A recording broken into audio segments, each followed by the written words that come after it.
I stay loose, I stay hype. I stay loose, I stay hype. I stay loose, I stay hype. I could do this all night, cause I do what I like. Yeah, I do what I like. Yeah, I do what I like. Sipping goose, sip is right. And I go with the flow. Yeah, I go with the flow. Yeah, I go with the flow. Cause I know I'm the show. In the zone, here I go. In the zone, here I go. In the zone, here I go. Yeah, they know I'm a pro.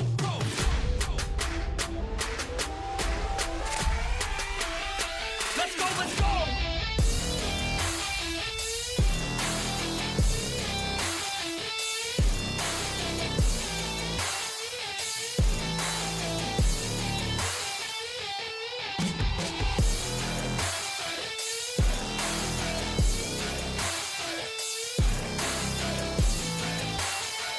Yeah! Let's go! If I go, I'ma get. When I flow, I'ma hit. And I know I'm the kid. I'm a soul, don't forget. I'ma blow up with it. Got my flow so vivid. Here we go, just beginning. Yeah, I throw every inning. Got my flow so legit. All I know is my shit. Here I go, they can whip. Post Malone in this bitch. Rock star making hits. Got guitar in this shit. Leaving scars cause we lit. All these bars that I spit. Yeah.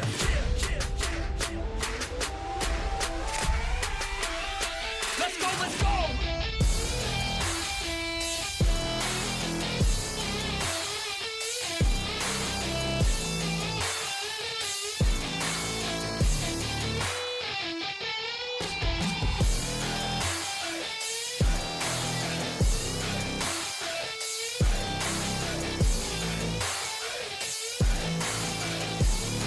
Let's go!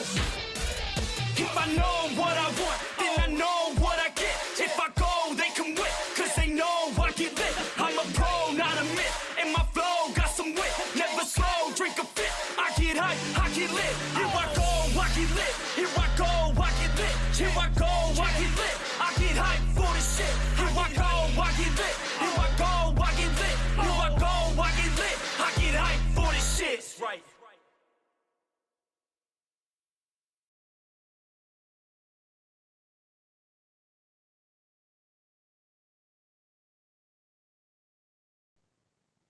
All right, fuck it, let's go live.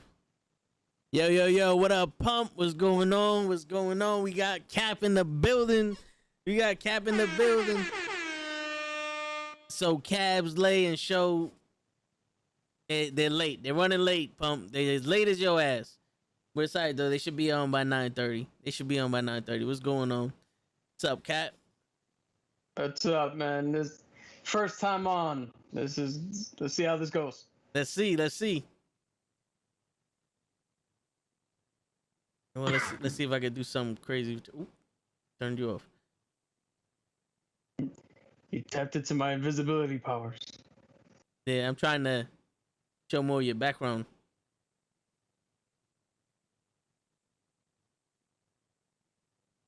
All right. Yeah, I think it just cropped the picture that way. Yeah. Yeah, fuck it. We'll do it live. And try to move out of the way. Yo, What's going on, Cabs? What's going on, Cabs? My brother Cabs. What's going on? What's going on? Nice to meet you, brother. How you doing, man? I sound good? I'm good? Yeah, you sound good. My man got a freaking professional boom mic and Got a little something, he got the red camera and shit. Okay, I see you.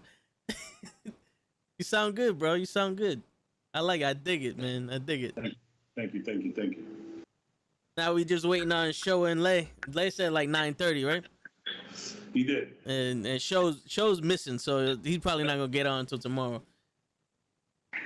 Just show being show. Word. Excuse the smoke. I'm actually drinking some coffee right now. So good, man. So good. How was your day, Cavs? You was chilling? Work, bro. Feel you. Work. I had a crazy month last month in terms of work, so I spent all day today trying to clean that shit up. Any success, or you still got more shit you gotta? Yeah, you know the list never stops when you're in sales, but it was a decent day, I guess. Yeah, I got some shit done. I hear you. I hear you. The man always trying to fuck us over. That's what happened. Yo, you picked the best day to speak about Harley Quinn. Let me tell you, Yo, for real, man. Yo, that's crazy. that was all by happenstance. Yeah, nah, we need that randomness. Yo, for real, man. So, Vic, I don't know if you know, well, Cap, I don't know if you know, today's the anniversary of her debuting in the comics. In the comics. Oh, not the really? show, the comics, yeah. Oh, all right. That how apropos then. Word. Back in '93. Shit, I didn't change the fucking title to none of this shit. I'm over here. I'm on time and I'm late. I look frozen. Yeah, all frozen. You look. Hold on. Let me see. You see me? As long as you see me. No, yeah, I see. Yeah, everything look good.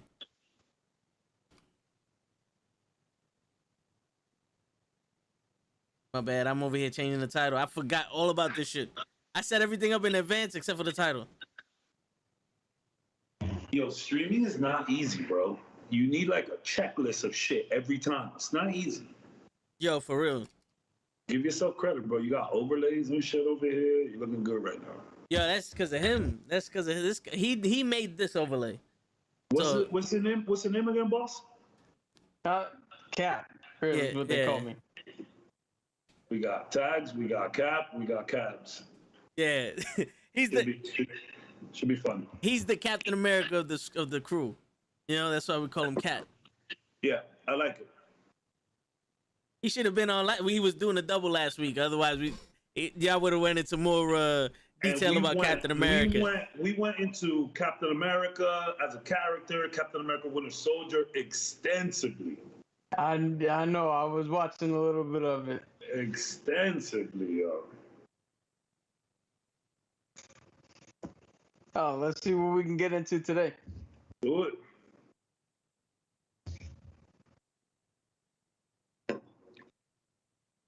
All right, there you go.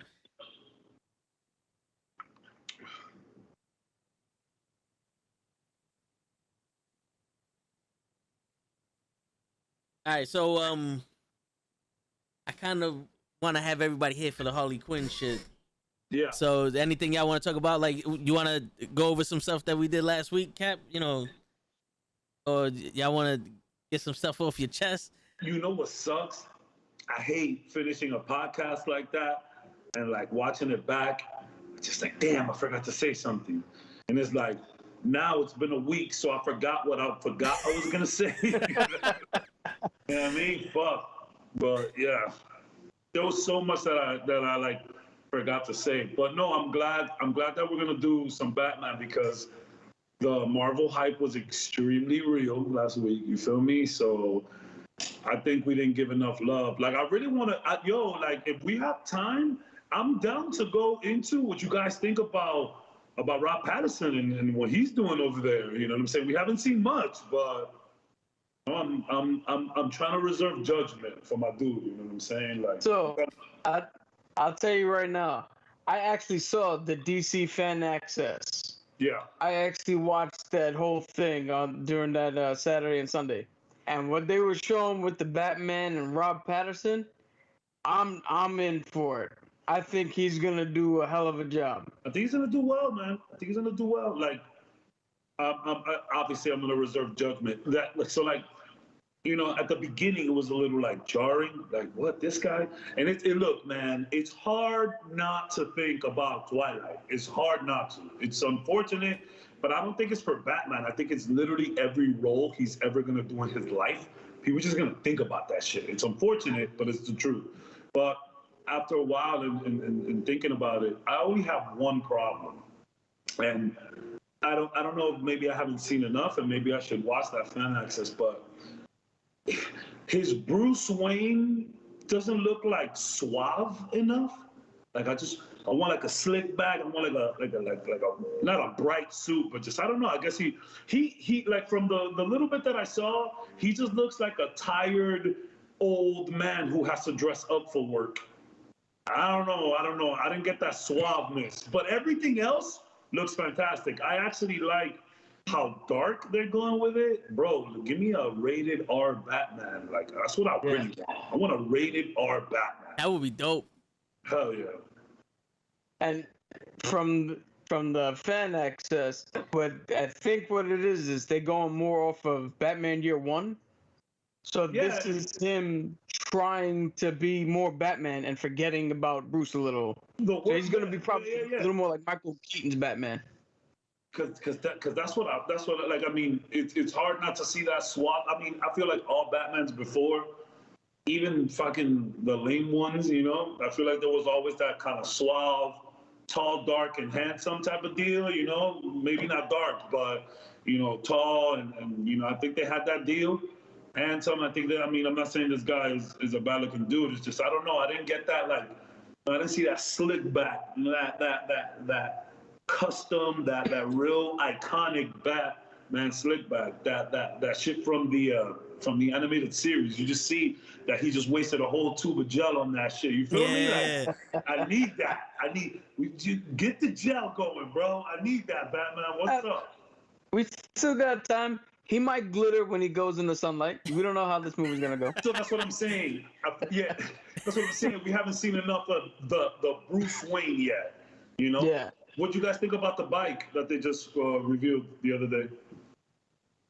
Yo, I like what the whole aesthetic they're going for, but this is just like he just piecemealed together whatever he had, and he's just not like buying Ducatis and shit like that. I like the look of the bike, and not only that, man. Like the darkness. I mean, it's Batman. Batman's always gonna be dark, even in those stupid Schumacher films. You know, it was still like it was neon everywhere, but it was still like a dark tone to it. Yeah. It was light-hearted and humorous, but it was still darkness all around. You know what I mean? Yeah. But I want some like when I first saw the trailer where he's like the bad guys are like, hey, who the hell are you supposed to be? He's like wailing on this dude on the floor. I said, yes, give me that. I want to see Batman fucking lose it. I said it on last podcast. I'm really into the notion of just Batman losing it on his fucking last wits. It's like whatever I need to do to make this happen, whatever it is he's doing, I love seeing that Batman. Yeah, I enjoy seeing the vicious Batman because he's supposed to strike fear into everybody. Exactly. You know, so to see that is dope. Yo, here goes a question for y'all. Which character that played Batman, which actor that played Batman played the best Bruce Wayne? Christian Bale. No, I don't. I think that's my like least favorite Batman. Bruce Really? Wayne. Well, no. Let me rephrase. I do like his Bruce Wayne. You know, he's buying hotels. He's showing up to his own party late with 2 girls on his side. But I don't know, man. I love the Bale films. Don't get me wrong, but it was just something something didn't make me like too Bale. But I talk shit about Bale all the time, but I love those films. But I like how Keaton was like still smooth, but kind of dark. He wasn't as tall, I guess, but I think he was smooth, kind of funny, and still like dark. I don't know. I think Christian Bale had like some kind of like identity crisis. I think he tried to make Batman too much of his own, and in a way, it just kind of different from what I'm used to seeing. I don't know. I can see that. Because there's only It's like funny, I don't see Keaton. When Michael Keaton played Batman, I didn't see him as Bruce Wayne. I saw him as Batman all the time. Even talking to Vicky Vale and the other chick. He was pretty dark. Yeah, he was pretty dark. I still enjoy his the worst. Val Kilmer is the absolute worst. Worse than Clooney? Yeah, because at least George Clooney is still George Clooney. Yeah, he's just a real life Bruce Wayne. Yeah. Yeah. Yeah. Because we're talking just Bruce Wayne. Yeah. You know what? If we're talking just Bruce Wayne, I could see how you could give it a bail. Yeah. We got to see a lot of his Bruce Wayne, a lot. We got to see a lot of it. And yeah, he's out here buying hotels and shit, you know what I'm saying? They did explain a lot of League of Shadows stuff, which is also cool. I really like seeing that. So yeah, you know what? I'm gonna change that answer. I think yeah, Bale is a good choice. I do like Ben Affleck too, bro. We had to talk about that before. Yeah. I fucks with Batfleck. And I'm ready to defend it. As Bruce Wayne? As an older Bruce Wayne, yes. Like if we could get Batfleck, if Batfleck would have stuck around and in like maybe 5-6 years, they would have done a Batman Beyond with Rob Patterson as Terry McGinnis and freaking Batfleck as old Batman. I think we got a hit. That sounds dope. Yeah. Yeah, that sounds really good. So let me run something by you, because like I told you last week, I'm watching the Batman animated series, right? And they have Bruce Wayne like completely different as Batman. It's almost like polar opposites. So Batman is smart and agile. Bruce Wayne is clumsy and and just out of it type shit. There's only 2 instances that I can remember off the top of my head from all the Batman movies that actually depicted that kind of Bruce Wayne. And that was when Christian Bale was drunk and fell in the pool and was like, "Fuck it, I'm gonna buy the hotel." And it's not really a Bruce Wayne, but when George Clooney was Batman and he was under the spell of Ivy and he was outbidding Robin. Like, those are 2 instances. But then he brings out the freaking Bat card, bro. Like, you know what I'm saying? Never leave home without it. Like, okay. But yeah. No, you're right. I think it's much easier to portray Bruce Wayne than it is Batman. You know, like, yeah.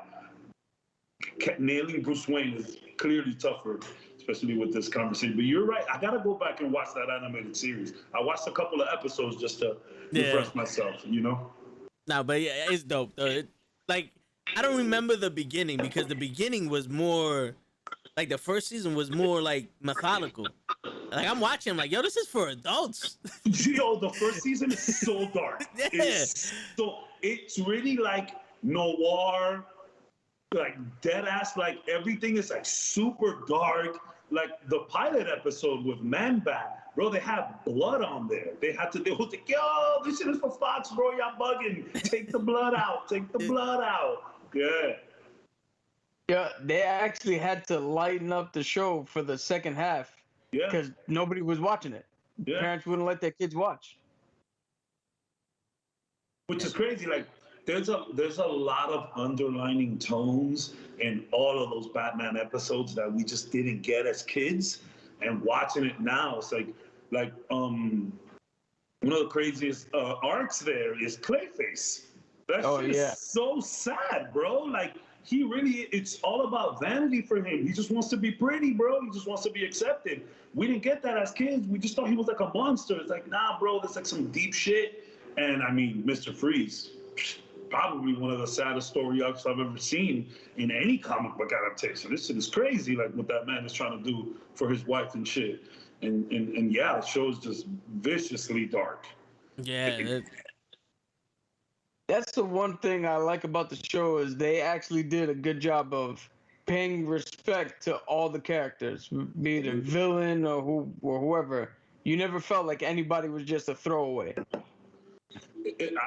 Absolutely, and even when they had like their own depictions of these other Gotham heroes, like when Bruce meets the Grey Ghost, like his childhood superhero, like even that was cool. Like, anybody that they threw in there was with love. What is the I always forget this guy's name, man. The hard-nosed detective. He's a little portly. What's his name? Oh shit, I know who you're talking about. Even him as a character, as like this hard-ass cop, you know what I'm saying? Like, even that was dope. Yeah. Like, everyone, I agree with you, Cap. Everyone gets there was just so much love and respect that went into the craftsmanship of that show, 100%. You know, he's another one of those characters that started out in that cartoon show and then made it into the movies and comics. Yeah, it's just that world, man. That world really, it really like. It's funny you say how they put all this love and respect to these characters, and I feel like the world that they build sort of like demands that respect. Like, man, if you're gonna put somebody in here, you better fucking bring it. And they knocked it out of the park every time. I mean, here we are talking about Harley. Harley is like icon. Like, you put her up there, not even with just the villains. I mean, she had her own anti-hero, part, but like you put her up there with the big names. Like, you think DC, you think Harley as well as Flash, Yeah. Wonder Woman and shit like that.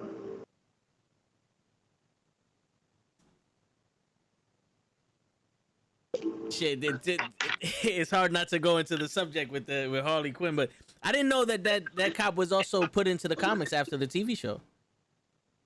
Yeah, he's in there. He's not a major role, but he actually did.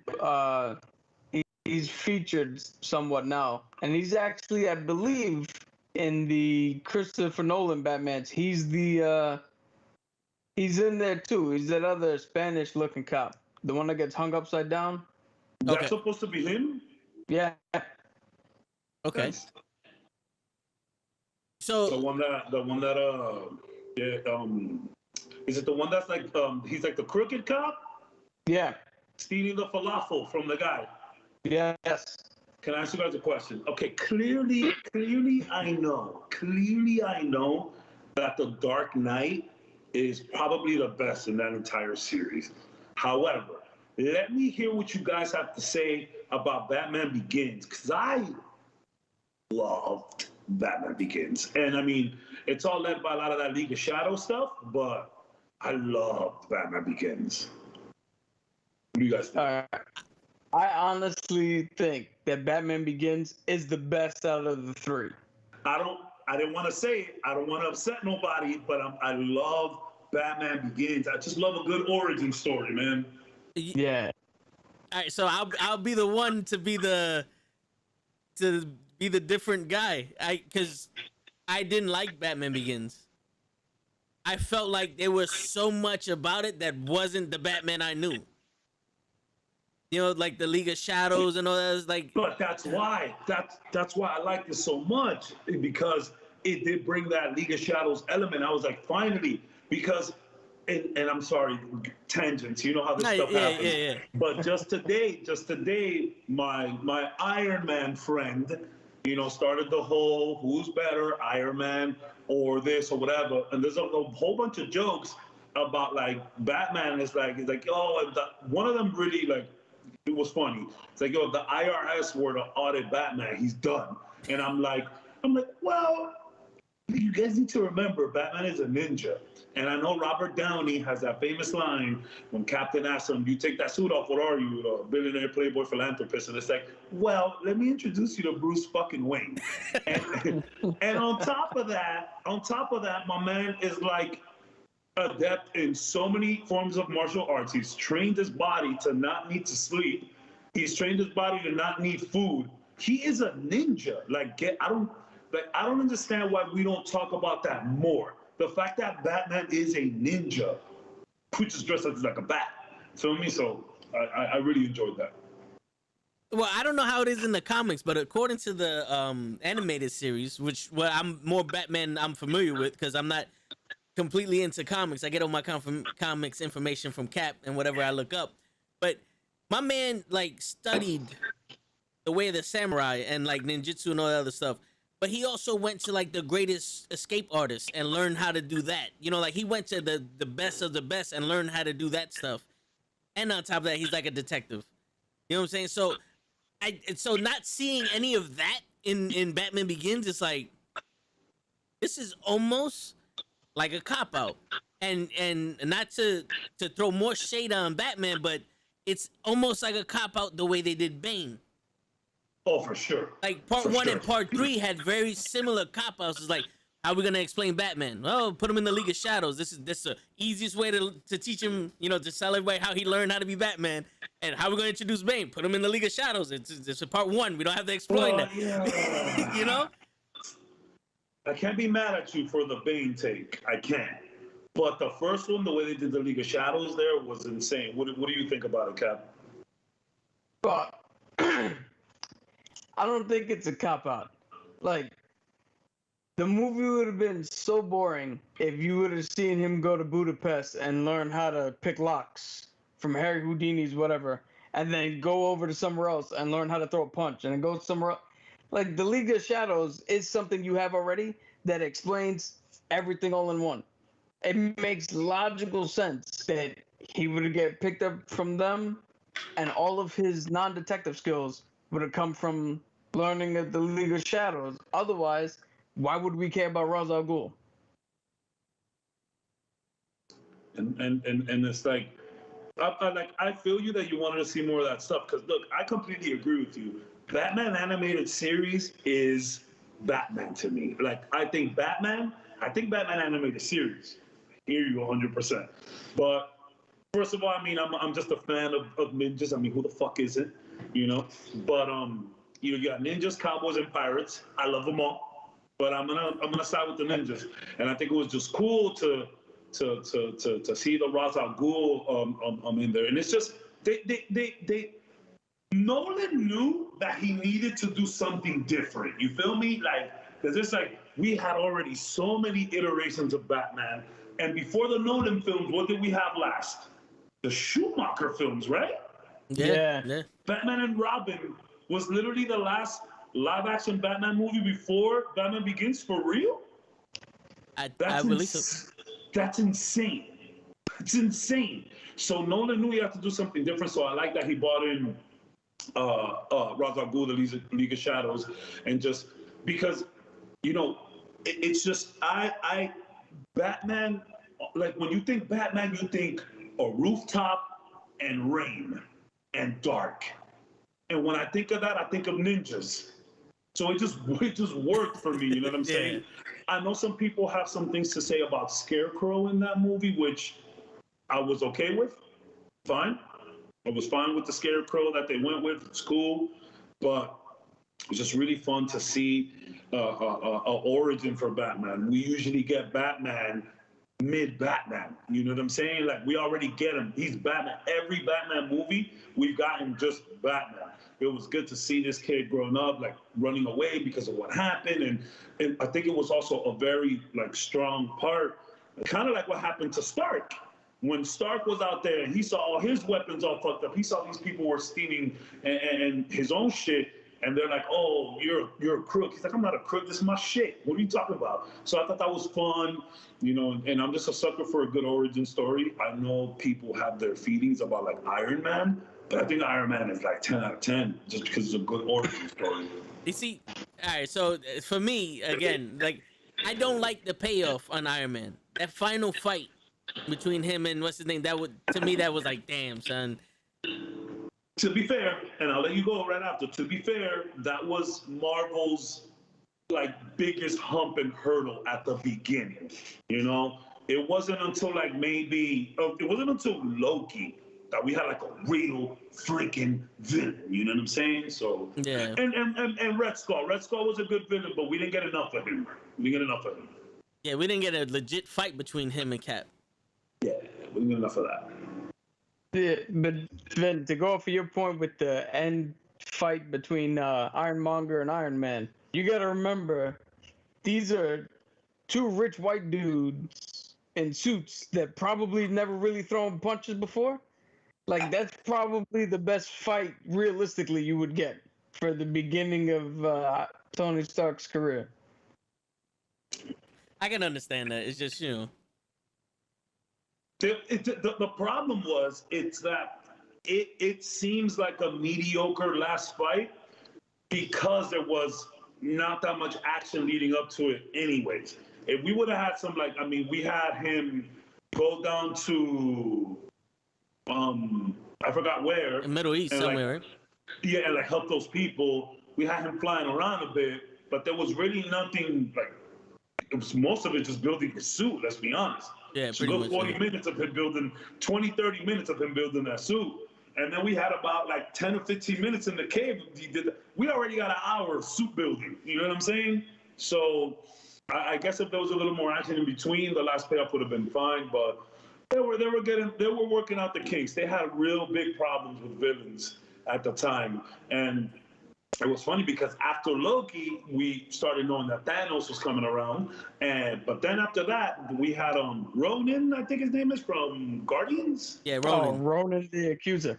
Yeah, and he wasn't terrible, so you can see that they were working on it, you know. But I hear you, it was a little lackluster. But back to Batman. I love Batman Begins, bro. I fucking love Batman Begins. I thought it was really good. Okay. And if Batman Begins would have had some kind of Heath Ledger in it, then we're saying Batman Begins is best. Let's be honest. Heath Ledger carried that movie. Yeah, He definitely. He did. So I think and that also speaks to Rise of the Dark Knight. I always forget what's the third one. Dark Knight Rises. Dark Knight Rises. Had Heath Ledger been alive for that, we could have possibly had the best trilogy of all time now. You know what I mean? So, you know. I'm gonna say this take here. If Heath Ledger was alive, we would not have gotten Bane. Nah, I don't think so either. I think that's when we probably would have had our first Harley Quinn. That's what I was gonna say. Segue right back to it. I think we would have had our first glimpse of Harley Quinn. Yeah. Okay. So, if you had your chance to, write a section in any one of the movies, in the 3 movies of the Batman, which villain would you have added? Mr. Freeze, kid. 100%. Mr. Freeze. Mr. Freeze is one of the saddest comic book stories I've ever seen in my life. My dude is just trying to save his wife at all costs. At all costs. No, all he I wants hear to do you. is save his wife. You feel me? And I think it's pretty powerful. I think it's a sad fucking story. Have you gotten up to Freeze in the animated series? He was in the 2nd episode, and I just got him back in the 2nd season. Get to his arc. It's so sad, bro. Yeah. So sad. Where would you have put him? Right after Dark Knight. Okay. I think I would have somehow found a way to maybe, I guess, get Joker and him involved somehow, but I would have loved to see him like post Joker. Like now Joker is kind of like, he's around, he's always doing his Joker shit, but now we got this new dude now that's just going around freezing shit. I would have liked to see Mr. Freeze. I hear you. All right, you Cap? All right, so I also would have put this in the 3rd movie. I would have took Bane out, and I would have put the Court of Owls. Oh, you're not playing fair now. Yeah, think of it. You have another shadowy organization that's somewhat like a cult, somewhat like a whole rich people thing, and then you got a dude who's walking around dressed like an owl who did similar to Batman, where you could have actually had him a little bit like Hush, like start doing shit in the name of Batman, get people to distrust him, and now it's a race to figure out who's gonna get to the shit first. Is Batman gonna clear his name, or is the Court of Owls so deep that they're gonna take over by the end of the 3rd one, leaving Robin or whatever the hell Joseph Gordon-Levitt's name was to take over the new mantle? Do you want to explain who the Court of Owls are? Just briefly. Yeah, so they're a villainous group. They're, like I said, a little bit occultist. They do a little bit of mind control. They're ingrained into almost everything, like politically, the police, a whole bunch of shit. And they have one dude who, I forget his name, but dresses like an owl, and he's the main protagonist that goes after Batman. Damian Wayne was part of it for a little bit in the recent comics. It's a good little arc if you can find it. Okay. So you know what's funny? Mentioning the Court of Owls, I think if they would have gone that route, that could have like opened up its own like DCU at the time. Because Court of Owls is something that you can linger forever. They're like I don't know if you were to like relate that to Marvel, I don't even think you can. But yeah, Court of Owls is just like, I don't know if you guys are into video games, but like in like Metal Gear Solid 2, the Patriots, that's what they are. It just basically, it's like just think about all of the richest men and women in the world and their little shadow organization. Yo, don't nobody fucking. It's just a joke. It's a comic book podcast. Relax. But yeah, I think we could have had some. If they would have gone Court of Owls, I would have probably been in there like, whoa. Because I'll be honest, I know who the Court of Owls are, but knowing their lore and shit like that, I could use a little refresher on it. But I know that shit would have like given longevity to Nolan. And I'm telling you, a lot of it had to do with Heath Ledger, bro. Can you imagine like this amazing project that you just did? Your star is just now gone. It's like, you know, and then you do a third movie without him, and it's just like Nolan said, "I'm out." You know. Okay. Two more questions that just came out to my head. One. Do you think that Heath Ledger made Christian Bale seem like he was less of a Batman? Because Heath Ledger did so good that it almost overshadowed Christian Bale. And two, what hero would you have put in the movie? Yeah, so we'll let you answer the Heath Ledger one first, and then So I got this. What up, Blade? If you guys don't mind, Heath Ledger definitely overshadowed Christian Bale. The whole reason that second movie is good is because of the Joker. He overshadowed everybody. Yeah, he lost himself so completely in that role that that's a Joker movie with Batman in it. Yeah, I agree with that one. 100%. Yeah. Who would you add into? I would have added Nightwing and just made Dick Grayson his own thing for the Nolan verse. Like you didn't have to try to make him Robin first, and I just made somebody who was inspired by what Batman was doing. Okay, I hear that. All right, Cavs, you want to go? So, all right. So what was the first one again? I'm thinking of Hero. What was the first one? Did Heath Ledger do so well that it made Christian Bale like a worse Batman? So the funny part about it is that one of my favorite lines of the movie has to do exactly with that. You know, Heath Ledger says, this is what happens when an unstoppable force meets an immovable object. And he's there hanging, and he's like, yo, I feel like me and you are destined to do this forever. So it's like, it's kind of a combo. It's like Kill Bill 1 and 2, you know, it's just the whole movie. It's like, you know, it's Batman and Joker. That's just what it is. But I mean, you can't deny the performance 100%. I mean, this guy was apparently, you know, this is what they're saying. Apparently he was like locked in his room and just fucking doing the Joker. Yo, if you guys watch, go back and just give it like a quick 30 minutes. Watch 10 Things I Hate About You. It's basically Joker in high school. It really is, bro.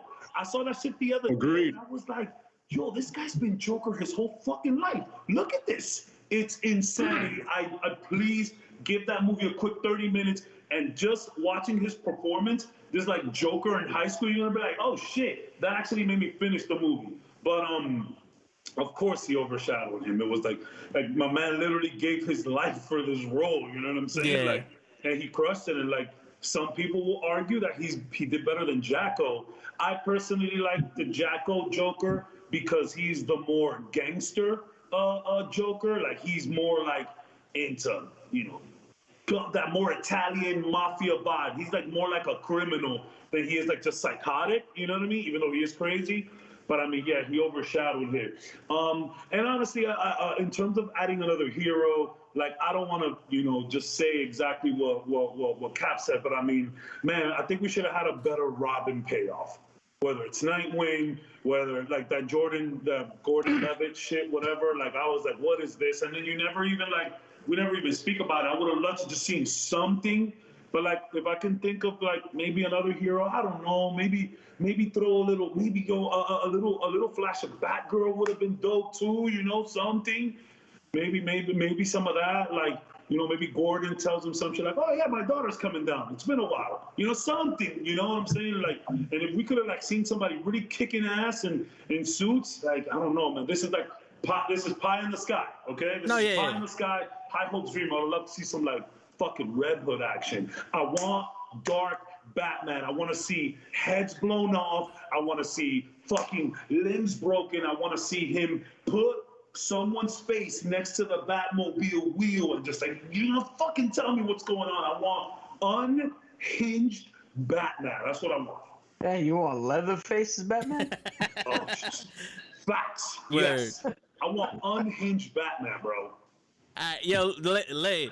So I'm gonna add a question onto you because you came in after this question was asked. I asked him already, what villain would you add in any one of the 3 movies? And then you also have, did Heath Ledger outshine Christian Bale as Batman, and which hero would you add? Villain? If it's not Hugo Strange, it's a Clock King. One of those 2. I want it to be more cerebral a thing, not more physical. And Joker's never been a physical threat, but he does have a lot of henchmen now. With Strange, is literally the first person to ever figure out who Batman was next to Bane. Okay. Like literally just deducing what it was. Besides Tim Drake, but that's another story for another time. Yo, can you guys hear me? My bad. Huh? Yeah, we can hear me. Yeah, we can hear you. See you. Yeah. So yeah, definitely. I said the Clock King or Hugo Strange. I would go with Hugo first, you know, and then you can add a physical one, you know, somebody that's more on the caliber of kind of a simpleton, but not, you know, kind of like a Solomon Grundy kind of thing, you know. But I want Batman to be more detective than martial artist. I need him to be more detective because it's the guy grew up reading and understanding. Absolutely, Heath Ledger completely overshadowed him in all kinds of levels. It's funny, Heath Ledger, I've always said this, he had the same effect when I first heard he got cast as I did with Daniel Craig with James Bond. I was like, I don't see it. And I was wrong, completely wrong. Oh yeah. Everybody I was completely wrong, you know. Yeah, absolutely. Casino Royale, you're like, oh shit, I got it. I understood it because I've read the books and I was like, that's the way Bond is supposed to be. A little closer to that, more brutal. As in adding a hero, I don't know, man. It's kind of difficult. I would have liked to see a kind of a Tim Drake where you can see him pushing Batman to be more cerebral than anything else, more of trying to figure it out instead of bashing faces in. And don't get me wrong, that's going to happen as a Batman movie. There's going to be a fight. It's always going to be a fight. In the words of Bucky, there's always going to be a fight. But mostly, I just want to see him slowly figure stuff out. You know what I mean? And with Hugo or the Clock King, that's exactly what you're going to have to do. Either one of those. And then Tim Drake will just, he said it before, you're going to be a better detective than me, and one day you're going to lead the Justice League, which makes sense. So, smarter Batman more than anything else. That's what I was aiming for. I'm not gonna lie, I like that notion because the new Batman, that's what they're going for. This whole noir feel. If we could just have him like detecting shit, you know what I'm saying? That's also pretty cool. I like that. Yeah. No, I hear you. I would have added the Riddler because of that, you know, because as I understand the Riddler, he wanted to outsmart the Batman. Yeah. Well, my thing is, everybody, when it comes to outsmarting the Batman, it's either the Riddler or they'll pick Ra's or Ra's, as it would say, anybody, what he would say. I pick Hugo because a lot of people don't pick Hugo or the Clock King. They really don't pick either one of those guys. And the Clock King is strategic, he's tactical, and clearly his thing is all about being on time and understanding. And then Hugo is Hugo Strange. You know what I'm saying? Doesn't Hugo know? Doesn't Hugo know that Bruce Wayne is no, he figured it out. Yeah, he figured it out. He's one of the few that figured it out right away. Like, yo, this is Batman. Yeah. It's kind of like the way Batman figured out Superman in the animated show. He goes, yo, he always leaves from this one spot. So who's that? And there it is. It's one of those notions, yeah. All right. So now, Lance, since you're here and we got past the nitty and the gritty with the Batman, let's get into Harley Quinn. Because Shout out Harley Quinn on her what? This is her 28th birthday. There you go. Yeah, I believe so. Yeah. Today, August 3rd, 1993, the first time the show. Shout out Harley Quinn. Absolutely. Yep. Look at that. So from what I'm deducing, because she's originally from the Batman animated series, and then what you have her dynamic with the Joker, and then some of the shit that you get from Suicide Squad and the Harley Quinn movie, which we'll discuss tomorrow. But I've always taken it as Batman and the Joker are so opposite that they're pretty much the same person. Like if that Yes. makes sense. So that's 100%. when I asked the question: would Harley Quinn be in love with Batman also? Or let's say if the Joker wasn't there, would Harley Quinn have fell in love with Batman also? Like I know She would, and here's why. If you guys don't mind, I'll take this one first. So okay, so as different as they are, Joker and Batman, they're also very alike in the sense that they are fucked. Okay, you know what I'm saying? Like obviously we all know Batman's arc and the reason why he is Batman, but mentally he never left that alley. You know what I'm saying? And it's hard. I mean, to see some shit like that, to blame it on yourself or whatever. So, if you go into Harley's like story, and I'm not even gonna say it anymore because like they had the backstory, the original and the new one. They add new shit, but essentially Harley is just like really into like the criminal mind. You know what I'm saying? And she was a great doctor in Arkham, and she was like, yo, I need to really see these people from like their perspective. So I'm gonna go undercover as one of these crazies in Arkham, and I'm gonna really see what's going on. And that's how she fell in love with Joker. Just looking at, and I think in a weird way, Batman's so fucked up that her studying his psyche, I think she could really fall for him too, bro. I think so. Cap, you want to? So did you pose this question to me the other day? I've been trying to figure out if I even have an answer to this because this is such an interesting question. It is. I don't think so, and that's because the Joker does one thing that Batman can't do.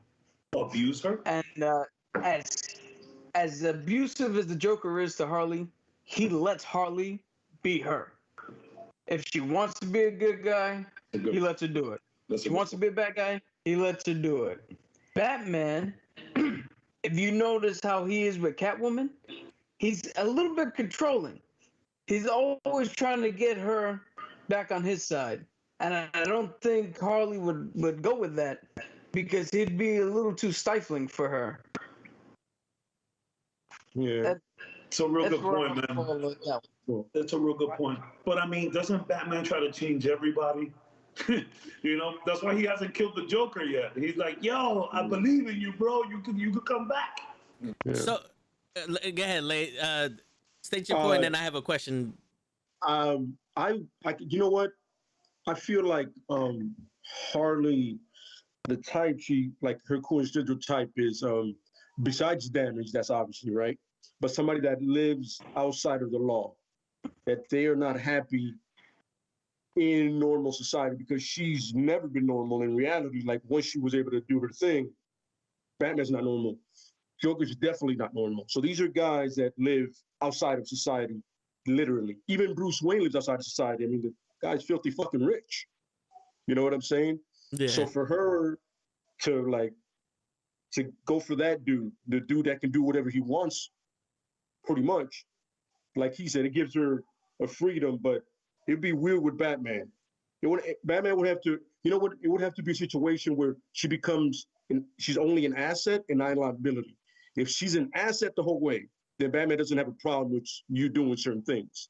But once you become a liability, then that's when he does his whole Catwoman controlling kind of thing. So I feel like it could happen, but it'll be like wishy-washy the whole time. It'll be like, you're cool today, but not tomorrow.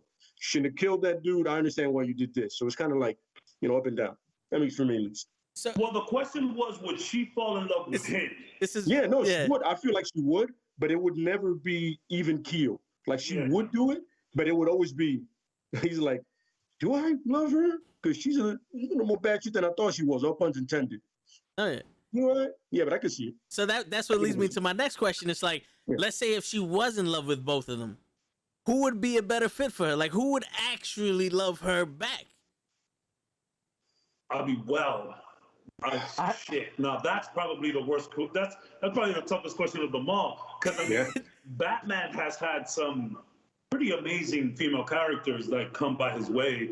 You know, one of the most iconic would be, you know, Catwoman and you know, Wonder Woman, and he still somehow fucked that up. Even though there's a comic where he marries Selena Kyle, of course, and you know, there's Talia, and they had Damien. So you know, I think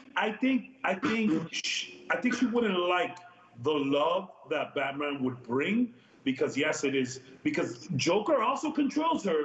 But that's the thing about Harley's character, that it's like she sticks around for the abuse. You know, that's kind of the thing.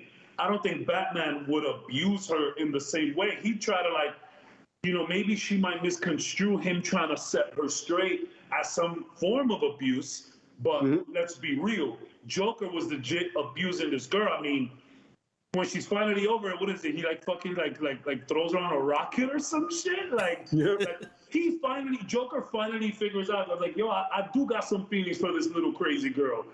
I'm gonna blow her up in a rocket. Get out of here. You know what I'm saying? Like, and then you have all the friendship between her and Poison Ivy. You know what I'm saying? So, I think. Man, what a fucking question.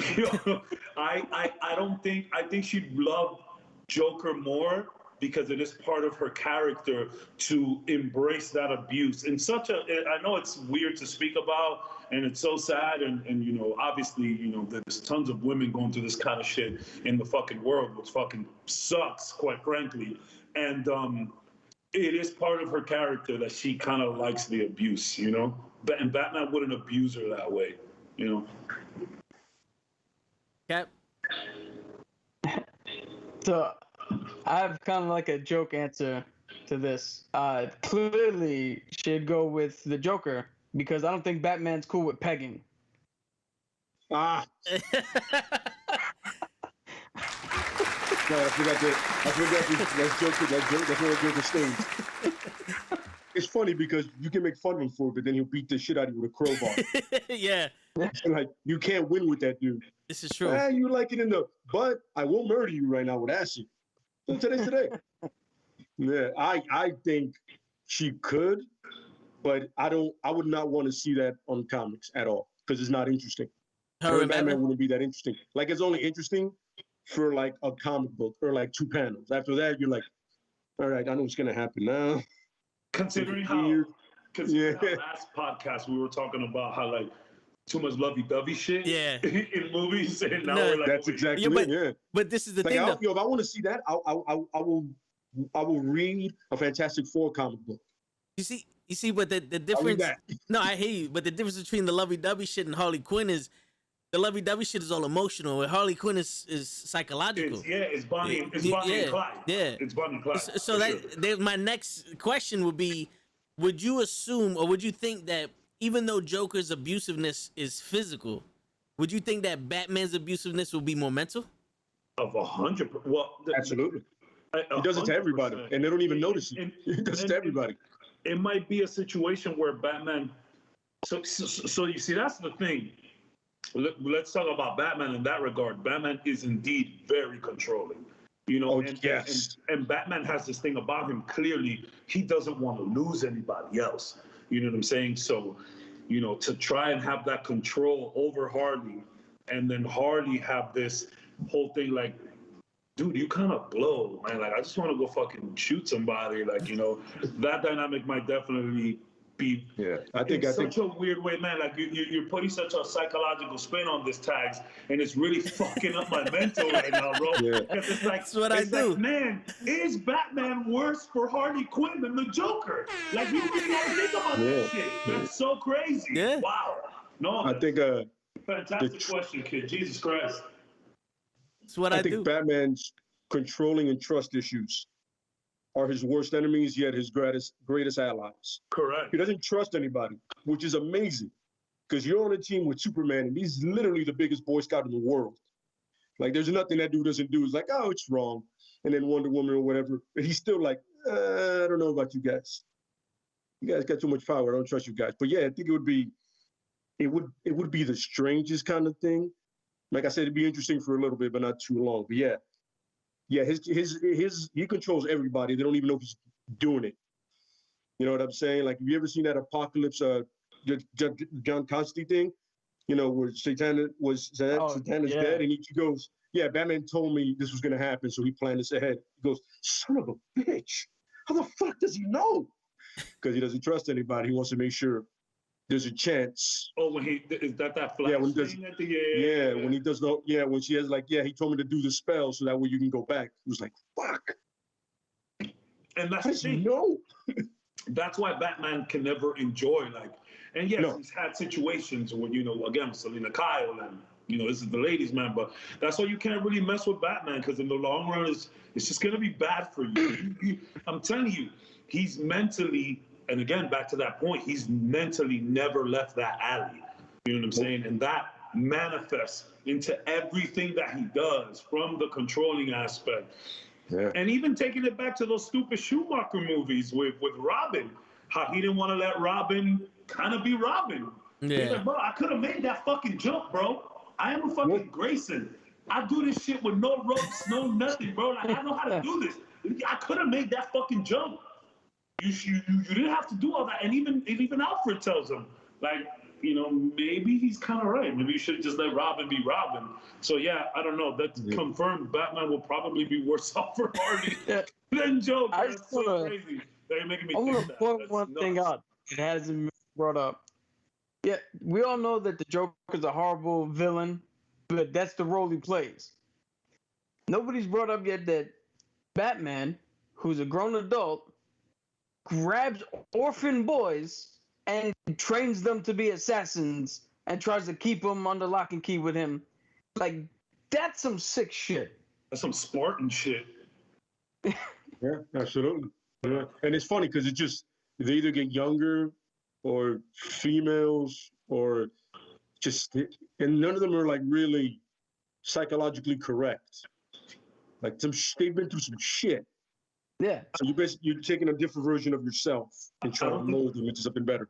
I didn't think this was possible, but I'm probably going to dislike Batman a little more after this fucking podcast.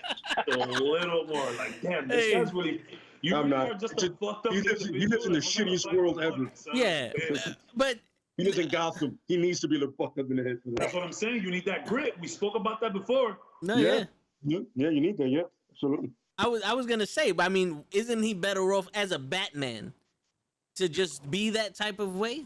Because he lives in a fucking city where everybody is trying to kill somebody. Goons are us. Yeah, they got so many goons in Gotham. I will keep it real though. I will say this about Batman. One thing Batman doesn't do is lie, because he will straight up tell anybody, yo, I'm bad news. He'll tell you, I am bad fucking news. I'm going to train you to be a little assassin, or I'm going to train you to be this master thief, whatever it is. Like, yo, I'm telling you right now, this is bad news. And motherfuckers like, you're rich. You know what I'm saying? Like, how bad could it be? How bad could it be? You're rich. And that's why Nightwing is so normal to an extent. He's like, no, I've seen you. You went left. I don't want to go left. I have to run that right now. The greatest superpower of all time is money. Absolutely. It is money. This is true, yeah. So, do you think that Batman being that way turns him more into that way?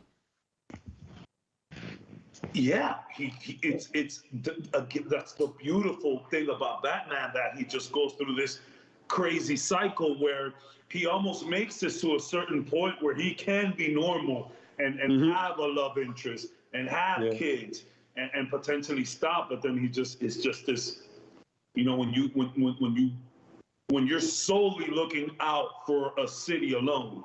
You know what I'm saying? And I guess you could say that about every hero until they join forces. But like, Gotham is just more symbolic than anything to this person, So, and he is the Dark Knight. He's supposed to put fear in people. So it's like, it's this whole loop where it's like, I'm Batman. I kind of gotta be a dick, but I can't go too far. You know what? Maybe I want to have sex with somebody. That's not a good idea. Fuck it, I'm gonna do it anyways. We got a kid. He turned out into a nightmare. Batman yet again. It's this crazy loop. You know what I'm saying? You can't even blame him for being so fucked. It's sad, really. It really is sad. Everybody in Batman is just sad and fucked up, bro. It really is a depressing show, or just a depressing world, With the exception of one person. Dick Grayson, Nightwing. That's not too much fucked up shit's happened to him. He distanced himself just at the perfect time. Telling you, he figured it out. He was like, I'm good. You know what? I really appreciate the training. I'm gonna keep it real low level. I'm gonna get some thugs driving around in a truck. I'm gonna go move to another city.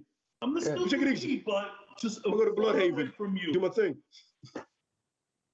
But it seems like the Joker's also one of those. Hey, I'm here for a good time. Like his main mission is just to get fucking Batman to kill him, right? Because he knows Batman has a limit. And he wants that, yeah. Batman has 2 limits. He's not gonna kill nobody, and he can't go past a certain emotional state with a woman before he turns back into Batman. Yeah.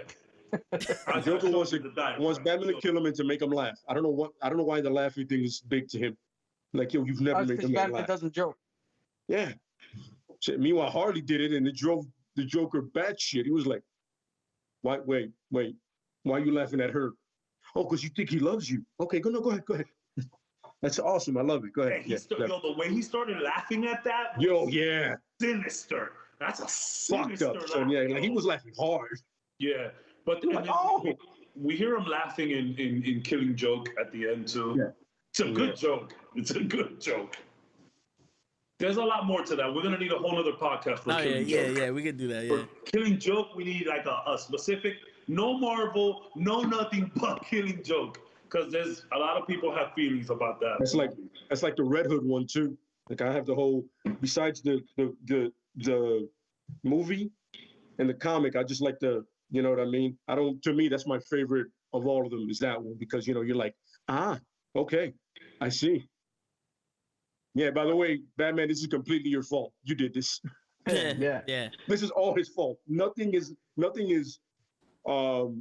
Jason's fault. Nothing is Joker's. Is completely your fault. Technically, it was our fault because the fans voted to kill him. But no, there was that one dude that had like his phone set up to call like 9,000 times to do it. Some dude really did not like Jason Todd. Wow. Hated that man. Jason Todd is probably let me backtrack because Damian Wayne is now the biggest fucking douchebag. The biggest douchebag. But before that, it was Jason Todd. I want to go for Jason just because Damian is such a douche. I like Red Hood though. Okay. Yeah. So he has no qualms about killing.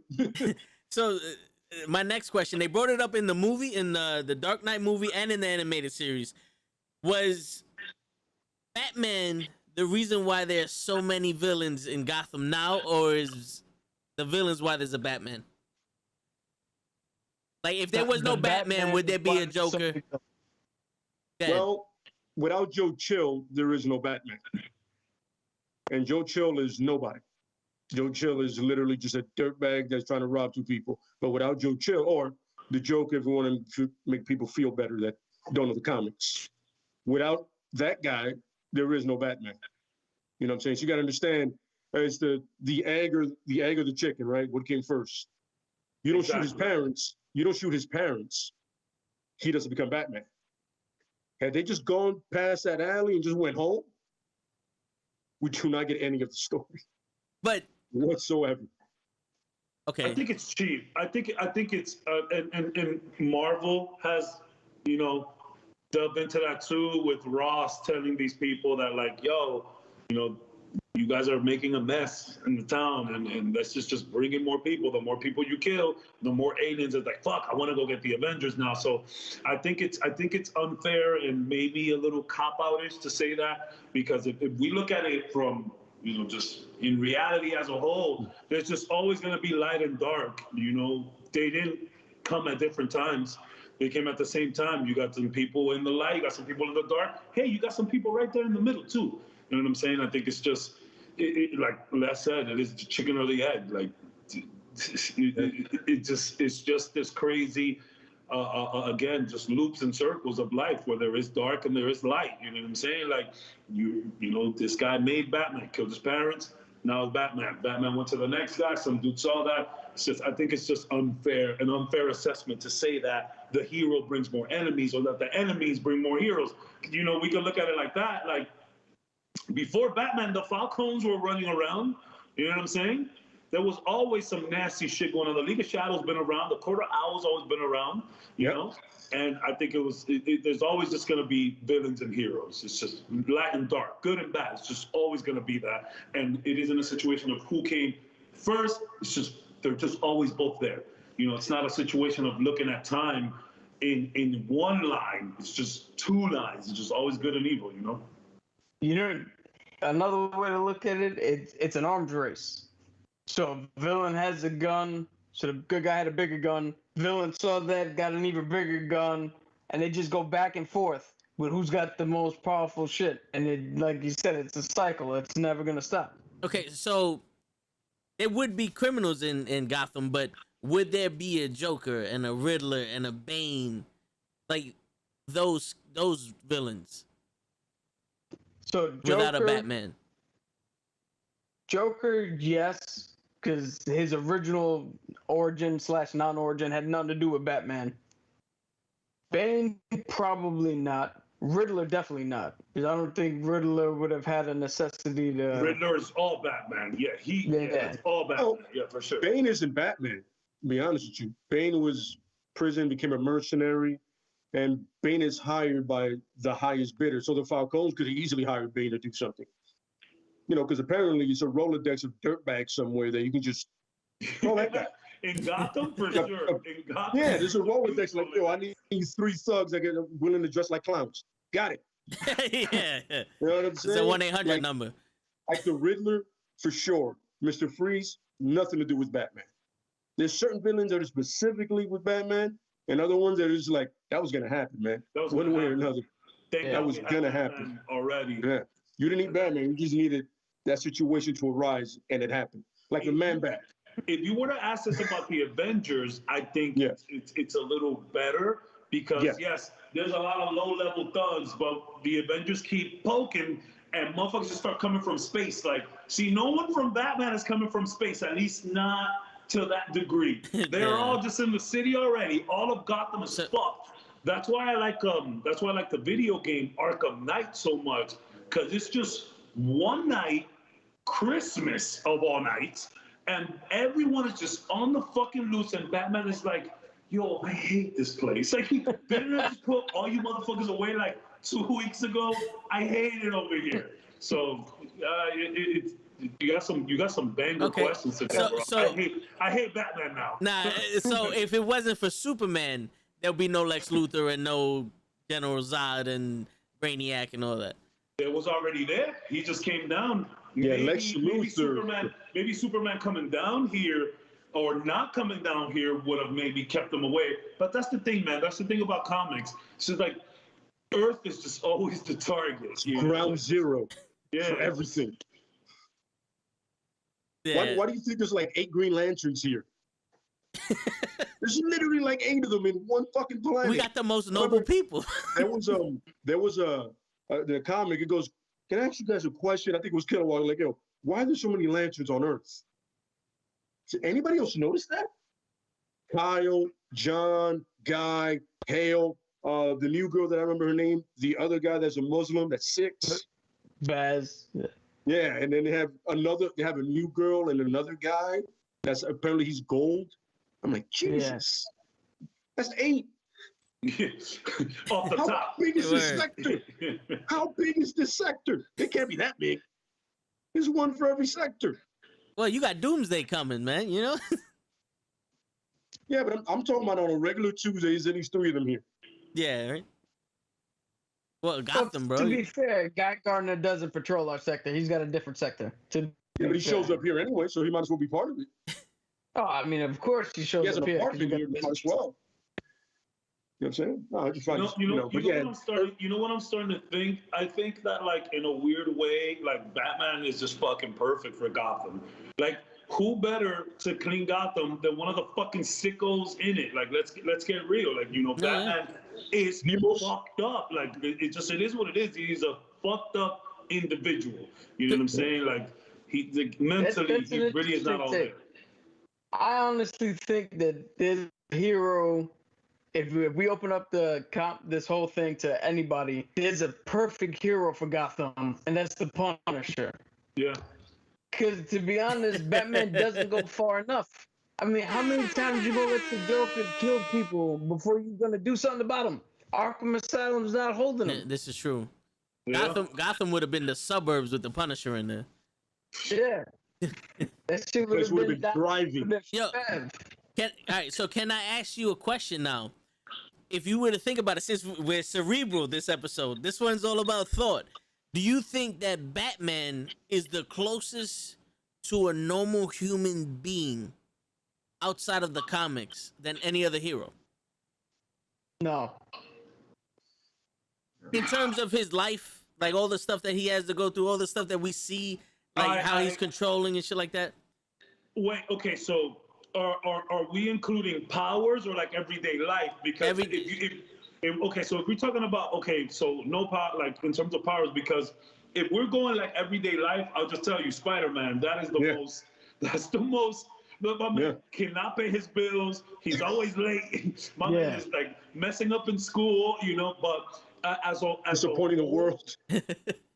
I mean, there's other people, I guess, the Black Widows, the Hawkeyes, you feel me? But the thing that puts Bruce Wayne apart is the fact that he is indeed rich, and not just rich, he's a fucking socialite. The entire Wayne family after him will have money. You know what I'm saying? Yeah. But he does bring that. I see where you're going with this question, Tags, where he does bring that human element where he's like, yo, he's kind of fucked up, bro. Like, you know what I'm saying?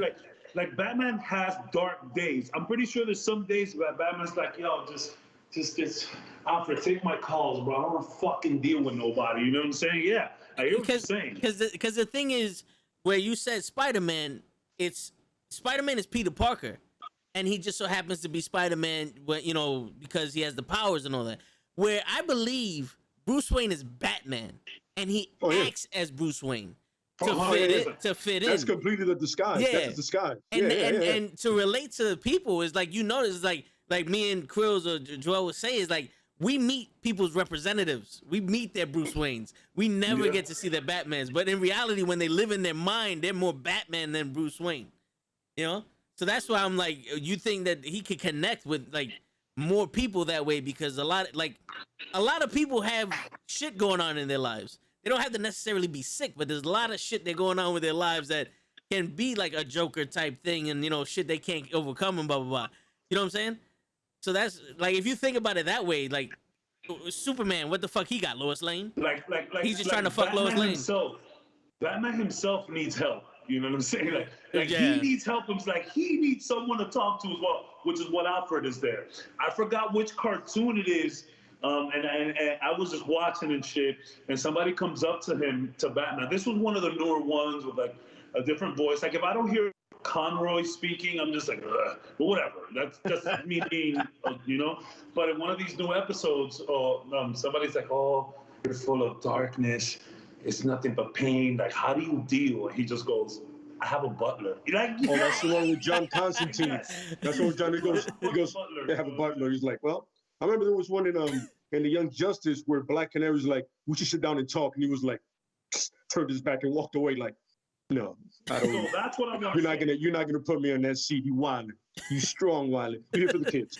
Don't you dare get to my level. Huh? Batman got burned. Marbles. I think Batman took as much training joking on motherfuckers. Oh yeah. Bro, he can roast with the best of them. Like, my favorite one is the Wonder Woman one. Well, the Wonder Woman one is good, but this one, I guess, I don't know. Again, I'm not really too familiar with the new stuff. But he's in a round table, and I think Superman was there, and they're talking about like magic and shit.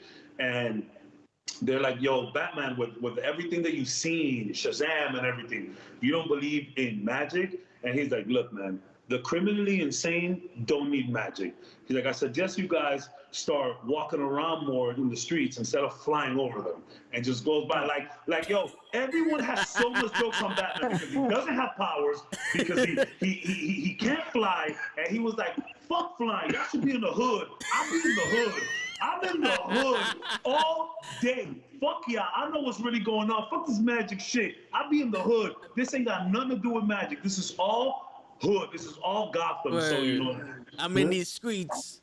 Yeah, yo, Batman is in these streets. That's what I'm saying. I'll be like, yo, people, cut out the Iron Man, Batman stuff. Please stop, because Batman's really out in these streets. And not only that, Batman put y'all onto the swag way before. Michael Keaton was wearing Jordans in the 80s as Batman. Like, get out of here. Batman is the people's person. He just is. Iron Man is too, I get it. But, like, at the end of the day, if you strip down Iron Man and it's just a fight to the death, like, Batman's going to destroy him. Oh, yeah. Absolutely. And Batman can make himself some nice suits, too. Just saying. I mean, he beat the shit out of Superman with one of them suits. Just saying. Batman can make himself some nice suits, he has that too, Justice League killer suit Oh, that yeah. somehow made from nth metal. I was like, what? Is a metal just specifically to fight you guys? That's amazing. Oh yeah. Fucking assholes. Yo, So was Cap- that one guy? Cat, what were you gonna say about the Batman thing? Unless you forgot it. Him being normal? Yeah, like him being as close to us as any other superhero.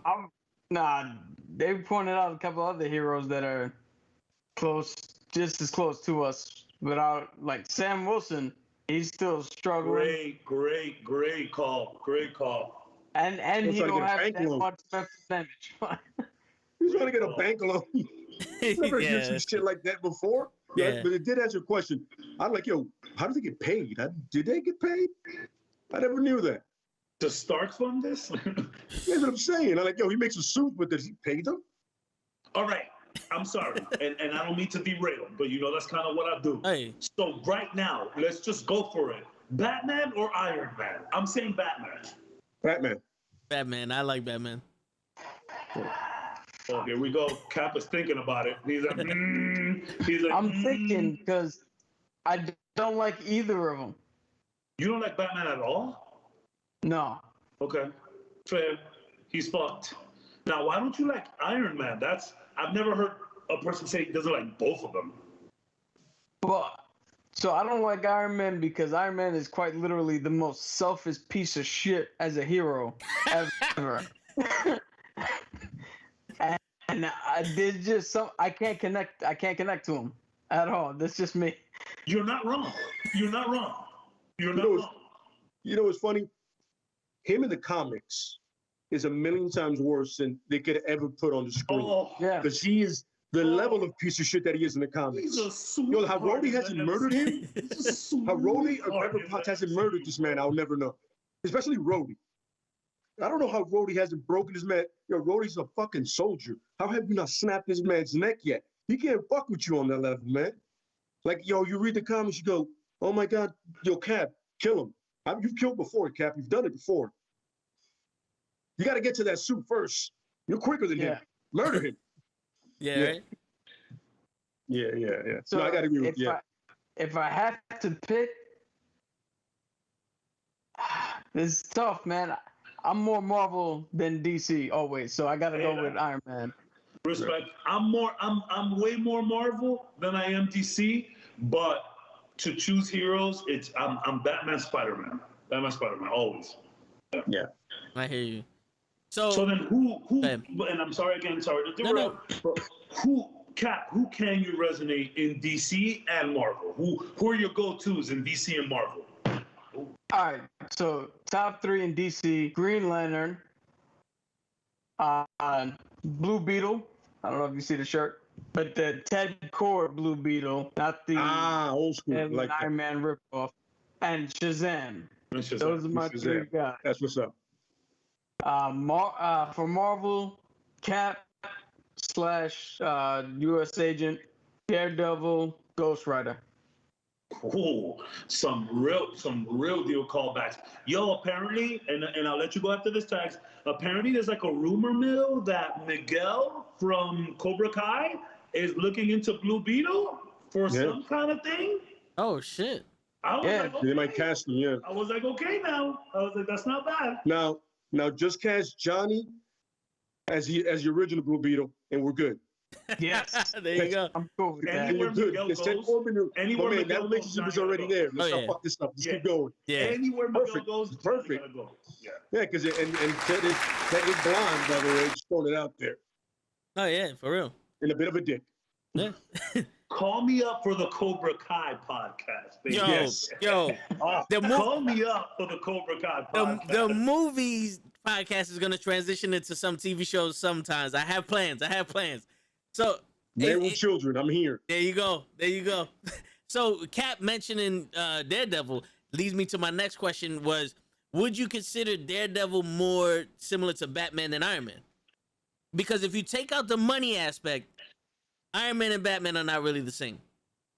The only thing that they have similar is they're both billionaires. Yeah, because I mean, let's face it, Iron Man is like, I mean, he's smarter, 100%. Batman isn't stupid now. I'm not saying that. He's a detective. They're smart in different ways. They're smart in different ways. Exactly. I mean, Exactly. I feel tech-wise, it's Iron Man. Yeah. There's degrees. Problem solver is definitely Batman. Problem solving is definitely Batman's whole spiel. You know what I'm saying? Yeah. Yeah. I can see the Daredevil thing. I can see it. You know what I mean? They go about things similarly. You know what I mean? The way they go about it. I mean, one thing is one is blind, but pretty much they do the same thing in a certain area like Hell's Kitchen, and then there's Gotham. Patrolling a certain area. I can see it. You know what I'm saying? And if you don't see it, who do you see more similar to Batman than Iron Man? Go ahead. In Marvel? Yeah. Dang. Y'all might have to come back to me on that one.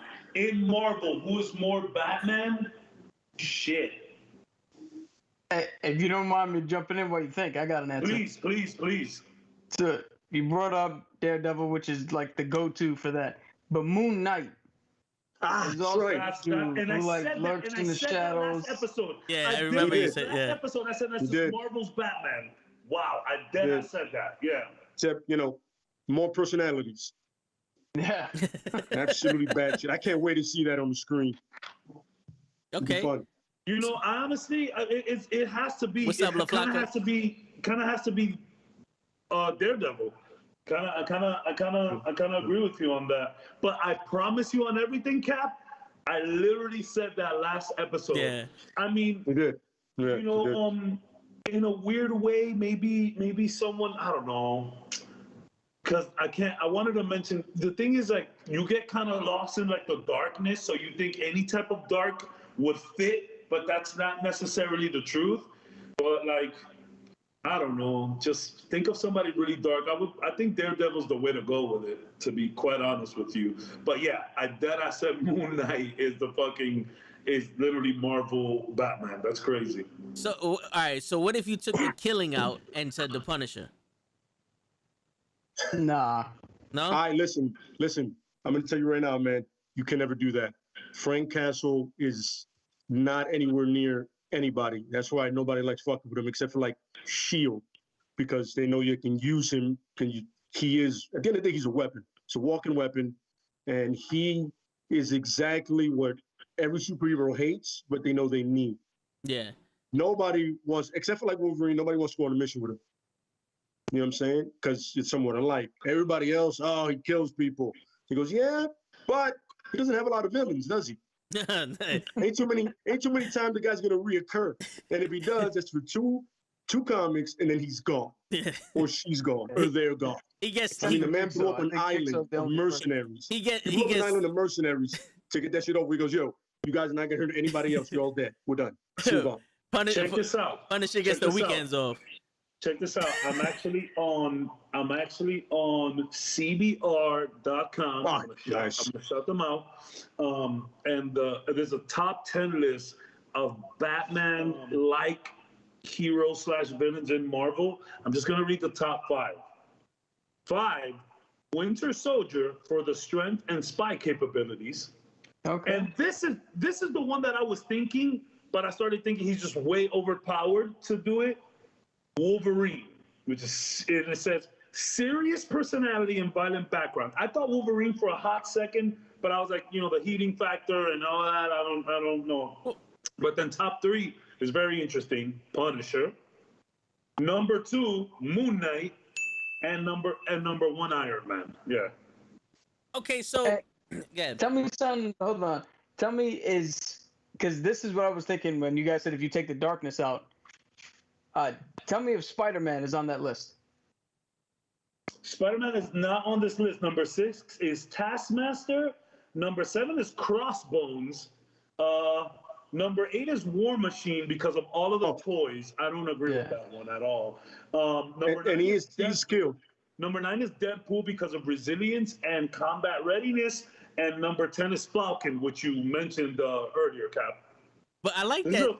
I like that Spider-Man comparison because he also patrols just Queens, like New York, and he also has a scarred memory with his Uncle Ben dying.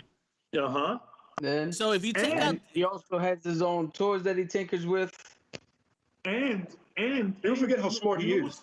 You know what's really powerful about Spider-Man's character, and we've seen this in multiple iterations of him and media and entertainment and writings.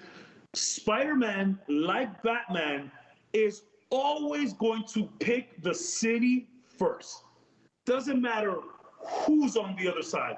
Spider-Man has picked the city over Mary Gwen countless times. If you got and obviously this isn't canon, it's a weird type of canon, but in the Spider-Man games that just came out, and spoiler alert, that game came out a couple years ago, but like at the end of that game, there's like a virus in the city, and he literally has the one last vial left. He can put that vial towards a filtration system and kind of like spread it all over the city, or he could use it for Aunt May, who is dying in his in the bed, and he saves the city. Spider-Man is always gonna pick the city first, and I like that. And I think it's actually a decent comparison. So that's what I'm saying. it's the greater good. That's what I kind of got confused with the question, because it's like if we compare, like if we just strip down powers, I think it's easier to make the similarities. Okay, so going on with this aspect, who would you compare them to? Like, let's say the top guys, right? So you have on DC, Wonder Woman, Batman, Superman. We already did Batman. Wonder Woman, Batman, Superman, Green Lantern, right? And let's just do 5. What's another one? The Martian Manhunter? Oh, Flash, right? And then you have, we're gonna compare who's best comparable to them on Marvel side, and then you have Captain America, Iron Man, Thor, Hulk, and Punisher. Or who else we're gonna put? Hawkeye. Well, no, Hawkeye's Green Arrow. We can't fucking. Who's another? Damn, that's such a good question. I have no idea. Who do we throw in there? Yeah, who's compatible? Who's compatible with Green Lantern? Captain Marvel. I guess you could throw Black Panther in there. Black Panther. Okay. Black Panther. Black Panther. So we'll do those 5 and we'll compare them. Who's the closest on the opposite end of the spectrum? You just made me realize how underpowered Marvel is against DC, bro. They're gods. So underpowered. You have an Amazonian goddess, and then you have a god, pretty much. After Thor and Cap, that's it. Marvel got some real problems against these fucking incredible gods from DC. But let's not go down that road. I see Hal has a power ring. He's like, what the fuck are you talking about? Cap is ready to just like make the greatest point of all time right now. I was just about to say that Stan Lee on purpose made his Marvel characters more human so you could connect to them more, where DC went more godlike. That's why if you look at DC, there's a handful of characters that everybody loves and nobody really knows the rest. But on Marvel, you could throw a fucking dart, land on a hero, and there's like 15 people that are like, yo, I love that dude.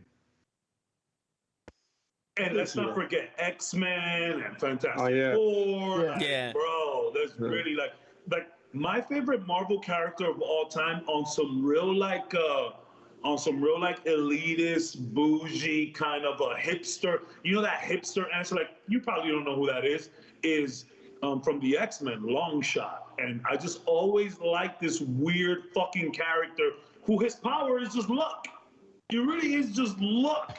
And, you know, he throws knives. And people are like, who the fuck is that? Why do you like that guy? And, you know, I have my own personal reasons.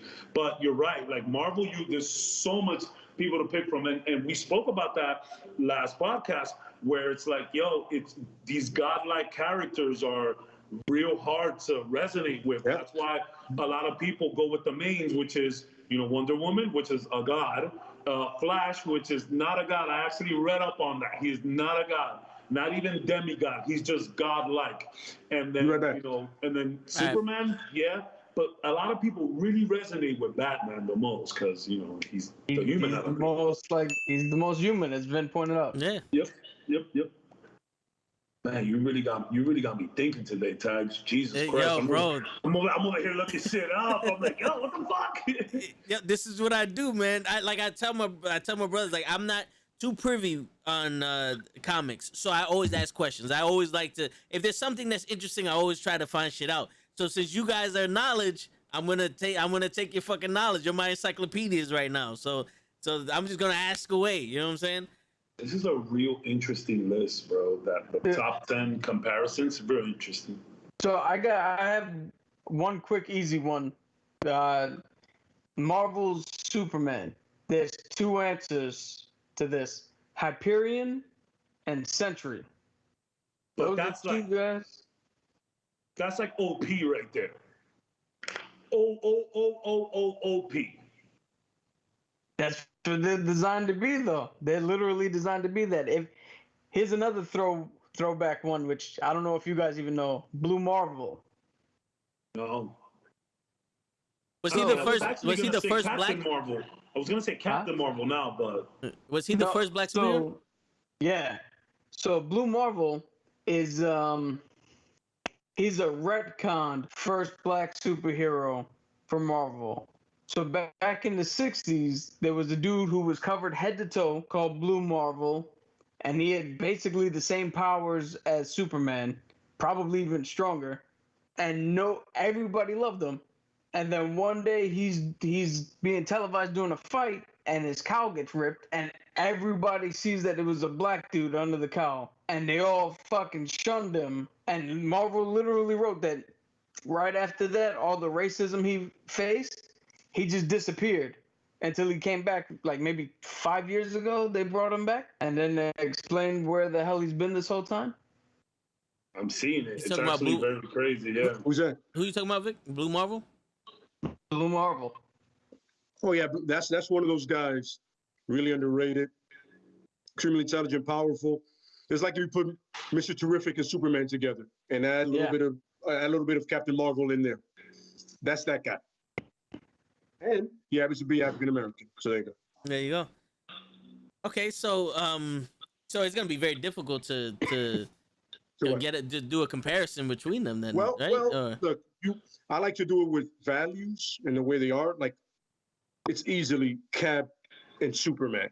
It's like this. That's why when they did the amalgamation comics, they molded those two guys together because they made them super soldier. I go, real original, guys. Who thought of that fucking line? Who said, yo, let's make him super soldier? But that's what Cap already is. Why would you? What are we doing? Anyway, he's a super duper soldier. Yeah, you're better than Batclaw. Darkclaw. I'm not gonna lie to you. I hate the name, but the way they designed it, I was like, I'm not mad. You have clearly Iron Man and Batman just because of the money. You know what I'm saying? Even though Batman is not as selfish, depending on who's writing him. Wonder Woman and Thor, clearly. I mean, that's a given. Miss Marvel and Green Lantern, because they're intergalactic, you know what I mean? That's what they do. And what were the last two? I mean, you kind of like Flash and Flash and Black Panther? Yes. Yeah, there's no relation there. You can't do that. You can't. That makes yo, first of all, one's a king, one's not. Second of all, one's the Speed Force if we're talking Well, about Barry Allen. I didn't mean And the other one is I didn't mean Strongly comparing them driven to by each the other. I father, meant bro. comparing them to Yeah. other members in the Marvel industry. Like I would No, say, yeah. like Green Lantern would be like Nova Corps, right? Of course, yes, You yes, know, yes, something like that. Yeah. easily. And you know what's funny? And it's fun because you would think the Nova Corps would be really popular right now had they bought out Nova in Guardians of the Galaxy like they were planning to do. And that's a really interesting character, depending on which Nova you do. You know what I mean? Because at one point, there's only one Nova. Nova. Want to do Nova. Yeah, at one point, it just all of them becomes one. So you're like, but that's like Captain Marvel now. So it's like you can't have two of those, I guess. I think Captain Marvel missed a good opportunity to like maybe somehow at least pass by, you know, all that Guardian shit. Like, just fly over it. Just fly over it. Yeah, Hey, like a little nod. Like we know that planet. Star-Lord, hey, Little nod. keep going. Yeah. You know what I'm You saying? never Yeah, ran but I into think Star-Lord while you were fucking around in space. You never ran into Star-Lord once. You know, You're You know right. what's funny? I But told that's somebody me this. Me asking I too told much. somebody this, and they were like, I can see it. Jonah Hex and Wolverine. I can see that. You know why? Because I remember there was No. that. I remember I read that one comic book where he goes, "Are you guys time travelers?" He goes, "How do you know?" He goes, "I've been through some shit in my day. I've been through something. Man. I've been through something in my day." So you can kind of see that rough exterior. You know, clearly, you know, not the face thing, but I was like, I've always thought that Jonah had Oh, lost him. a great team up comic if they ever do that. Okay. So that means that leads us to the next topic, where your favorite superheroes to pick up the mantle of the previous superheroes. So, Cap, you want to go first?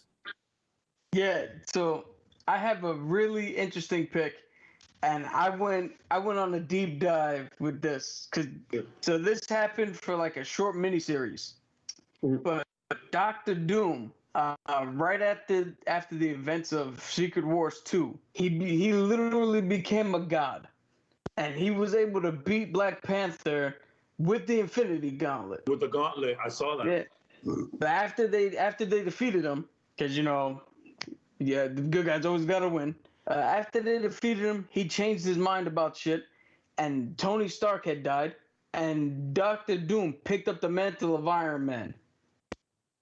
And now, in the short amount of time he was Iron Man, he saved Maria Hill, he saved S.H.I.E.L.D., he went back to Latvia, to his country, took out their dictatorship that sprung up after he left, and put him back into a good place. He saved the Fantastic Four. He defeated like a shit ton of villains all at once. He did the job better than Iron Man ever did, and in a span of like 2 months. So that's my pick. Doctor Doom as Iron Man. It's funny because Doctor Doom, the way he runs Latveria, you would want somebody to run a country. You know, Yeah. like the place is like probably only second to Wakanda with technology wise, right? And it's funny. That's one of the things that like I find interesting about Doom. He could lead the world. He's not wrong. He just goes about it the wrong way. Technically, the man is right. You know what I'm saying? He's like, yo, I could lead the world. I mean, if you look at the way I lead my country, I mean, I can. That's a good one. Yeah. I will last. I'm still thinking about it. All right, cool. Now I hear you. Cavs, you want to go? What was the question again? Your favorite superhero to pick up a mantle of the previous superhero. I'm really big into giving the little guy a shot, you know? So I would like to see like, you know, someone that we really don't talk about much, you know what I'm saying? Maybe if we can see like even like someone without powers, you know, somehow get someone else's powers and like see what they can do. I would love to see like a situation where like maybe even like Black Widow could get some like really wild, maybe Enchantress, Scarlet Witch type of powers on some what if shit, you know what I'm saying? I would love to see someone who we constantly berate and make fun of Hawkeye. his, like low-level character. Just Hawkeye. Like, can you imagine? Gotta be Black Hawkeye. Widow mad at the world, just fucking Scarlet Witch. Like, what the fuck are you gonna say now, Yo, bro? You know what I'm saying? Hawkeye will Silver Surfer's powers. Wanda comes up to her. He's like, bro, everybody always make fun of you. I'm gonna give you some damn powers. Bang. Yeah. Here you go. Yeah. Would love to see some shit like that. Yeah. I'm saying it's Hawkeye with Silver Surfer's powers. Holy shit. Yo. Yo. Yeah, my man, first of all, no more jokes. He is in bed with the powered cosmic. All that shit ends. If I were him, I would carry arrows on purpose. Like, say something. Wipe you off his existence. Can you imagine? Wipe you off his I'm carrying arrows because I can. Silver Surfer just like making his own arrows out of his own like fucking, he's just like this with his own like fucking hands shooting crazy arrows, just headshots every time. Holy shit. Like that. Yeah, that's a good one. Honestly, I loved John Stewart becoming the next Green Lantern because he's such a departure from Hal. You know what I mean? John is like, yo, Marine and architect, like, yo, first the imagination's already there. Like, you can conjure all kinds of cool shit up. But then the discipline that he has, and he fastly, between the comics and the TV show, I became a massive fan of his just because, you know, for him, it's not as simple as just being a lantern. This is a black man literally going into space and patrolling it. And that's crazy. Yeah. And then he goes back to Harlem or wherever he's from, you know what I'm saying? And he's like, yo, you have no idea who this dude is. But he's literally legit one of the most powerful people, hands down, in the league. Always underestimated. So I'm a huge fan of seeing that kind of change from, you know, like, Hal is serious when he wants to be, but he's really like, him and Wally are like the clowns of that place, you know what I'm saying? Yeah. Him and Wally are clowns. And it's great when they go back and forth, but when you want to get shit done, I'm like, yo, is John around? With all due respect to Hal, you cool. Can we get John? Just give him a call. That's what we need right now. Yeah. It's about taking physical. We need John here. You know what I'm saying? And a tactical mind, like I said, real creative. I've always loved that. I love John's idea. I'm with Cap as well, but I just like that the complete shift from Hal to John is one of my favorite ones of all time. Yeah, that's a very good pick. Yeah.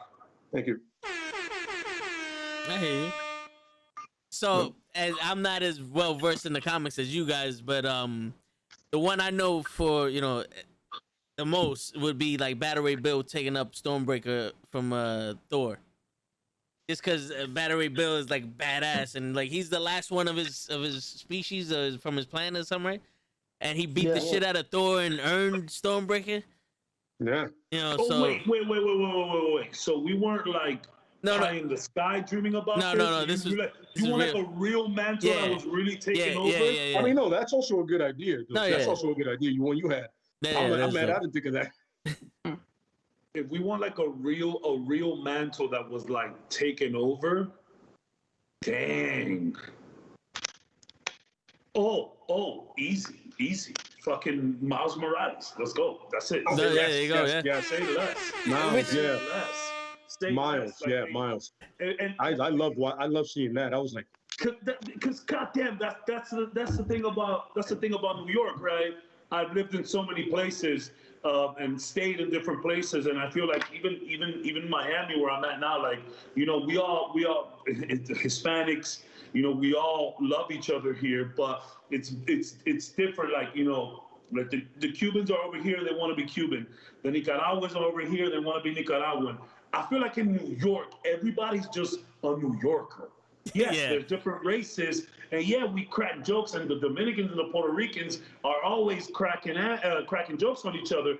But I feel like the thing about New York is that you're always just a New Yorker, and that's the great thing about this young, half black, half Hispanic kid taking over the mantle for Spider-Man, and it's like, you know, shit, like, maybe this is the guy that needs to do it next. You know what I'm saying? Yeah, if it's like a real deal taking over the mantle, 100%. Right. Like you want more definition of a melting pot for the city. Yeah, that's the perfect. I mean, that's the definition of New York City. You have a half black, half Puerto Rican kid that's Spider-Man now. Yeah. That's absolutely Yeah. that's you want to represent New York any better than that? Yeah, I don't think you're gonna find a way right Nah, now. 100%. not at all. Even the Miss Marvel girl, the Muslim girl. What more diversity you want than that? That's literally New York. Like Yes. you go to certain areas and you just see everybody. I'm That's very true. Yeah, no, excited. that's for, great. I'm very excited for all Kamala stuff. I'm so, Oh yes, I'm so absolutely. ready yeah. to see some Kamala Yes. stuff, man. Yes, Give me- yes. give me. So that leads me to my next question. Besides Miles Morales, in DC and in In DC, yeah, and Marvel, that's what I thought of next. what I'm Um, sorry, where other what other superhero is Spanish? So I looked that up. There is a, I think there's a. They just made her. She's a Boricua. I think it's like Super Borinquen or something like that. La Boricua? Saw her. But this is like I'm not joking. I think it's La Boricua. I'm not joking. I think it's La Borinquen or something. Yeah, La Borinqueña. La Boriqueña. La Borinqueña. She's essentially like Spider-Man and Superman put together. But this is like a graphic novel that they put out. I don't know if she's canon or anything like You that. got But isn't it's Miss isn't Miss America Miss Chavez, something Chavez? So that's a weird one because I think she is Spanish, But but she's an technically alien. I don't think she's human. I Yeah, think she's an alien, though, from right? a different world. Yeah, yeah. But like her parents are both women. And I Yeah. guess she's Hispanic then. She's Hispanic then. Blue Beetle. Yeah. Blue Beetle. Oh yeah, Reyes, yeah. So Okay. That's who that cat's there's gonna play. in Marvel there's White Tiger. That's right. The original White Puerto Tiger. Rican dude, and then his daughter took up the mantle. Okay, That's right, yes. White Tiger. so I'm not Um, hearing many DCs besides the Blue Beetle. There's But in DC, is there's Vaughn. Vibe, the guy from the Flash. Okay, There's him. the breakdancing. Well, yeah. I'm not gonna go Bane there. is some sort of Spanish, a little bit. And we do have what is it? Scarlet Spider? 2099? Let me Oh Yeah. Miguel. Miguel, Yeah, right? Miguel, sir. Miguel, Yes. Miguel, yeah, we got Miguel, yeah. Okay, That's true. okay. Let me confirm that. Yo, Cap, who's the street magician that says that Doctor Strange don't know shit about magic? Miguel O'Hara. There we go, Miguel. Dude, I can't. I've been trying to look that up. I can't for the life of me remember who the hell that is. And I just read this shit too, like 2 days ago. I gotta try to look that up. All right, we'll save that for later though. All right, so there are plenty of Hispanic heroes. All right, so that's comforting to hear, you know. So We need some Dominican ones, but you know that's a stretch. I'll take the Boricua. I'll take the Boricuas. I'll take it. I'm asking for too much. I'm asking for too much for a Dominican hero. You know some. Before we can fly. Gotta crawl before we can fly. But you know some. You're not asking for too much. How long has comics been around? Hundreds of years. You know, like, and in all honesty, what at most, what, let's say 100 years now, 1920s. About You know, Yeah. Is it hard to ask for more fucking nationalities in in comics? You have 100 years of writing this shit. We're not You new. know what I love about it? I was telling somebody this a while back that the Phantom, right? Guy growing up in the jungles or something like that is a white guy. I go, really? That's the guy you're gonna pick? I don't know, The white guy in the jungles. yeah. You know how unfit he is for that place? You gotta get a native, dude. Like a native should be Tarzan. the Phantom. A native, like, yo, who knows the jungle? Maybe that guy that's been living here for 15 years? Oh yeah. Probably good for that, right? That guy, right? Why is he not the Phantom? Just throwing it out there. I find it weird. Yeah. Tarzan's a white dude too. I'm not gonna get into that. I have a whole spiel about Tarzan that annoys the fuck out of me. I know gorillas looking like you're my man. I don't know what color that is, but you don't look nothing like him. You gotta die. That's a wolf. I just looked it up. Apparently, there is a Stigmata. She's Dominican, part of the X-Men universe. Okay. Oh, I need to see that. I gotta see. Yeah, it's interesting. Yeah, so she can activate various mutant powers by calling on particular saints. Yeah, see that. Wow, that is that makes sense. Yep. Say that. That's What about was the power again? Her power? Yeah, go ahead, Cap. You can say it. Go ahead. So she can call on various abilities depending on which saint she calls. Okay. Somebody dated a Dominican girl and knew her mother did motherfucking saints. He was like, that's good. Like, that's exactly what happened there. Yep. He's like, I got a character. That's exactly what happened there. I'm looking at her. Her real name is Ana Maria Magdalena Shorts. Damn. Magdalena. Dominican Republic. Is she Shorts is her last name too? Shorts. So she got to be Jewish in there. That's the white guy. That's the white guy that messed with the Dominican lady. That's how she got a citizenship. Yeah. Are you sure? Because Short sounds like a Spanish last name to me. We run in different Spanish circles, my friend. No. You know what? Now that I'm looking at her powers, I didn't hear what you said. Quite. She's calling Santos. Get the fuck out of here. Bro. Yeah. You know what happened there? The dude who came up with it was like, yo, dating a girl, like, oh, my mom does this with saints. Done. Who should call it? What saint is that? It's happening. And then he did his research afterwards to make that happen. They see all the candles with the saint pictures on them and shit. Yeah, he's also, okay, I see this. I got a character. And look, they refer to Saint Gabriel, which is like one of our big dogs. Like that's one of our big santos. You know what I mean? There's like 100 statues of him like this big and then that big, and you see it in any Dominican household somewhere where he's stabbing a demon. Her mother sold her to a Catholic orphanage. Jesus. She visits the Bronx St. Jude. I don't want to read this anymore. I don't want to read this anymore. Yeah. I'm going to get upset. Yeah, I want to read the comic where she accidentally says Mary Mother Mary and then just becomes pregnant out of nowhere. Yo, does she say que lo que at all? I'm really never gonna.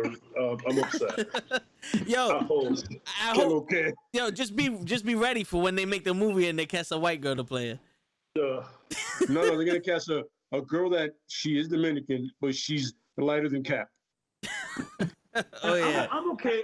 Or Vince. I'm okay with the gender and swapping. I'm okay, but like, man, can we just leave our Dominican hero alone? Like, if it were to ever happen, just please, can we have this? Just let us have it. You can make the first one about her and then change her to something else later, but we need at least one. Like, can Zoe Saldana be this hero? Like, you know what I'm saying? Yeah. Like, can we get Zoe on the? I know she's Gamora. I get it. But she's green there. Yeah. That is funny. She calls on the power of saints. You know what? Just cut this whole part out of the podcast. Just cut it. Before you put it on YouTube, just cut the shit. Just cut these last 5 minutes. What the fuck? She looks pretty bad. She looks like an X-Men. Yeah, she looks like an X-Men. She looks like Banshee. Get the whole like weird thing. That's funny. Anyway, sorry about that. No, that's all right. So that leads us into the next topic. That your favorite superhero attires or costumes. DC? Either one. So are we still doing the top 5, or did we do top one? 5. How we Yeah, doing? you 'Cause I got top 5. You could do your top five. Yes, top 5. You want to go, Cap? Because you already prepared for it. Yeah. Well, so here's the funny thing. I had a little bit of show and tell, but the damn things won't show up because I got this. Because I got the background. You got the background. filter thing behind me.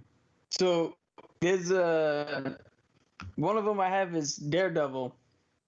There's a graphic novel called Secret War, in which the dictator something von something she was running Latveria when Dr. Doom left, and she was selling Doom technology to like B and C class heroes. So Nick Fury got together Spider-Man, Black Widow, Cap, Wolverine, Luke Cage, Daredevil, and this was the first time Daisy what's her name? Quake. showed up, and they went into Latveria and assassinated her to get her to stop. And during that small time, Daredevil actually had this bad, like they all had different stealth costumes. Daredevil had this badass one where it's mostly black, but his chest piece and the front part of his mask was still red. It looked pretty awesome.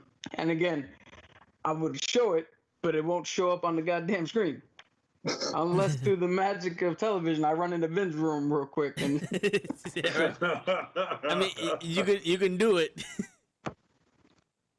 let me find it in this thing.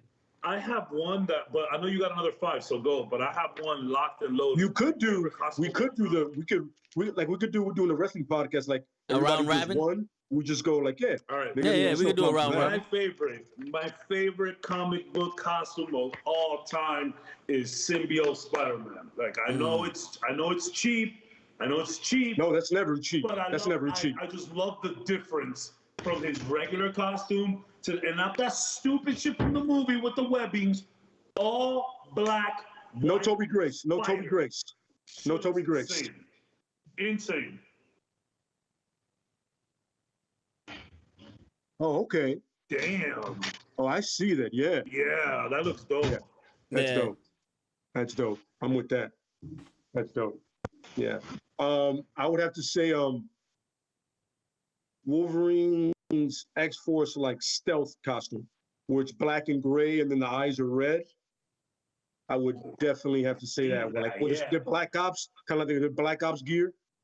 I would definitely have to say that because Wolverine's already a badass, but then you put him in that, and you're just like, damn, son, I'm really afraid now. So I'm definitely a fan. Any Black Ops costume, period, I'm with. Nah, I hear Because you. that means some shit's about to go down. Stealthy shit. Love that shit, yeah. This mission is about murder, and then we leave. Yeah, I was gonna say War Machine, but looking at this that very next page is this Spider-Man shit, and that shit looks fucking fire. I don't know if you can see it that well, but I can see that, yeah. Spider-Man has some of the best costumes, and not even, bro, dead ass, like, even like Spider-Gwen's outfit is badass. Spider-Gwen's outfit is dope, yo, like for real. I love the Scarlet Spider, not the one with the not that one, the one that's red and black. Yeah, that not dude. the one with the wings. Yeah, or the one with like the hoodie, the other guy, like him, like with the red and black. That he has the. It's the same dude. He just changed his costume. Yeah, he just changed that costume. I like more than the hoodie. I was just like, you're not even trying now. Spider-Man sold his costume. What happened, bro? You didn't even try. But yeah, I really like that one that you just said. Yeah. It was dope. It's a good outfit. I'm looking at it right now. It's a good outfit. 100%, man. Yeah. So mine was War Machine. So Okay. Cap, you're number 2. We'll do 3 each. I have Eddie Brock as Anti-Venom. Ooh, nice. That's nice. Not only does the suit look cool with the reverse all white with the black logo, but just the fact of what it does. Like, it actually takes away sickness and poisons and stuff from your body. And they gave a different reason for Eddie Brock to go after Peter Parker. He wasn't trying to kill him. He sensed the venom, the radioactive spider shit in his veins, and he was trying to take it from him to save him. Jeez, that's dark. Yeah, this went down a dark path. It's DC, bro. Yeah, we started in a dark path. Really dark. Yeah. Really dark. Okay. Really dark. Is this damn that white Venom does look dope. Is this too much? Is this too try hard? Spawn? No. Absolutely not. Spawn's good. Absolutely not. That's my next. Gotta mention Spawn somewhere. Oh yeah. Yeah. I'm gonna say what I'm gonna say because I think this looks cool, and every time I wear the shirt, I feel cool. Nightwing. No matter when I wear that shirt, Nightwing's he's still just awesome. clean. It's just clean. The clean lines, the fact that The light and blue. even when he does the red one, the red one, still, Yeah. I'm just I don't want the plunging neckline one from the 70s. I don't want none of that shit. Nightwing? None of You that. don't want that one? No, I don't want that. I want none of that. Nightwing? Okay, Nightwing or Terry McGinnis? Batman Beyond. Ooh, that's tough. You know what? I'm a fan of Terry McGinnis, but I'm a bigger fan I of still Nightwing. say Nightwing. I still say Yeah, I'm a bigger fan of Nightwing. Even though I do love that costume. That's I don't know about the high heels, but everything else I'm with. Throws me off a little bit. Go ahead, Tag. So like I said, I'm not too privy on, but I know Superboy at one point was the Blue Lantern, and I liked how he looked in that. I like. That's nice. Yeah. All right, I like that. You guys are making some callbacks. I gotta get my DC game. No, I only know that because one Comic-Con me and Cap went to, we dressed up as the Lanterns, and my Blue Lantern was not Superboy's, but it was based off I remember of. you posted those pictures. I think that was Yeah. long ago. It was like 2 years ago, 2, 3. Yeah, it wasn't. I remember you posting those Yeah, pictures. it's 2 years ago. Yeah, it was. I had the leather vest, to emulate the Superboy version of the Blue Lantern. Well, actually, like the Superboy when he first came out with that leather jacket, I go, he looks like a douche. It makes sense. Yeah. The glasses and everything, he looks like a douchebag. He's like he's young. He has no idea how much of a douche he looks like. It's I'm a true. fan of that. Yeah. Cap. Cap, your third. So is this third and final, or we doing 5? You got 5. You could do your 5. Yeah. So I'm gonna I reach got into. four. I got four. All right. That's cool. I'm gonna reach into DC in this one, and just like I showed on the shirt before, Ted Kord's Blue Beetle. Yes. His costume looked dope as hell. With that, I am gonna say one of my legit favorite costume of all times. It's not much, but I do like the hooks here, Nightcrawler. Okay. Yeah. that's a good one. Yeah. That's a good one. That Nightcrawler one threw me off a little bit. I apologize. Let me come back. Let me center myself. And I hear you. I have Center myself real quick. I have a little question, a quick one. Yeah. Are we also considering the villains or just heroes? Yeah, of course. Okay. Oh, we can do All villains, of course. Okay, Villains all right. sometimes have the coolest costumes of all. Yeah, this is true. Omega Red is like top tier. Yeah. Oh yeah. It's funny now that you say villain. I am a massive Magneto fan, and I never thought I would think purple was threatening in my entire life. Oh yeah. But between the helmet and how he rolls, Yeah. I mean, and he's the villain that said, "Yo, if I could, I would have dropped the whole city on Hitler." And I was like, "You already won me, brother. You won me already. You want to drop a city on Hitler? I am in. Let's do this." I So feel yeah, you. definitely Magneto. But you know what's funny? The all white version I actually really like too. Ooh. Like the alternate white, like he has an all white thing going on. I'm a huge fan of that one too. But I have to go with the classic purple. Him levitating because apparently he doesn't like to walk. Yo, Completely 100%. this is I my mean, the favorite- man's old. He's from This the. is my favorite Magneto piece of property that I own. This is one of these old Marvel masterpieces from like '98 that they used to do the Yes. canvas one. Look at this beautiful card, bro. First of all, I want his leg day routine. That's the canvas one. Incredible. It's amazing. Bro, no, love it. Magneto is a fantastic outfit. Yes. Maybe And you know what's we gotta funny? do like One of- 5 hero, 5 villains. Villain, yeah. One of the most complicated and layered characters in all of comics. And between Michael Fassbender and Ian McKellen, they both murdered it. Both amazing work. But no, I've always been I like Magneto because I don't feel bad for anybody he kills. I go, I get it. I My man feel went through the Holocaust. I understand completely why he doesn't like people. No, Yeah, I I'm with you, feel bro. I'm with you.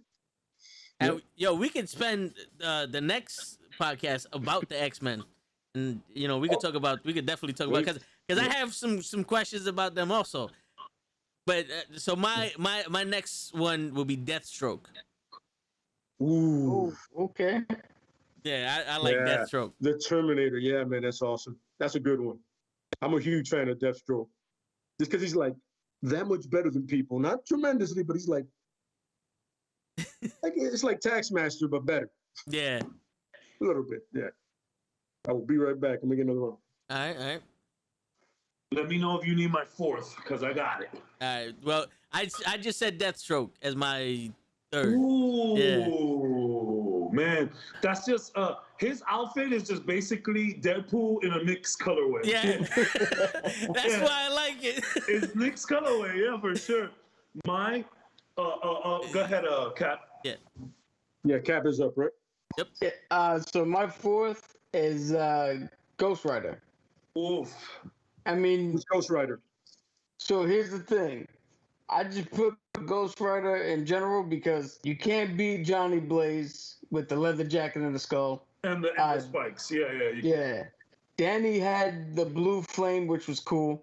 Yeah. And then even now the Spanish dude with the helmet looking skull, that's just badass. Robbie Reyes, yeah, he's dope. Either way you put it.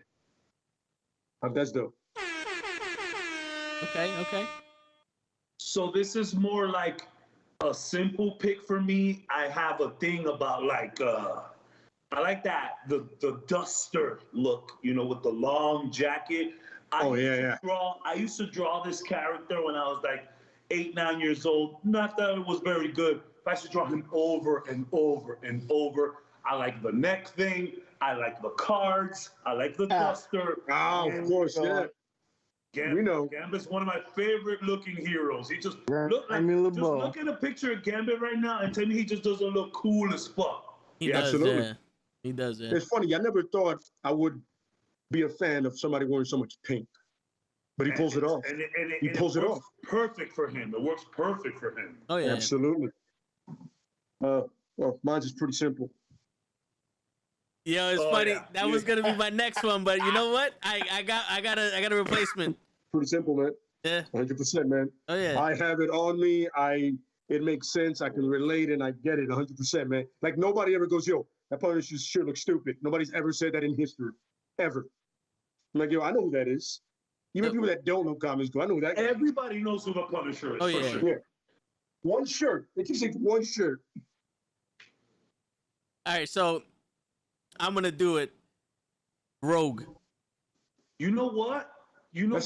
Rogue has a nice look to her. The leather jacket, brown. Clean.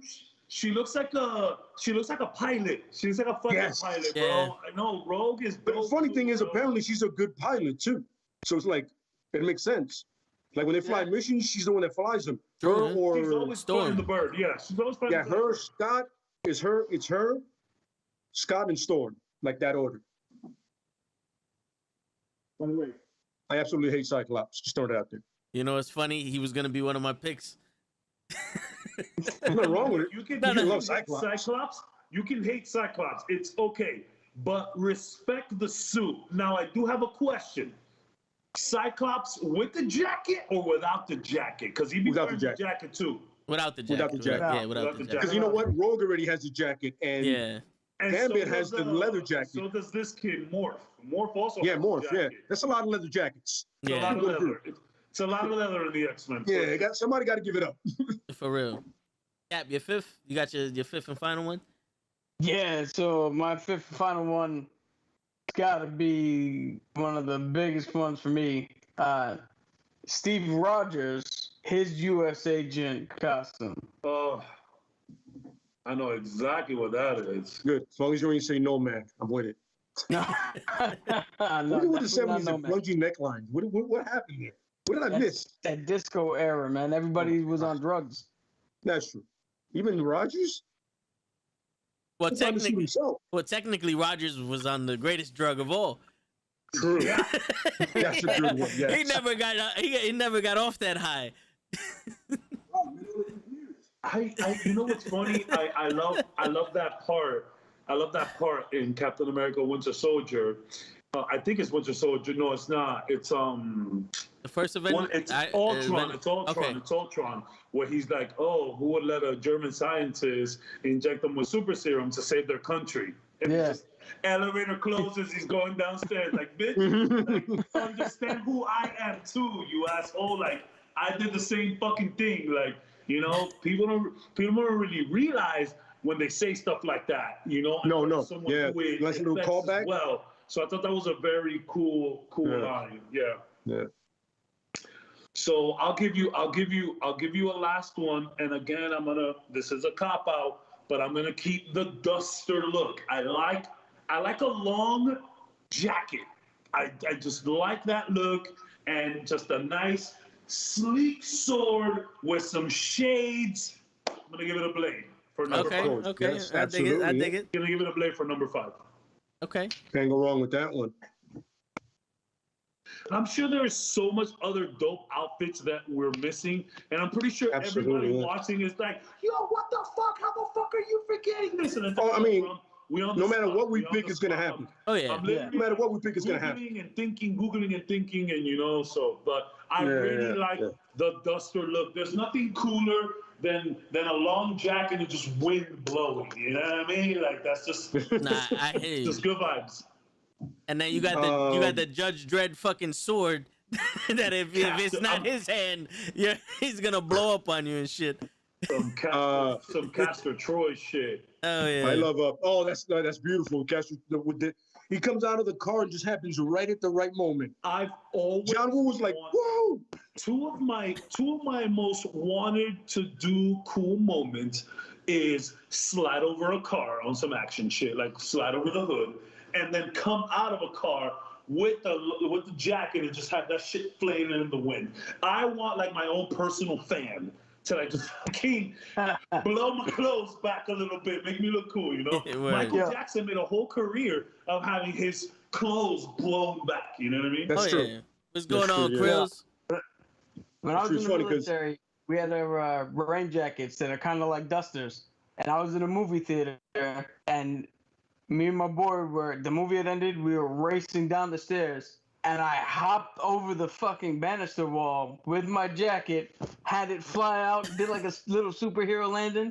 It was fucking badass. Everybody probably looked at me like I was a weirdo, but I was living it up. No, that made the I news. would have been like, yes, you see, you remember that moment for the rest of your life. Oh, like, yeah. there's just something cool about somebody in a duster. Even if the duster is fucking yellow, it still looks good. You know what I mean? Like And Dick you know Tracy. what I'm Coming out talking like Jubilee or something. like anybody with now granted something happens to your duster when it's beige because you get that that everybody thinks they're Stalker gonna flash. vibe, yeah. So I mean- maybe stay away from the beige long jackets, but like nice little dark leather jackets just makes you look badass, bro. Yo, I for can't real. wait to see the new blade, bro. Oh my goodness. It's funny, as you say that, my last one is Winter Soldier. Nothing screams assassin like his gear. His gear, Sure. yo, everything about his gear says assassin, between the gun in his back, everything, the metal arm. That's it. There's nothing else like I can be. I hear you. Nothing else but an assassin. So I'm a fan of it. You know what I'm saying? I felt like that arm should have been black, but whatever. It's never been caught. I mean, it was black in the movie and in the TV show, right? No, it's blue, I think. Blue's blue. But it's still darker. Oh yeah, It's still darker. that's true. I'll That's go with true. it, yeah. My last Shut up. one would be Sinister. Oh. Oh, okay. Yeah, Man. just because he's one of my favorite bad guys. Like you like Magneto, I always love Sinister. You know? I love Magneto, but yeah, Sinister is dope. Man, I really thought we were gonna get some Sinister sick shit happening with Spider-Man. I really thought there was a lot of in the X-Men movies when we got a little bit of Weapon X Yes. during that shit. That's all Sinister shit, and that scene where it says Sinister Labs, some shit like that on the. Oh, it's the briefcase. Estes Corporation. I really thought we were gonna get some of that Sinister Six stuff, man. You never know. You never know. So, Hey, man, listen. When Vulture sees Scorpion and they start talking, and then at the end of Morbius, and now we know that Craven is already on the way. yeah, are they gonna do it? Are they gonna They do it? should. I mean, don't plant the seeds, but it's Sony, not Marvel. Marvel plants seeds. Eventually, they grow. This is Sony. I have too much faith in Sony. Fucking hanging for years, like whatever, forget that. God damn it. They can't make Doctor Doom. It was supposed to be worrying about Sinister with this shit. I'm not gonna get into Dr. Doom. One of my favorite villains. That's I don't know what the fuck that was. that's one of Fucking Cap's shit favorite show. villains also. Fucking shit show. Yo, I'm telling you, and Cap can elaborate on this more, but when the Green Hornet with Seth Rogen or whatever the fuck his name is.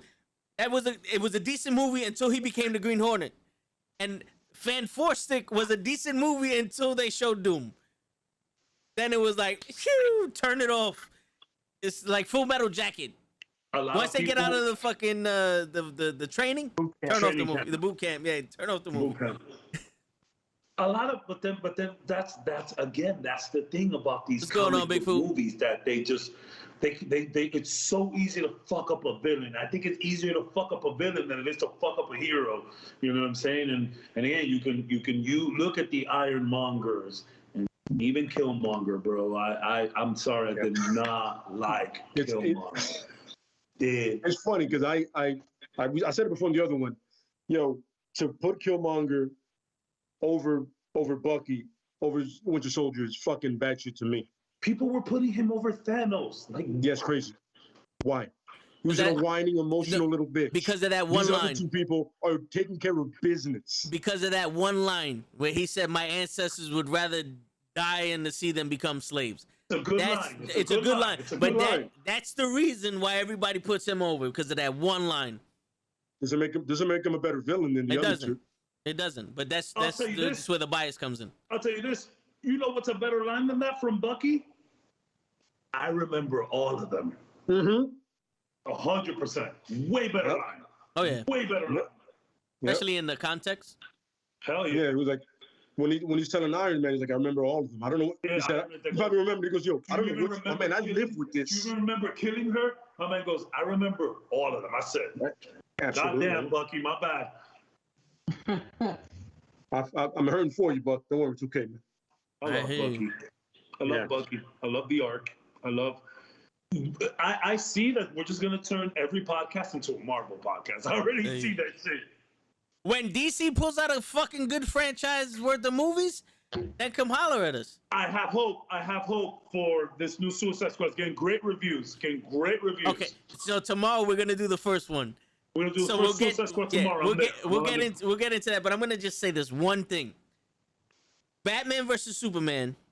You can ask my brother, Cap. I said this can potentially wipe out anything Marvel's gonna do. Because the two most known heroes in the history of knowing heroes is Batman and Superman. Are duking it out. And you put that live action in this time when they just had Iron Man and all the other ones, and those are dope movies. This can potentially destroy the Avengers and any momentum that Marvel had. And they turned around and said, gotcha, April Fools. This is just a Lois Lane movie. And then Justice League comes out, and I'm like, maybe they saw something different. And they said, got you. This is a Lois Lane movie. and then we said, all right, yo, Lois Lane ain't in the Suicide Squad. It's a fact. We looked it up. IMDb'd it. Lois Lane's nowhere near Suicide Squad. This is what's going to save him.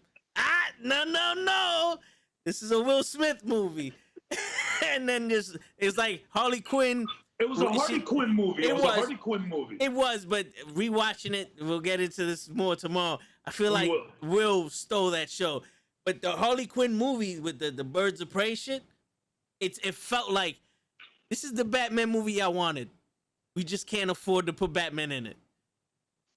You know what I'm saying? Really? I haven't watched it. I haven't even watched. Should I watch it? Yes. It's really good. Especially for a Harley Quinn movie, yes. Because I think she's better in that movie than in Suicide Squad 1. Should have definitely got a different name. I don't know about the Birds of Prey shit. I didn't see any Birds of Prey. I saw a bunch of bullshit. I saw a bunch of people that have the names of the Birds of Prey. None of them were it. None of them were them. Technically, that movie's name is Harley Quinn and Birds of Prey, the Emancipation of One Harley Quinzel, some shit like that. Yeah, the annexation of Puerto Rico or some shit. The whole point of it is that no one was at a Birds of Prey movie. I'm sorry. No, yeah. So if DC actually made watchable movies, we would be talking about them a lot more than you know. I think this new Suicide Squad. I think this is gonna be the one that you're talking about. The launching point. This is gonna be the breakthrough. I have high hopes, man. I have high hopes. To be honest, I'm more hyped for this movie than I was watching Black Widow than I am for Shang-Chi, even though I can't wait to see that one. Okay, we Here's should one- see. So Shang-Chi, like, again, it came out of nowhere, and we spoke about it last time. You know, there's a lot of shit with Shang-Chi that you gotta change for the theatrical release, because that shit was hella racist. But once you start looking at the Easter egg videos, and then you see Abomination, and then you start thinking Thunderbolts and all of that shit. Yes, but I really, honestly, like, I bash on DC, not because I want to, because I'm disappointed. Like, that's what DC and well, that's what Marvel fans need to understand. Like, the average person that doesn't like DC is because they're so hopeful of these household superhero names that they've been hearing forever. You fuck up, and your Man of Steel was not a bad movie, It wasn't. bro. I It liked wasn't. Man of Steel. I liked it, but again, it's problems. And Shazam is the Thor Ragnarok of the DCU. Like, it's fun, it's lighthearted. All of the extra Shazams at the end was a little weird, but I mean, it is what it is. But it said we're rooting for them, bro. DC, we're rooting for you. We want you to do something good. If you needed to hire John Cena to make your movie good, well then, goddamn, I hope it works. Because I've been hearing a lot of good reviews, and I'm very hopeful. Yeah. That's a touchy subject with Tones. That's a touchy subject with John Cena. You don't like his acting? I don't either. No. He doesn't like him in general. Yeah. Well, that's your wrestling. No. That's your wrestling. Hold on. First off, wrestling is real, all right? It is. No. But, all right, no. Inside the ring and anything that has a WWE logo on it, I don't like this motherfucker. I'll give him the benefit of the doubt as an actor. I'm just going to say, anyone could have did what he did in Fast 9. 100%. He didn't do nothing spectacular. So in this movie, after seeing that, I saw him in the Fireman movie with John Leguizamo. It was like, he has charisma. I see it. It was all right. But I'm not banking on him to save the Suicide Squad. No. You know, Idris Alba. I feel you.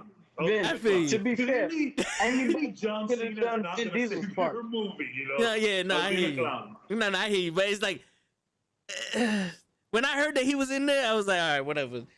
Keep him away from Marvel, and we'll be happy.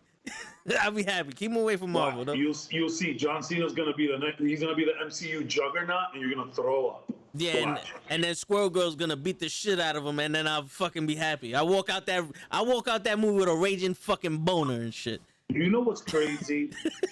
You know in Deadpool how they did a juggernaut with it was like all CG. Yeah. I kind of want that for Wolverine. I don't want Wolverine to be a real person. I want Wolverine to be extremely small in stature, wide, hairy, stinky. I want to smell him through the screen. I could be Wolverine. Wolverine is coming in the next scene. I can smell him out of the TV. That's what I want. I want a CG Wolverine. It's like beer and cigars. Look like Wolverine because, again, and my man's, what's his name? I always Pretty Boy Wolverine for Logan. Hugh Jackman. Hugh Jackman. How did I forget his name? Hugh Jackman is a great Wolverine, but he was a little pretty, a little tall, a little too much crying. I want to see. I don't give a fuck what just happened, Wolverine. I want to see a small, hairy, disgusting Wolverine. I want to see him stab sausages with his fucking claws and just eat them. You know, that's what I want. I want nasty Wolverine. It'd be kind of cool. Sorry for No. Would you want that to be for Sabretooth also? Yes, 100%. Yes, and just have these motherfuckers CG fight, but make it look good though. Make it look good. No, yeah. Juggernaut look Black good. Panther. No Black Panther. No Black Panther. Because Black Panther, that CG's horrible. That was terrible. Or Matrix 3. Or Matrix 3. Oh. Oh, you talking about that Super Saiyan fight? You guys weren't fan of that? I like the last fight scene of the Matrix That's 3, what it but turned into, a Super Saiyan fight. yeah. It really was Dragon Ball. It really was Dragon Ball. I saw it. I was like, wait, I've seen this before. Except I'm not watching 3 episodes of him getting the spirit bomb together. And somehow nobody attacks him. Hit him now. They were just making it. distracting him. Yo, They were distracting him. Oh, that's true. That's true. They were distracting Nappa and Vegeta. for 3 days. For 3 days. It was 3 episodes, not 3 days.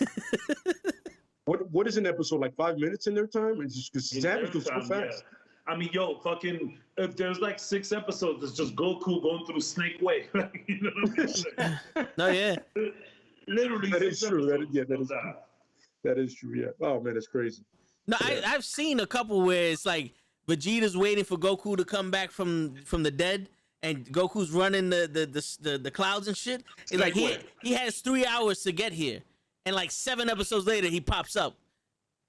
It's like, yo, I don't understand your time. 3 weeks I had to wait for this motherfucker. Anime is very dramatic, and the thing about anime is that they're very respectful of each other. I love that meme that says that if Goku were to fight Thanos, he'd give him the Infinity Gauntlet so he could like get him at his like highest power. Yeah, It's funny because Goku would absolutely do that. Oh, yeah. Like, here you go. he would. I need that. Be like, Let's "Here, do this. take this and a sensu beam. I need you at 100% here, guy." And everybody, And he'll do see it Dr. with a smile on his Seuss face. On some, Gave him the yeah, man, put that on. And Vegeta be in the background. Let me fight him first. Yeah. Absolutely. I like Vegeta, but I hate Vegeta. Because Vegeta is known to just come in, pop shit, get beat up. Does that a lot. But you notice, I don't know if you notice, Vegeta comes in, fights first, gets his ass kicked, and then realizes His potential. if he would have done this, he would beat him. Like he learns from, like he's too quick. He's too like powerful. Batman. He's too powerful. Yeah. Kind of like Batman. Get my ass kicked first time, but now I know. Yep. Got you now, bro. His left is too slow, but you know, shit like that. All right, but going back to the comics, let's go back. To the yeah. So, fuck. Is there anybody in DC that you want to see like that? The CGI? Definitely not a Green Lantern, because that didn't work the first time. You gotta get you gotta get big characters for that though. You know what I mean? Like if you want to give like a real iteration of Clayface, like from the fucking animated series, yeah, that you need to CG. You know what I mean? Like, and I wouldn't mind a CG Penguin. You know, I wouldn't mind that. But I mean, at the end of the day, Danny DeVito will forever be Penguin. Yeah. I got one for you guys. Lobo. Yeah. The main man. I'm with that. And Bizarro. Oh, yeah. I want to CG Bizarro. Yeah. And Okay. you can Don't put leave somebody in a you costume can with a leave the stupid mustache white and the face. funky mouth. Bizarro. Make it weird, yeah. And Doomsday, if you do it right.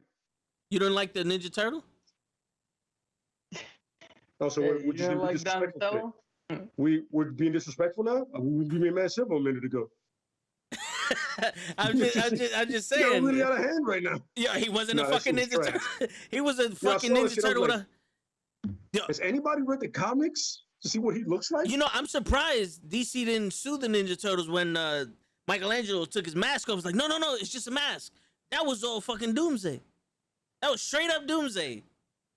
Yeah, they use the same model. Yeah. You didn't like how they had had. that bad. Oh, It please. wasn't that I would love to bad. get to Ninja Turtles too, but that's for another time. You didn't like the fact that he turned into a nuclear fucking bomb everything he wanted. Yeah, no. I can tell by your face like you love that part. Sonic My boom. I'm like, yo, did anybody read that comic at all? No. He was just beating the shit out of people and kept going. That's all he was doing. No problem. He was just beating the shit out of people. He just kept hustling. Like, oh, you two, you want some? That's it. Let's go. Who's next? Murdered. Literally, yeah, he was murdering people. Yeah. See, this is Could introduce so many characters in that one. You could have had Green Lantern. John Henry Irons. You could have just so many. Not that Shaq shit. could have so many people introduced. Yeah. If you done Doomsday right. That Shaq movie was a good 2 out of 10. It's like a 10 out of 10 in our hearts, though. Yeah. Yeah. It was better than Lois Lane versus Superman, though. Cut it out. Cut it out. Cut it out. Yeah, I No. swear to God, I Have hate you, that fucking. Have you seen that movie? Yeah, I've seen Because it. I have. I've seen Because it. I've seen it. I've seen Which it. was the Shaq one? Yeah, with the chainmail. Yeah. Figure. He can't still hit a free throw for some reason that matters. movie. It's 10 out of 10 in our hearts, okay? He got this girl to walk.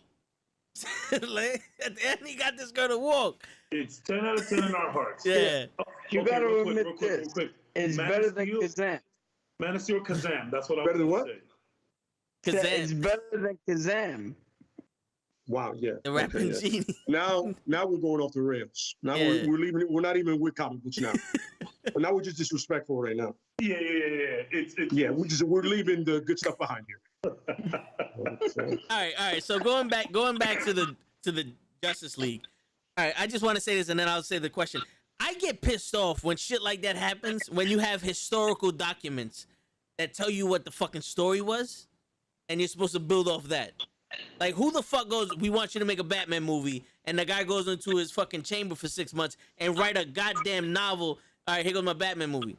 This motherfucker's not even wearing a suit. No, my Batman don't wear a suit. My Batman is gay, and he's gonna go after Two-Face. But the thing is, from the bottom down, he's gonna be burnt. From the top up, he's gonna be perfect with blonde hair and one fucking eye. Like, no, motherfucker, that's not how it works. You know? He's not Two-Face, he's Two-Tone. Yeah, like, that's not how it works. You feel me? Like, there's pictures of what Doomsday looks like. You know what I'm saying?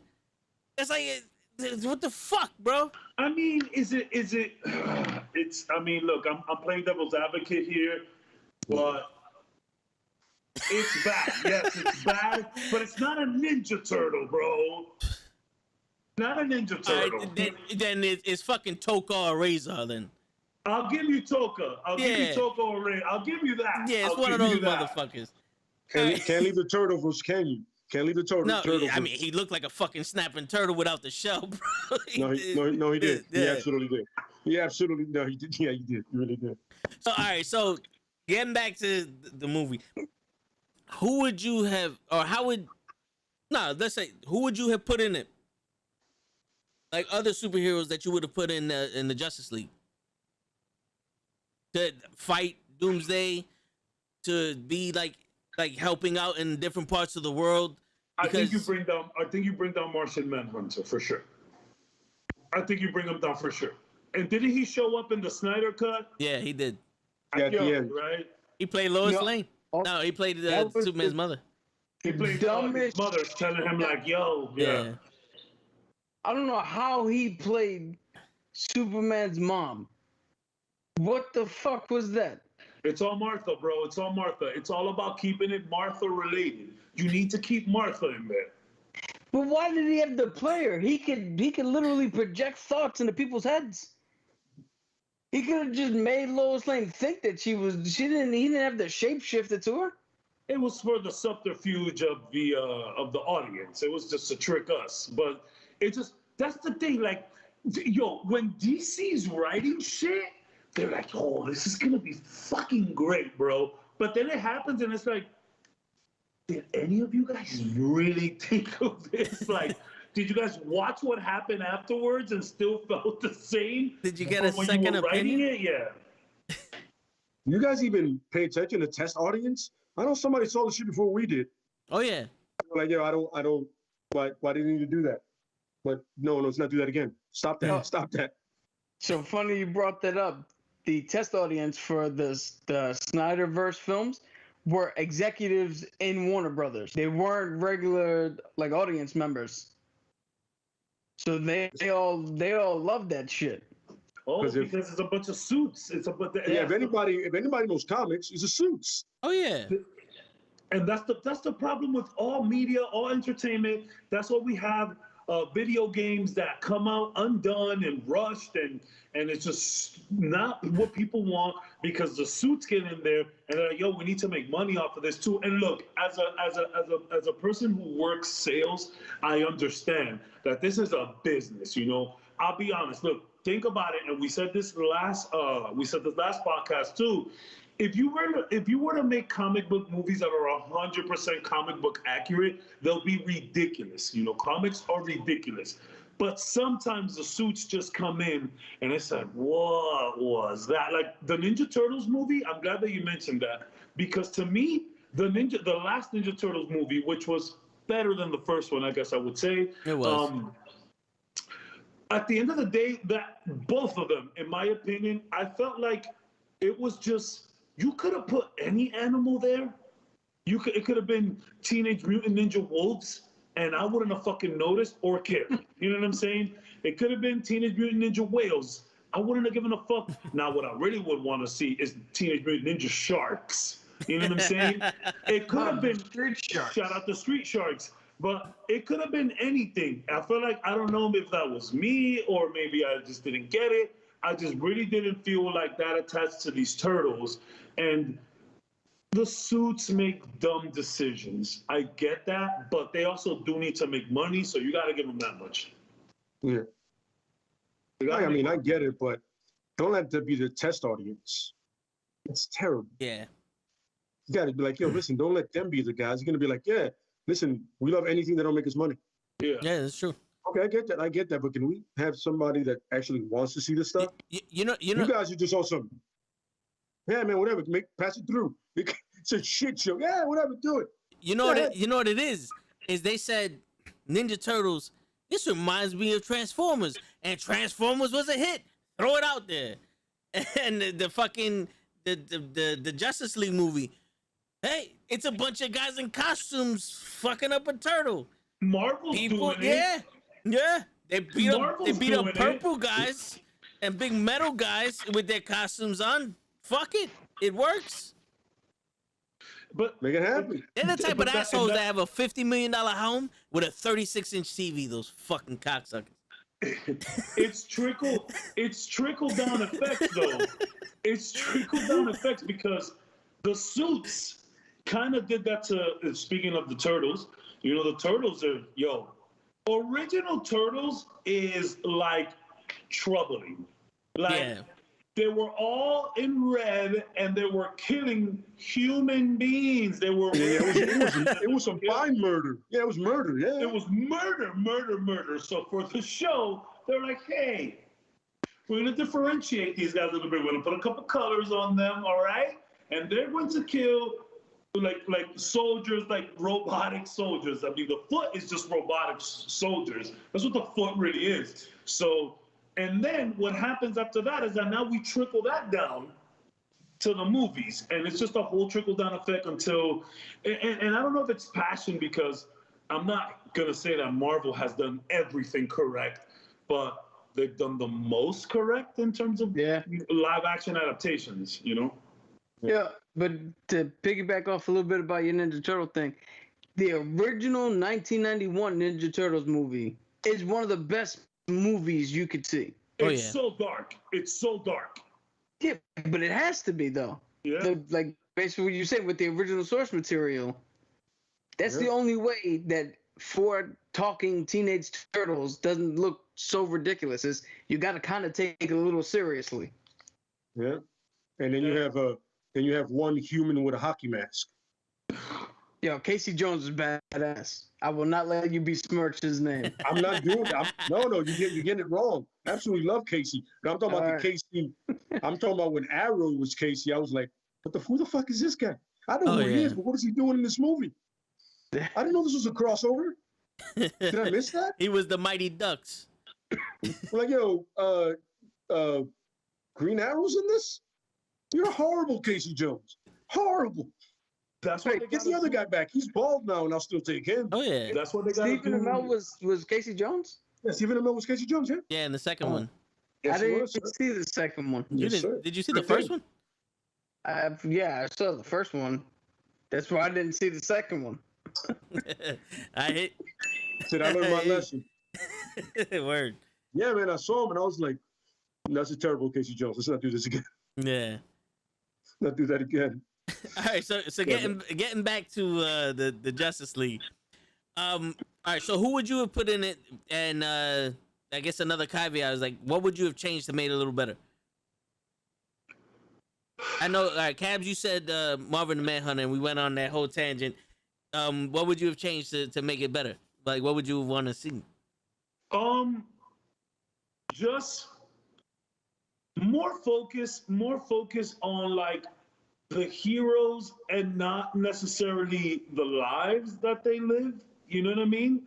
Like, I think so. That's a problem that all of these movies have, you know, that balance between, you know, the real life, the hero life. You know, you need to, like Tony Stark. Tony Stark is a hero that we need to see his human side. You know what I'm saying? But like somebody like Captain America, we didn't see his human side until it was pushed in Winter Soldier. And even then, it was still just all his shit. I feel like you gotta show more hero stuff. That's the thing. Again, it's just so hard because if we were talking about Marvel, I can tell you a million things to make every Marvel movie better. You know what I'm saying? But when you talk about DC, it's like you think about these characters and you tell yourself like, man, this should just work. I think that's the real problem with DC because you're like, all right, we're gonna make a Superman movie. You're like, yo, easy. Make this strong guy fucking destroying everything, and it's like, yeah. But we still need to do something to it. So I feel like Batman and Superman at this point, it's like, we don't need anything else. We just need them to fucking collide. We don't need anything else. We know so much about these two guys already, bro. Just fucking make them collide the entire fucking movie. Just, man. And it's like, well, Superman is a little stronger than Batman, so that might not work. No, because Batman is here to outsmart him. If we could have just had a whole movie of like Tom and Jerry, where, you know, I guess you could call Batman Jerry and Superman Tom. And it's just more battling between them and less like internal conflict. I think it could have been a little better. Yeah, I can see that as well. Yeah. Yeah. So like, we don't need origin stories for these two individuals. Everybody knows them. Yeah. I don't care how much of a comic fan you're not. You know the story. Keep Lois Lane out. Keep the parents out. Yep. This is Batman is just like, bro, I told you this guy's fucking nuts. I told you he's a fucking weirdo. I'm gonna take him out before it gets bad. I'm gonna take him out. I'm just gonna do it. And I think it would have just, if it would have just been a whole 2.5 hours of these motherfuckers trying to kill each other, it would have been great. That would have been spectacular. Oh yeah. Agreed. Yeah. I think sometimes you just overthink yourself and overcomplicate yourself. You just like, yo, just make it simple, son. It's on the pages. Let them fight. That's it. Batman has to go back and rethink things. Superman has to go back and rethink things. Different strategies. At the end of the day, I don't give a shit about anybody else but these. If you put Batman versus Superman, that's all I care about. Yeah, because that's the thing. And Tags says this all the freaking time. Like, yo, I want that for Batman versus Superman. What is this Lois Lane? What is this mom shit? Like, we didn't need any of that. We didn't need any of it. Yeah. I understand. I hear you. So, okay. The first Bat flick that we ever had was Batman versus Superman? Yes. Yeah. Yes. That also might have been a thing. I think it was just a little too jarring for people. Maybe we needed one Bat flick movie on his own to lead up to it, maybe. Yeah, in order to get comfortable, yeah. I can see that. I'll tell you this though. The parts where Batman was basically introducing himself as, like, Ben Affleck was introducing himself as Batman in that movie was phenomenal. Yeah, that warehouse fight scene and all that other shit. Instantly, I was like, yo, this is my Batman. This is the Batman I know and love type shit. You know, the video game fighting style, his look. Like, everyone knows Batman was a brolic motherfucker. And then to have Christian Bale, a skinny dude, is like, I get it. But Ben Affleck was huge. Like, this is the Batman. They made him look big. Yeah, this is my Batman. And then, you know, the whole bullshit is like, It's like Spider-Man. We don't never need another Spider-Man movie where they talk about Uncle Ben dying. No, We don't. get it. We get That's it. what this one got right. Yeah. The new one's got that right. Yeah. He just said, "We know he died." Rest in peace, Uncle Ben, and fucking Bruce Wayne's parents. Rest in fucking peace. We don't need to know that no more. If you don't know that they died, don't watch this movie. Yeah, for real. Don't watch the movie. I agree. Agree, yeah. I agree. 100%, yeah. I agree. Absolutely, yeah. But I There's would no, like- have liked to seen maybe just one solo Batman, not even explaining the origin. yeah. So that's the thing about Ben Affleck. You didn't need to do origin. This is old. Because he's Batman. in it already. This is old. Like he has the Reed Richards shit going on. Yeah. This is old Batman. We didn't need any of that. If I could have just have a Batman, just straight up old Batman, his back fucking hurts. He's just like, what the fuck? I don't want to go outside anymore. I would have loved to see Ben, and again, that's just, I keep fucking, it's a broken record. I love this thing about old Batman. I'm just at the end of his rope, just fucking over it, ready to quit. Like, I need to retire. I need to go, bro. I need to go. I'm done. I think it's a cool thing. And sorry, I'll let Cap go afterwards. Something else, just Batman and Superman needed. This is just time before the release. You know, we didn't need to catch up to MCU. MCU have been doing their thing for 10 years. You could have done. I honestly think a solo Batman movie would have probably been better than Batman versus Superman. I think it would have been. Me personally. Man. No, I hear you. Go ahead, Cap. You guys gave me a lot of time to think because I was struggling with this one because, I mean, I guess you put Green Lantern in it, but the core group that they had is the core Justice League. Like, I don't really think you needed to add. We're talking about Batman versus Superman. Well, who would you put in Batman versus Superman? We could do that too with the Justice League also. Yeah. Batman v Superman. You don't need to add anybody to it. Like, you guys hit it on the head. It should have just been. It should have been a movie where Superman looks at Batman's method and goes, "You're too extreme." Batman looks at Superman and goes, "You're not extreme enough." And within them fighting themselves, they learn, "Oh, there's a reason why both of us are necessary." And that stops the conflict, as opposed to, "Hey, our moms have the same name." Yes. Yeah. Can you imagine that same moment of respect that the Predator gave Arnold Schwarzenegger? Yeah. Can you imagine Superman doing that to Batman? Like, you know what, Batman? I'm not gonna use no fucking powers.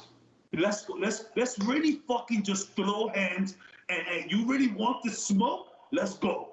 Like, just a moment of respect between these two guys. Because, I mean, it's clear that Batman is out of his league, but the guy's crafty and smart enough to have these things. So Superman be like, yo, you know what? You can put all the fucking kryptonite around here you want, and I'm gonna fucking just fight you bare knuckle. And then they like Cap said, they just kind of realized that, like, yo, maybe we kind of just need each other, bro. You know what I mean? Let's just chill. I would have loved just that moment of respect where Superman's like, yo, you're really doing this. You're really doing this. Okay, let's go. Yeah. And, I think that would have been cool. And the one thing that you gotta respect, like from Superman, his point of view, to see Batman would be like, I'm a god, I have to hold back. You're a human that can die at any moment. You're fighting for your life. Yeah. This, you know, the checks and balances don't weigh out here. You know, if I was fucking bulletproof, you're going too crazy, Batman. You know? Yeah. I don't have to worry about someone shooting me in my fucking face and dying. You know? Or maybe like a moment where, like, I don't know, maybe, I mean, this is, again, I go real crazy sometimes, pie in the sky. Maybe like Superman would have like yo, like maybe like giving him some like mask or something. Like, yo, I'm gonna take you to where I'm from so you can see why I'm doing this. Just like shoot up to like Krypton right quick and be like, you see all of this shit? This is why I'm on Earth.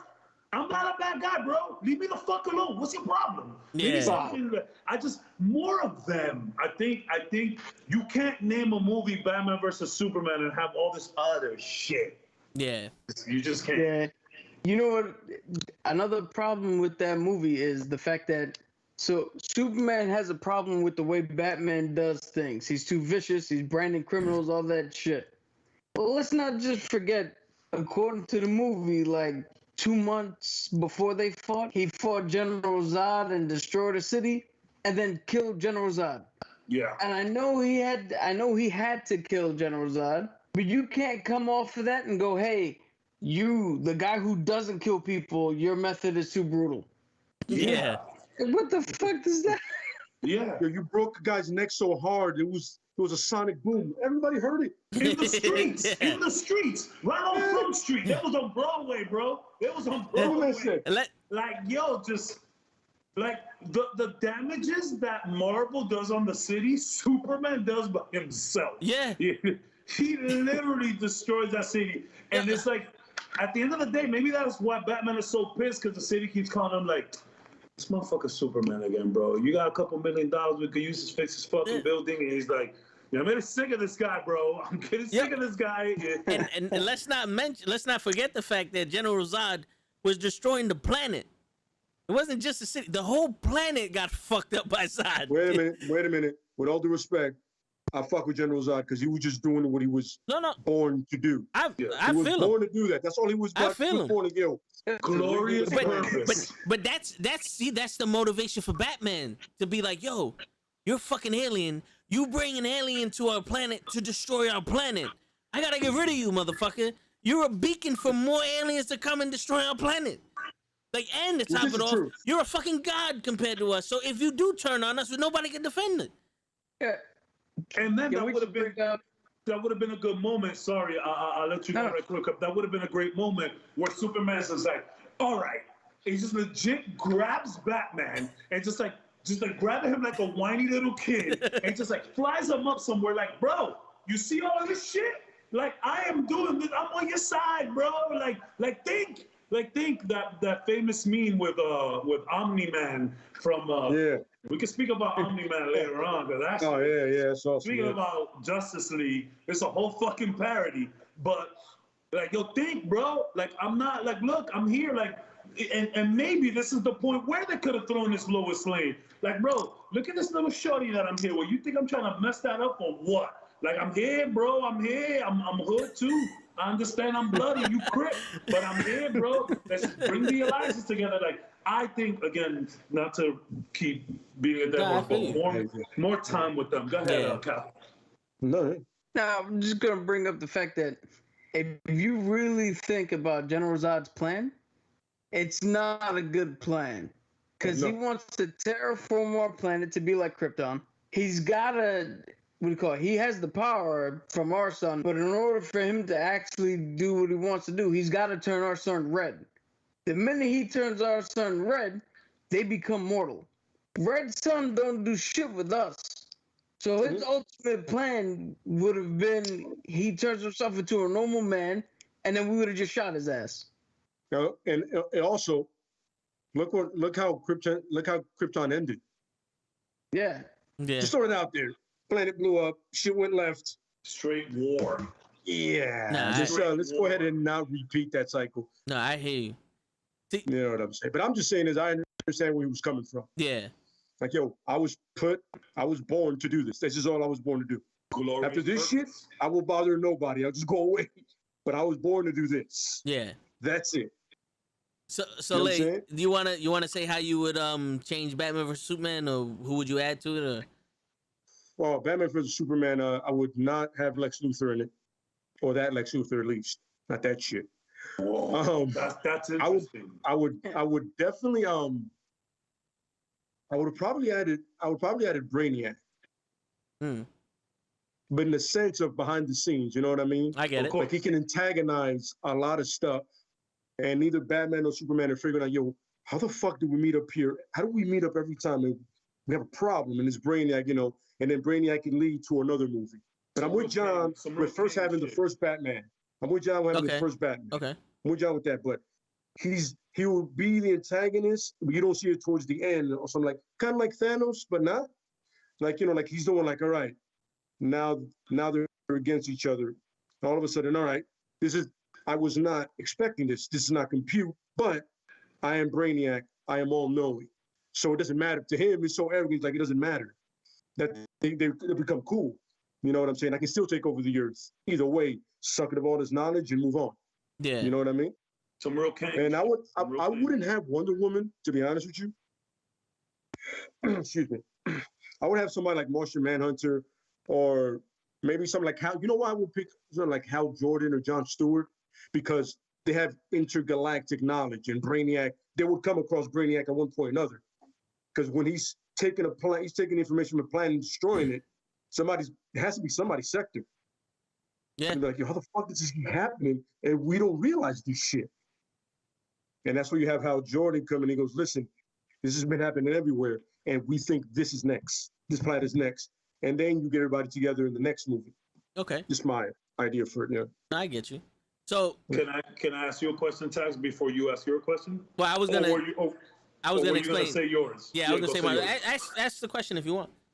No, you say yours. Right. I'll ask the question. All right. So I was gonna do mine leading into the Justice League, and then we can all say how we would change the Justice League and all that other shit. So sure. I would have took Doomsday out of it.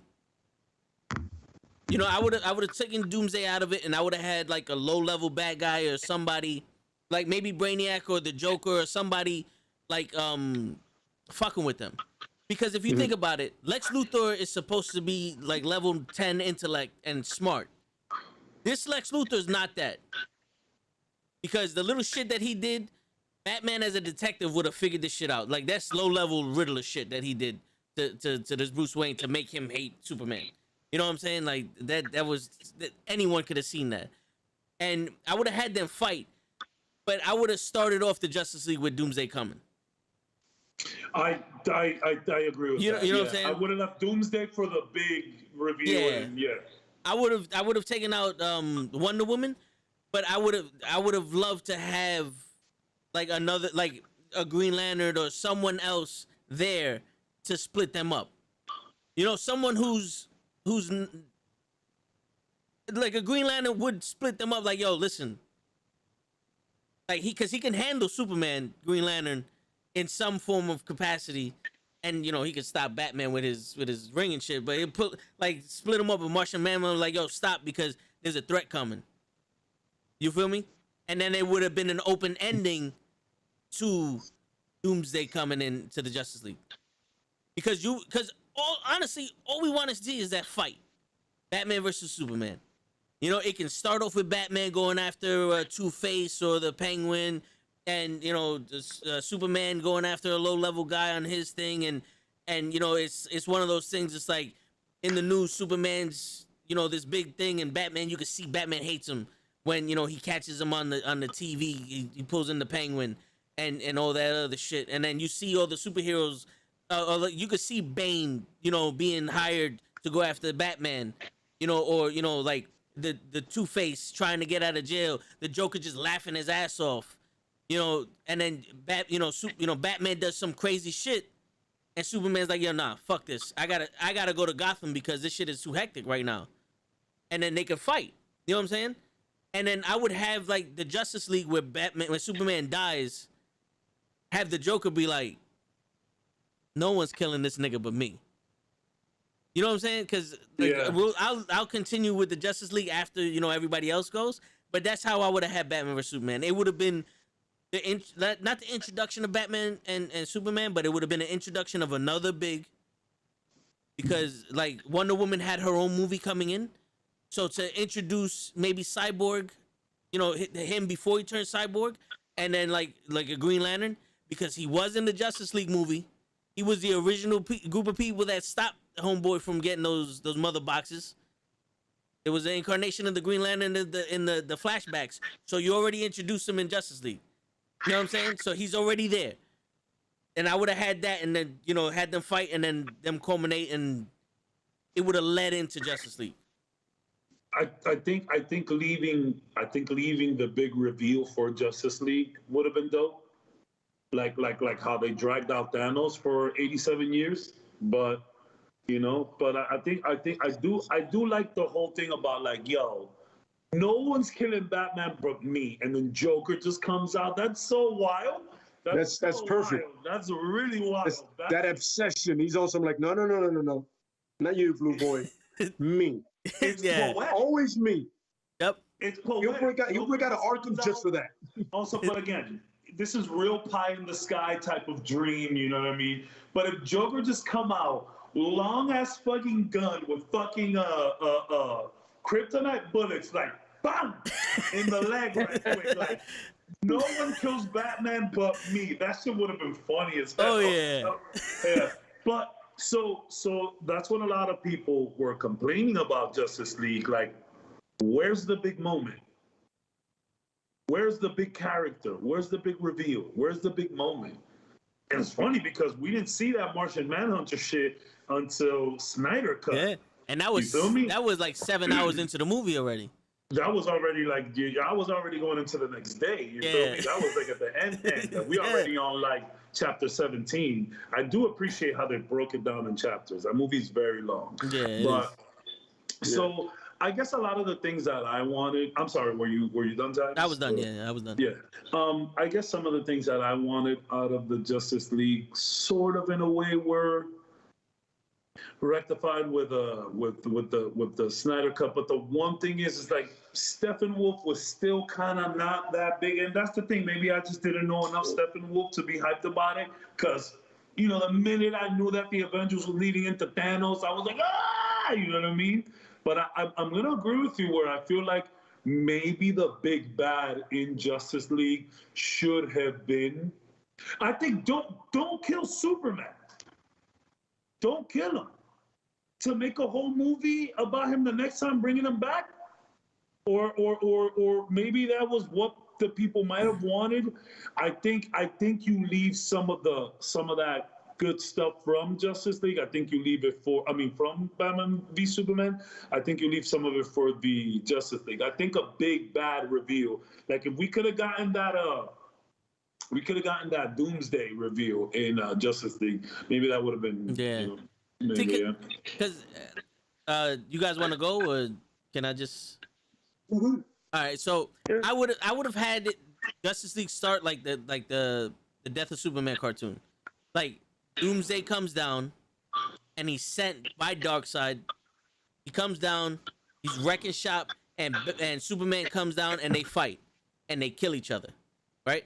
So now in the Death of Superman, he doesn't really die. His heartbeat just slows down so much to the point where he's healing himself, Superman, right? So I would have had that aspect in this movie, where you would have thought by the coming attractions, like you would have known Superman died, but you'd have thought when he's coming back and he's gonna make his grand entrance, but that would have been another superhero coming in. Like that could have been Shazam or somebody coming in, and then Superman comes in at the end as an unexpected. She's like, oh, maybe Superman doesn't come back. You know what I'm saying? But it would have been a perfect way. Like maybe Batman vs Superman, you have the Flash come in to stop him. So basically, what you're saying is that Batman v Superman just shouldn't have even happened. It needs to happen because everyone knows Batman has to fight Superman. So maybe it could have been done after Justice League. But then there would have been a civil war. Exactly.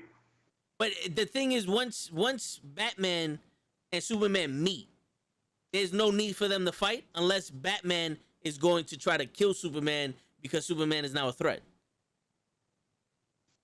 You know what I'm saying? Well, so then, that's the thing. I'm not really too familiar with the continuity about like the death of Superman and all of that shit. Yeah. But maybe during Justice League, when you bring him, like I'm going with your little story right here. Maybe you do bring him back. Maybe Batman vs Superman doesn't happen.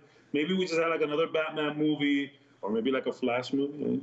But maybe Justice League starts off with the death of Superman. We're seeing it all in the trailers. It comes out. We find out that maybe he's not dead. And during all of this battle with Doomsday, and I know it's maybe through all of this shit with Doomsday, that's how Lois Lane fucking dies. in Justice League. And then because of that, we have fucking a Superman completely lose it. And then Batman's like, yo, I told y'all this would happen. Let's go get this motherfucker. But again, you know, I don't know how that would have worked out. But from what I gather from what you're hearing is that, like, from what I'm hearing from you, I gather that like maybe Batman versus Superman just shouldn't even been made. No, it could have been made. It's just it needed to lead into Justice League, because at that point, that's when all the heroes need to come in. Because think about it, you have Steppenwolf with the mother boxes and everything trying to take over the planet, right, and trying to suck up the planet's energy or whatever for Darkseid. So relatively, every person on this planet has to fight. Whereas in the Avengers, they kept it to Manhattan. In the Justice League, they didn't. It was the whole world. And then they just went to where the main shit was and they tried to end it. Now, in Justice League, how cool would it have been if you would have seen in Gotham, you had Nightwing and Two-Face fighting off these fucking aliens, and Bane fighting off these aliens, and Deathstroke fighting the aliens, and Wally West fighting off these. Like, you can show an entire world of people fighting, and they don't have to be main characters. It's just, yo, in fucking Africa, you got this person fighting. In Central City, this person fight. It's, you know, in Gotham here, Metropolis, there's Supergirl would have been fighting somebody. Just, these are the core guys that teamed up. They know what's happening, and they're gonna end it. Everyone else is just holding off the line. They're holding the line. You know what I'm saying? Like, I think that would have been way better, because that's how you catch up the rest of the world to the DC universe. It would have. I actually like that idea. I would love to hear what Cap has to say about it. So, here's where I played devil's advocate. Yeah, that's why I asked. Vin's idea wouldn't have worked. It wouldn't have worked because, one, if you just do a montage of shots where you got superheroes fending off the Doomsday's little alien guys, 98% of the theater would have been like, who's that? Who's that? Who's that? Who's this guy? Who's that dude over there? Quick question. Didn't 98% of the people watching the show go, who the fuck is that with the lightning bolts in the beginning? That wasn't really clear that was Zeus and Greek gods fighting with him. Yeah. True. Yeah, true. But those guys are not, like, Zeus doesn't play a part in the greater DC universe. So to have Wally West, to have other superheroes just pop in with no explanation of who they are, like, we didn't get Barry Allen yet, but you have Wally West in here. Where the fuck did he come from? That's kind of what happened with Batman, too. I mean, we don't need an explanation for Batman, but he just did show up in BVS, you know what I mean? Yeah. The whole problem with the Justice League and Batman v Superman. Tell us, Cap, how do we fix the Justice League? Tell us. This is how you fix the Justice League. You don't do a movie that looks like Endgame. You don't give us Darkseid right off the bat. Yeah. Because we just had Thanos. So for people who don't know, this is just a rehash of what Marvel just did. Yeah, that's a good point, man. You give us a movie with a smaller, like, bringing it back to what we were talking about earlier, with a smaller psychological and I can't pronounce the word, but like a methodical. No, like a philosophy-based movie, where you really hone in on why these people have to team up to protect the world. Because they teamed up to revive Superman, if anything. Yeah, which doesn't make sense, because even with that's the thing with Justice League. Their plan was, we bring Superman, he's got it. Okay, well then you guys are completely irrelevant outside of... I mean, I know there's only so much Superman can do, but I'm pretty sure 98% of the job is good enough. Like Metropolis is not crawling with bad guys, so he can go to Gotham and take care of everybody real quick and then come back. So Batman's plan was dumb. We only need one dude to stop all this shit. When you have a god on you. Yeah. It should have been a movie about why these specific people need to come together. And even if they don't like each other, even if they don't, they don't want to team together, they all realize that there's something bigger when we're all together. And then plant the seed for Darkseid coming down the line. Then do Doomsday and the death of Superman, because having that, when Superman died at the end of Dawn of Justice, who gave a shit? He was coming back. They're doing Justice League. He's in the poster. But if you would have gave us a movie where Batman and Superman fought each other and realized, you know what? We actually need each other. And then you get a second movie where Batman and Superman are like, shit, we're going to need more. So let's bring in Wonder Woman, Flash, Green Lantern. Let's find these people and show the world and show everybody here that, yeah, you can do your individual things, but together, nothing can stop us. Then Superman dies from Doomsday. And they're like, oh shit, what do we do? Then they figure out a way to stop Doomsday. Then Darkseid comes.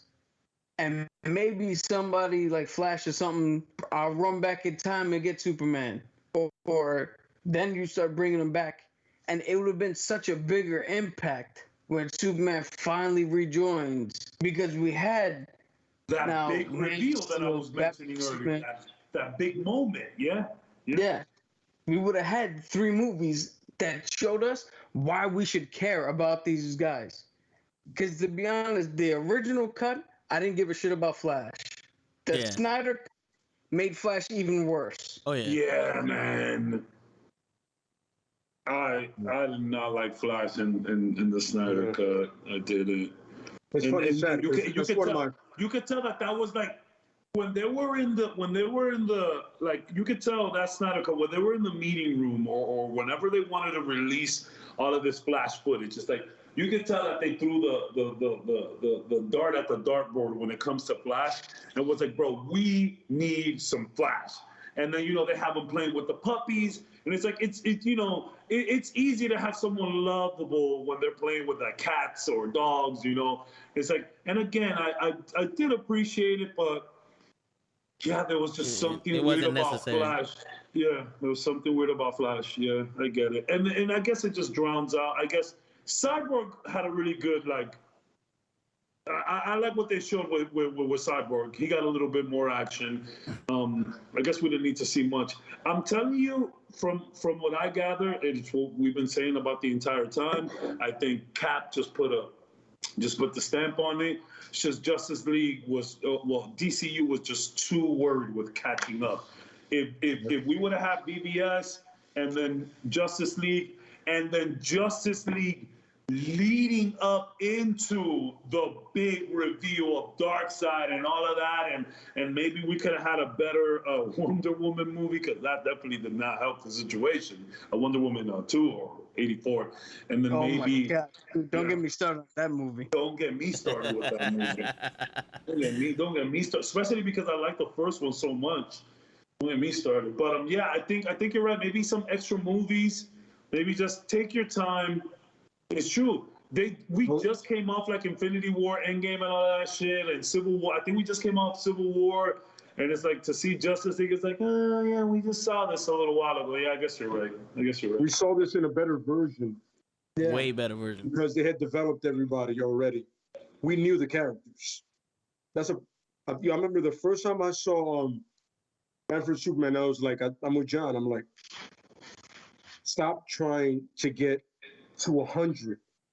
Start at 0. Let's crawl, baby. Marvel started at 0.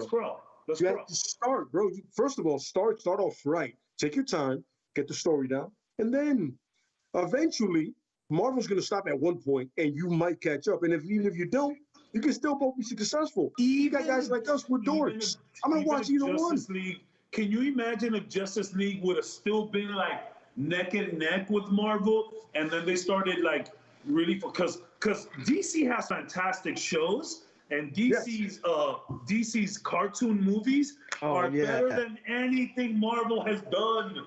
Like, put that on screen. Mask of the Phantasm is like, wow. Yeah. Like, wow. Definitely. Absolutely. Wow. You know? Absolutely. So, yeah, but that was going to be my question, Tags, after all of this. And I know you got something to say, so I feel bad. No, go ahead, go ahead. How would you guys have felt about that trilogy that they were supposedly going to give Ben Affleck for Batman? And he was going to be directing it himself. Yeah, I saw that. I know. I remember that. Yeah. I was excited for that. I was so excited for that shit, man. Yeah. I was so excited. See, I was ready for older, grislier, darker Batman. yeah. I was so ready for that. I love the comics, and I was ready for it, but didn't fall through. But I wanted to see where he wanted to go with it, and who he was going to introduce, and how he was going to go about it.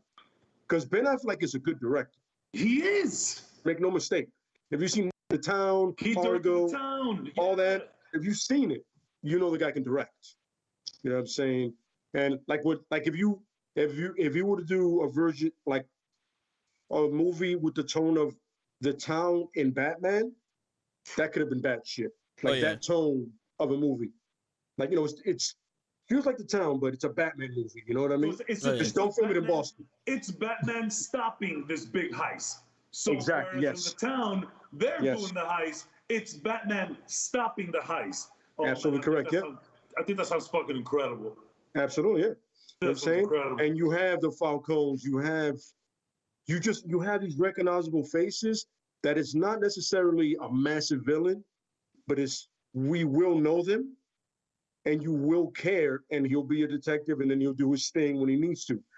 All the gadgets are thrown in there, but the point is, then you get to the second and then the third, and you're like, all right, there we go. See, all right, now I know this Batman more. I know the older Batman, that he's willing to go a little bit more. You know what I'm saying? Like, I'm willing to do a little bit. I'm not going to murder, but I will go a little higher than I'm usually about to do. You know what I mean? So I was completely with that.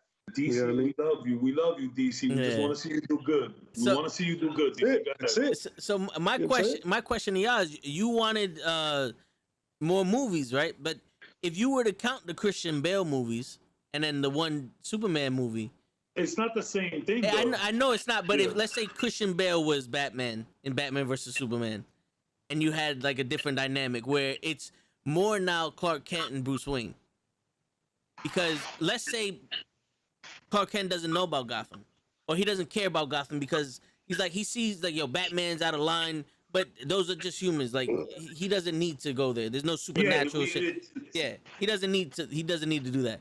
But Bruce Wayne goes to Metropolis, and he goes and finds out, like, he knows this whole time that Clark Kent's Superman, but he plays the detective, goes undercover, he becomes friends with Clark Kent, blah blah blah, and then that leads into a fight. Because like is the problem that it's Ben Affleck, and you need a new Ben Affleck Batman to see how Ben Affleck's gonna be Batman to be this movie, or is the problem that they just completely act like the Christian Bale Batmans didn't exist? I'm telling you right now, we needed at least one Batman, Ben Affleck. We needed one. And maybe you don't focus on such a big enemy, like you said, and can you imagine? So that's the thing. You motherfuckers try to be the MCU, but the thing about the MCU is that there's so much connective tissue. There's people in other people's movies. There's fucking deleted scenes of other people in other people's movies. If they would have done a Batman with a Batfleck Batman, and maybe had, I don't know, maybe some Green Lantern callbacks, or maybe Diana could have passed by, or maybe Superman, anything. I think we needed at least just one Batman movie. Just one Batfleck movie. It's funny. You could always, one of the scenes you could have simply done in a Batman movie, right, is Batman is just literally going to a crime scene, and his radar goes off, and he looks up, and he just sees. Just real quick. That's it. That's it. His radar goes off and he goes, what the? He looks up, he goes, And he it could have been the Lantern, it could have been Superman, it could have been Diana. Doesn't matter. He just looks up and goes. Because that's what makes the MCU the MCU. Every movie that ends, they leave you wanting the next one because of what you've seen. But I don't know. Absolutely. They make Just think mention about to him. him. Yeah. He drives on, he goes. And that's another thing. Like, it's just, I think it will forever be difficult to do what the MCU's done. Like shout out to the MCU because fuck. Like, you know what I'm saying? Like, it's just, I don't think that's this whole little universe, and there's gonna be people copying and stuff like that. And I'm pretty sure some people have done similar things before, but the way that they were able to do it, it's like, man, it's just, how do you, oh man, I don't know how you have so much characters just laying around, and you have TV shows now, you have TV shows then, and then you have continuity from even games, and it's just, it's insane. And I think, you know, if you want to do your own, you know, multiverse or multiverse of madness, whatever you want to call it, don't copy Marvel. You're just not gonna do it well. You got to go the other way. Just do it. Do anything else besides what Marvel's doing. And I get the contradiction there about doing a multiverse, but you can do a multiverse without copying Marvel. It has been done and it can be done. The biggest thing that Marvel has that not everybody else does is they have one guy who's filtering everything. Yeah. It's not Absolutely. a studio, it's just Kevin Feige. And It's he's just Feige. making sure that everything lines up. If DC would have just picked one dude and let him just oversee it, you could have done whatever you want and let him worry about how to tie it back to how everything else fits. Yep. Too many Yeah, because kids, I'm too watching many these shows now. cooks in the kitchen. Too many cooks in the kitchen, man. Yeah. You need a chef, and everybody follows the chef. Yeah. And That's what you I'm need. watching these shows Chef, now. what's up, chef? I'm watching these Marvel shows, and there's callbacks to fucking movies from 10 years ago. And Yeah. I'm like, and maybe not even that long ago, I get it, but like, it's like, so that's the thing that I'm constantly thinking about Marvel. I'm like, yo, did they just have like a big picture planned and they just were dropping shit little by little, or are they just kind of running with it as they go along? Because man, there is plot holes. There's always gonna be plot holes. But like, damn, when you have like, you know, the Asian dude, Jimmy Cho, when you have him calling back to Ant-Man, and you know what I'm saying, And he does the card trick. yeah, like, did you motherfuckers plan this, or like, are you just really making it up as you go along? And that's my favorite thing it's just Feige. It's just Feige. You know, my favorite thing about that, when they did that, was definitely the Winter Soldier, where Zoloff is telling them, "We've always been here. We didn't go anywhere." The moment they told me I could come in, Hydra came in too. And we've been doing it for years and nobody figured it out. In other words, you a bunch of the dumbest motherfuckers on God's green earth. We grew right under you guys. Oh yeah. And it went back to other movies to how it started. You know what I'm saying? And like, yo, you made S.H.I.E.L.D., then essentially you made us. Good job, guys. Dumbasses. Yeah. Thank you I love for Marvel. growing us. Just love Marvel. Those little things right there, that little thing. And you know, the Bucky reveal was great, but then like how long he's been doing it, how long Bucky's been assassinating for them. Cold Wars, World Wars, like just doing it, Korean Wars, like the whole landscape. You're like, so he's been there the whole time, and so is Hydra. And the reason S.H.I.E.L.D. was made to stop them, and you guys literally just grew them for them. It's fucking genius. How do you think of some shit like that? Yep. Yeah, man. And- How do you do that? And It's that also goes with Agents of S.H.I.E.L.D. Because when that happened in the movies, in Agents of S.H.I.E.L.D., that's when they realized that Hydra was a part of S.H.I.E.L.D. They blew up S.H.I.E.L.D. and they had to make a whole brand new S.H.I.E.L.D. and they had to figure out who was Hydra, who wasn't. See, the thing with the Marvel movies is that they all have one tone. Like, you can tell, this, even though this is Guardians of the Galaxy, this feels like the Marvel Universe. This feels like Cap can step in here at any time and be Cap. Where a Batman Absolutely movie, correct, yes. you can't see Superman coming in here because this is so dark. And vice versa. It's like, it's almost night and day type dark. And it's, Yo, damn, that's You such know? a good point, Tag. That's a great point, yeah. Because Absolutely, yeah. I can't even see Batman in Wonder Woman 84. I can't Yeah. see that. I can't see that. Damn, Tags, that's such a good point, man. Yeah, it's a real good point. Like I can literally see Cap walking into the Hawkeye show at any point. Oh yeah. Yeah. I can see Cap going into Miss Marvel. Yeah. Shit, they can just literally pass by. They can pass by Iron Man in the Loki episode if they wanted to in any episode. Like they literally, since they're going through time like that. Oh, that's Tony Stark. And Can I it say wouldn't hi? feel No, forced. don't do that. Don't do that. It Don't do wouldn't that. feel forced. Nope. Yeah, it wouldn't because you. Oh shit! Yeah. Yeah. Absolutely. Yeah. That's such a good point, Tags, for sure. That's a great point. Yeah. Just like the time variance. Good shit. Yeah. Somebody's been reading. Yo, Loki is the most comic book accurate I've seen the MCU. I mean, it's very close. Like, let me ask you, Cap, what do you think is the most comic book accurate you've seen the MCU? Huh. Loki was close. The time splitter, all of the time splitters. All right, the TVA was pretty good, but for overall, there were more comic book accurate things for me in Falcon and the Winter Soldier. Oh fuck yes. Because Sam's progression into Captain America was very similar to what it was in the comics. John Walker's U.S. agent was very similar. They were doing the the only difference that they had is where in the comics John's parents were killed, and that's what sent him off crazy. Yeah. In the show was Battlestar got killed, and that's what sent him off, which is a good switch. That's a very good switch there. But that was probably the most accurate I've seen outside of the first half of Agents of S.H.I.E.L.D. Season 5 with the Ghost Rider. That also was very comic book accurate. So let me ask you a question. Absolutely. One last question, Cap, because I was asking these guys before, and I know that the internet is like very torn on this. Is Agents of S.H.I.E.L.D. canon to the MCU? No. It's not? No.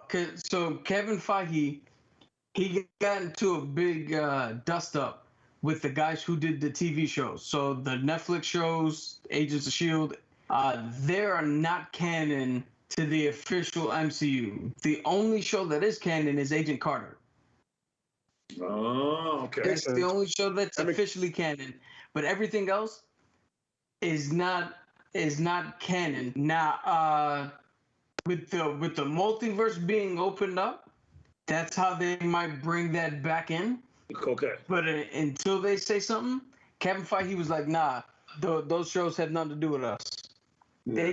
They tried in the beginning, but they was literally the so when Falcon and the Winter Soldier, when they made Hydra still alive and Hydra was running S.H.I.E.L.D., the showrunners for Agents of S.H.I.E.L.D.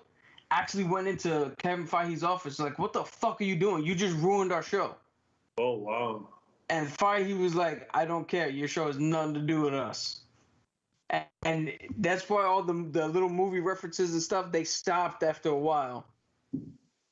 Because Marvel TV was forced to just do its own thing.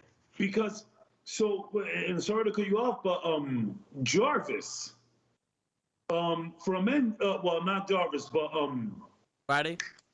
The in Endgame, when they go back and they see this guy's driver. That was Jarvis. Yeah, Jarvis. That's Jarvis, right? Yeah.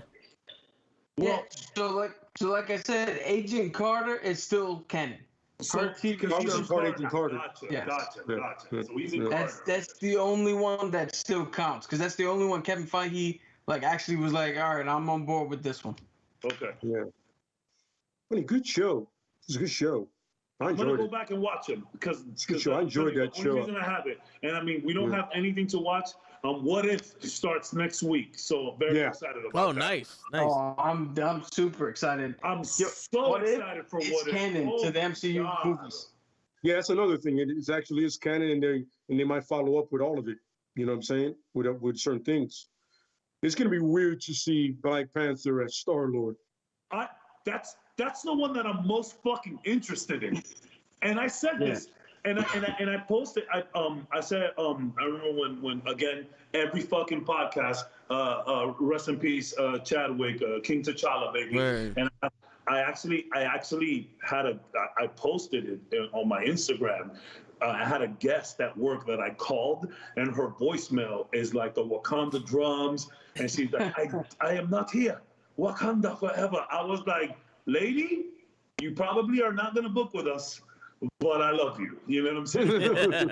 So so I had posted that I was, RP Chadwick Boseman, and I was like, yo, I put that because he did his voices, like he wrapped up What If. He got to finish that. So I was like, man, this is the last time that we're gonna see him. And some people was like, oh, you capping.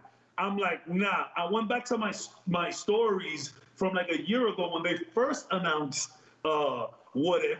And the one thing I posted, I was like, yo, I'm so interested to see what T'Challa is gonna do as fucking Star-Lord. And my second most anticipated is Captain Carter. Yeah. Captain Carter. My most anticipated is the Marvel Zombies. Yo, that also looked really good. Oh my god. Yeah, man. You see a literally post Winter Soldier Bucky, like still with the long hair and beard, still with the light beard, and he's also shit.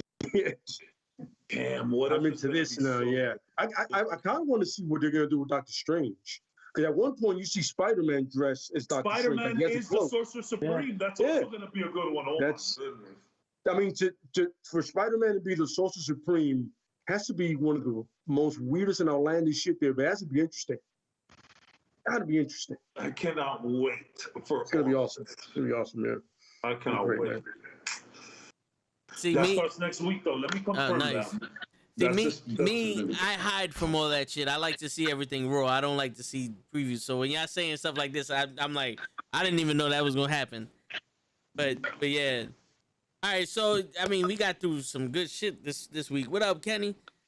You know, but August 11th, 2021, we have the first What If episode.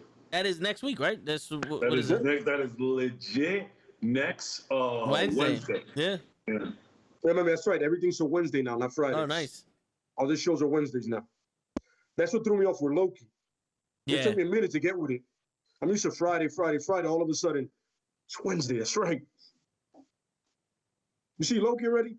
Nah, man. Oh, no, it's not Friday. It's Wednesday. It was crazy. Like, we'd be sitting there like, yo, what we gonna watch for them? Like, Loki's out. Like, oh, shit, yeah. Because usually, Thing was Friday. WandaVision was Fridays. And so was Thing. Yeah. So was Falcon and Winter Soldier. It was Fridays. Yeah. It's a good thing. Cap, I gotta ask. Yeah. I asked everybody this last episode. What did you think of WandaVision? Yo, I absolutely loved WandaVision. I was down for the first couple of episodes that were like a sitcom. I was stuck trying to figure out what the fuck was going on. Like I eventually caught on that was Agatha Harkness. I was for a little bit. I was on the fucking Mephisto train like an idiot. The bees. But I thought that right now that and Loki are tied for how much I like each of those shows. I can't put one over the other. But Captain America: Winter Soldier is your favorite. Of course, that's I think there's a consensus here of Captain America: Winter Soldier. I think there is, because that's my number one. The more I think about it, and the more I talk about it with you guys, the more it's just like way ahead of the pack. And I've had this conversation like at work with a few people that sort of are into it, and everybody loves Loki, and I'm like, man, I don't know. I think you guys are it's just like fresh in your minds, because I went back and watched Captain America: Winter Soldier after Loki. I watched like 3 episodes over the weekend, and I was just like, man, this show's so good. This show's so good. So good. Yeah, man. You're seeing 2 completely different arcs at the same time. Shit, Zemo had an arc. Yeah. Fucking Zemo had an arc. But- That is insane. You know what? You know what the crazy thing about Falcon and Winter Soldier was that it was almost like listening to a conversation where everyone had a point. Mm-hmm. Basically. You know, it's like you can be on Zemo's side, you can be on the power little girl broker side, the little girl's side. You can be on Falcon's side. You can even be on U.S. Agent's side. You can be on everyone's side. There's no right or wrong. You could have been on the government side too. Like, yo, like, fam, these motherfuckers was gone for 5 years and they're just gonna come back to someone's house? Like, someone's been living there for 5 years. What are we supposed to do there? Yeah. Like, what are we just supposed to do? We gotta, like, bro, we gotta figure something out. Like, it's, oh man, I say, like, I feel like, again, people get turned off by like all of the racial stuff, which we spoke on last episode, how important it was for this year. Like we saw it, we perceived that totally different. Yep. You know what I'm saying? And that's another thing, like, and again, we said this last time, Falcon Winter Soldier is the one that's just most grounded in reality. I don't know if you guys have watched the Avengers Assemble, a little like documentary thingy that they have on Disney Plus. It's 3 episodes so far about like behind the scenes WandaVision, behind the scenes Falcon, behind the scenes Loki, and they specifically said it. They're like, nah, you know, this is Captain America. This is the one that's like the most grounded out of all of them, and we are going to keep that going. And I just think it worked perfectly. God damn it, I could watch that shit over and over and over again. Fantastic. Shout out Falcon, aka Captain America. Shout out. I wanna shout out U.S. Agent for being really easy to hate. Wyatt Russell came through with his performance. He has a punchable face and he was a douche. Cap. Since you love U.S. Agent so much, what did you? We love U.S. Agent, but he did a great job. Nobody's supposed to like John Walker, even in the comics. Can you relate? Yeah, but honestly, he's a douche. Here's the thing, though. I do like John Walker. I'm saying he gets a bad rep. I get it, but you have to admit, like with the way he's written, sometimes like he just comes off so abrasive. You know, you're like, you come off like a little douchebag, man. But I love the way it was done. It was done exactly how it should have been done. Like I got put into a no-win situation. There's no way he wins. True. No one is Steve Rogers, and you're literally taking a mantle that's been held for like almost 100 years. And the one person that could probably link you to it doesn't like you. Bucky hates you. Just because you carry the shield don't mean shit, bro. I do not like you. The one person that could probably give you the stamp of approval goes, go fuck yourself. I don't like you. Yeah. That's tough, man. That's a tough road, man. Well, because Bucky put more emphasis on Steve Rogers' pick. He's like, it doesn't matter what you did in your life. Rogers picked Sam. So I don't give a shit who you are. This is Cap. This is the Cap. Remember, they picked Sam. Yeah, that's true. Yeah. That's DC fucking them up. Even Bucky was like, yo, I'm on some Batman shit. I'm fucked up in the head. You can't pick me. I am the wrong choice. Oh yeah. Sam is your choice. You got to pick Sam. Anybody that Captain America would have gone with, Bucky would have been like, that's the guy. Yeah. That's why he was like, yo, go ahead, man. Yeah, I don't need. That's all you, bro. Here's gonna be a little mind trip for you though. Based on what they said in the show that John Walker is, I guarantee you, had you had swapped out Falcon and Cap had never met Sam, but he knew John, I guarantee you, Steve would have been like, the shield is yours, John. I guarantee it. Which is why I say it's weird that people like absolutely hate him. You think Captain America wouldn't have seen through John Walker and known that he was a bad choice? How was he a bad choice? He was a hothead the entire time. From the beginning. Well, he was more worried about being Captain America than he was worried about anything else. Yeah. A hothead? How quick was Steve Rogers ready to beat the shit out of Iron Man because he was getting mentally manipulated? Well, this had to do with his freedom, and when he picked up the shield, he didn't kill somebody. Hold on. So here's the thing, right? Here's the thing. John Walker didn't have the same super soldier serum that Cap did. And it was already mentioned in the, what do you call it, with Red Skull, that if you don't have the correct formula, it does drive the people you give it to crazy. That's why the Flag Smashers went crazy. Then John eventually went crazy. But you took a guy who just lost an entire unit in Afghanistan, and they gave him a medal for it. Then you team him up with another dude, and again, he's trying to do his best, and he loses that guy. And then you're worried about the fact that he went out and killed people. Like, yeah, of course he went crazy, and of course he was like, yo, the methods you told me are not working. You want to stop the Flag Smashers? I stopped him. Like, of course he went that route. This dude has suffered so much loss in a short period of time, and the only thing he got out of it was, here's a medal, here's your shield. By the way, you're not the dude. Shut the fuck up.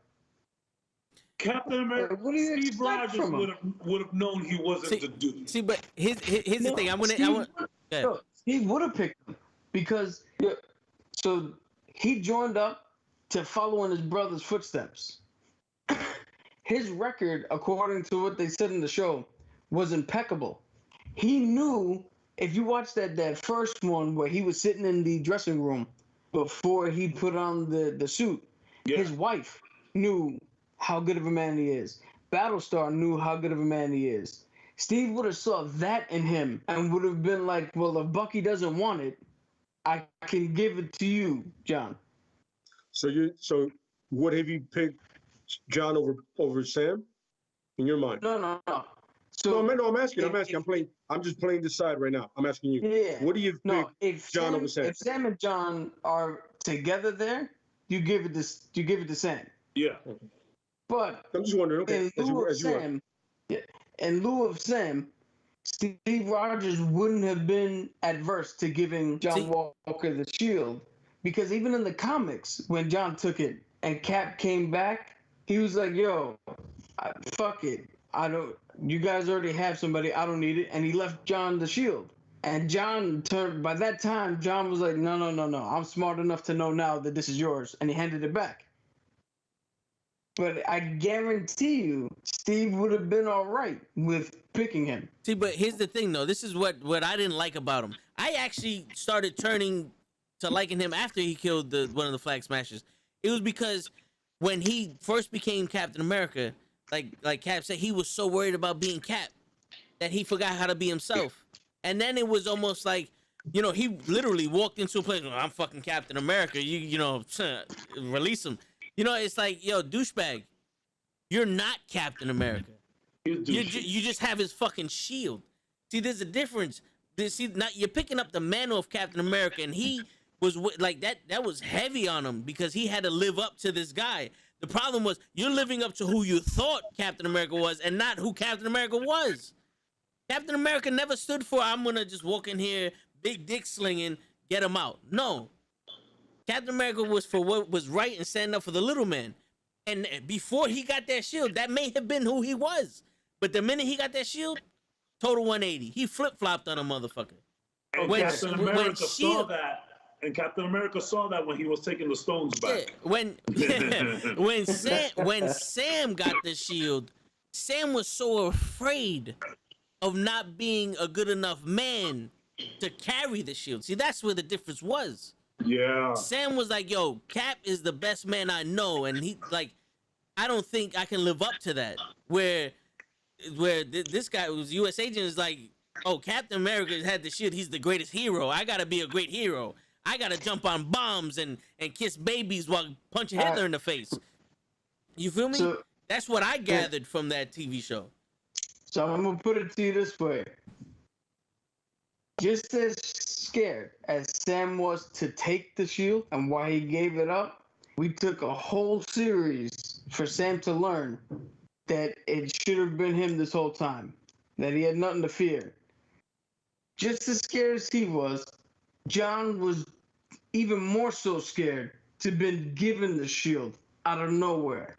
So all that bravado, that's not him That's not him big dick swinging, like you said.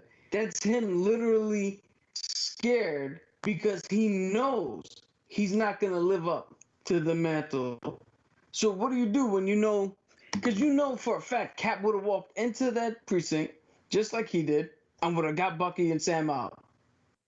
But when you're afraid, what do? You overcorrect. He came in, well, let me use the name Cap because they don't know John. So it wasn't him bravado. That was a scared man trying to be like, the only thing people know about me is Captain America. It's the only name they know. It's the only currency I have in this world right now. And yeah. But let me tell you, that motherfucker was catching that shit everywhere he could. Oh, yeah. You know what I'm saying? He was sliding motherfuckers, hey, I'm Captain America. Just like sliding bills and shit.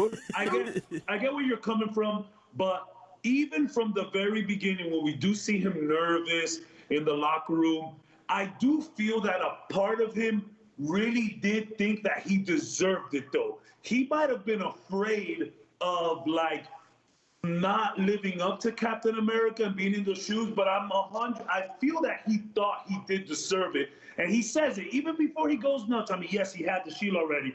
He clearly says, I've done the work. Sam at no point ever said anything along those lines. If anything, and look, and we spoke about this extensively last podcast, there was a whole bunch of different reasons why Sam didn't want to take that shield. And if it wasn't for this racially charged world that we're living in, where, you know, a black man can take that shield and not have to worry about anything, Sam would have been fucking throwing that shit everywhere. He was, again, and again, speaks to the character of Sam that, like, he was so worried about selling out his people. And even on top of that, he was like, you know what, fuck it, let's do it. Because this is not about me being Captain America. This is about me being given this honor and you know, running with it. I get what you're saying. I get it, because we did see a nervous John Walker. We did see it. He looked like, man, this is tough. But there was a lot of people, and even himself in his ear, like, yo, even though this is gonna be rough, I deserve this. That's what I got from it, though. Yeah. You know? I'm actually glad you picked that up, because you asked me what's the most comic accurate show or movie or whatever. I picked that Falcon and Winter Soldier because that little hint of him thinking he deserves it is from the comics. Yeah. Where he literally told the government, like, yo, I could do this job better than Steve. Yeah. So, yeah, there is that, because it's paying homage back to the comics, which is, again, why I'm like, yo, this is the most accurate fucking thing they've done so far. Yeah. Man, I love Captain America talks. This shit gets intense. I love it. Yeah. It's about to be one. We've gone for 4 hours, but I could still keep going. Let me know. Dude, my first ever costume that I had, well, my first ever costume was Rambo. I don't know why when I was a baby, but my second one was Captain America. And I had the face mask and the shield from when I was 4 all the way up to when I was 17. I still had that mask and that shield. That's how far back I go with Cap. That's why I can't. That's anything Cap related. I'm down for. And I was in the camp at first, and I'll be completely honest. I was honest about this before last podcast. I was in the camp that was like, I enjoyed First Avenger. I appreciate First Avenger a lot more nowadays, and there's tons of Marvel movies that you can appreciate a lot more now that Phase 3 is over and we're on to Phase 4. Age of Ultron, shout out. So I was that person at first. I was like, yeah, you know, Steve is a lame. But then seeing, you know, DC got him again. Did it. Yep, that's what it is. Sons of bitches. Yeah, they didn't like the fact that we spoke shit about Justice League, and they cut off cabs. They try to get you late, but your internet connection strong enough. They get us all the time in the wrestling podcast. Yeah. That's WWE. They hate us. And you know, we make better storylines. Yeah. We make better storylines. and they That's what it is. We make better storylines. Yo, we got we the make stuff that you can do for years. we got the Fiend fired. We got Chris Lee like suspended. We did. Samoa Joe fired. Yeah. Oh, I got We this. gave them great storylines. I got this recorded, Krills. So I don't need to take a pic of this for Caps. But yo, DC got him in the perfect thing. Like, no, dude, In the midst of it. yeah. They snapped their Thanos fingers and. Yeah, he's probably gonna go into the Winter Soldier thing, which is a great point. Oh, yeah. I've been a Cap fan from the get, man. I get it. I love Cap being about the dream, not the country, but the dream for the people to live a great life, to be whoever you want to be, as long as you're willing to put in that work, man. Cap. I remember when he became the Nomad, he was like, "Listen, this country lost what it was about. It lost the fact that it's about the people and their dream to be better, not about course correcting the people." What the hell is that? That's not freedom. Like you said in what's that's not freedom. That's fear. That's fear you're doing. Yeah. I'm about people. Like you said in the movie, he goes, "Yo, I put my faith in people for the most part." You know what I mean? Like I believe people are naturally good when they want to be, under every circumstance. I mean, Bucky is the perfect example of that. Even Stark. At the end of the day, Stark proved that he is a hero. You know what I mean? Is he selfish? Yeah. But can he be above himself? Absolutely correct. You know what I mean? And then Cap will give a speech and inspire you to do it too. Cap will give you a speech and inspire you to go into a hail of bullets.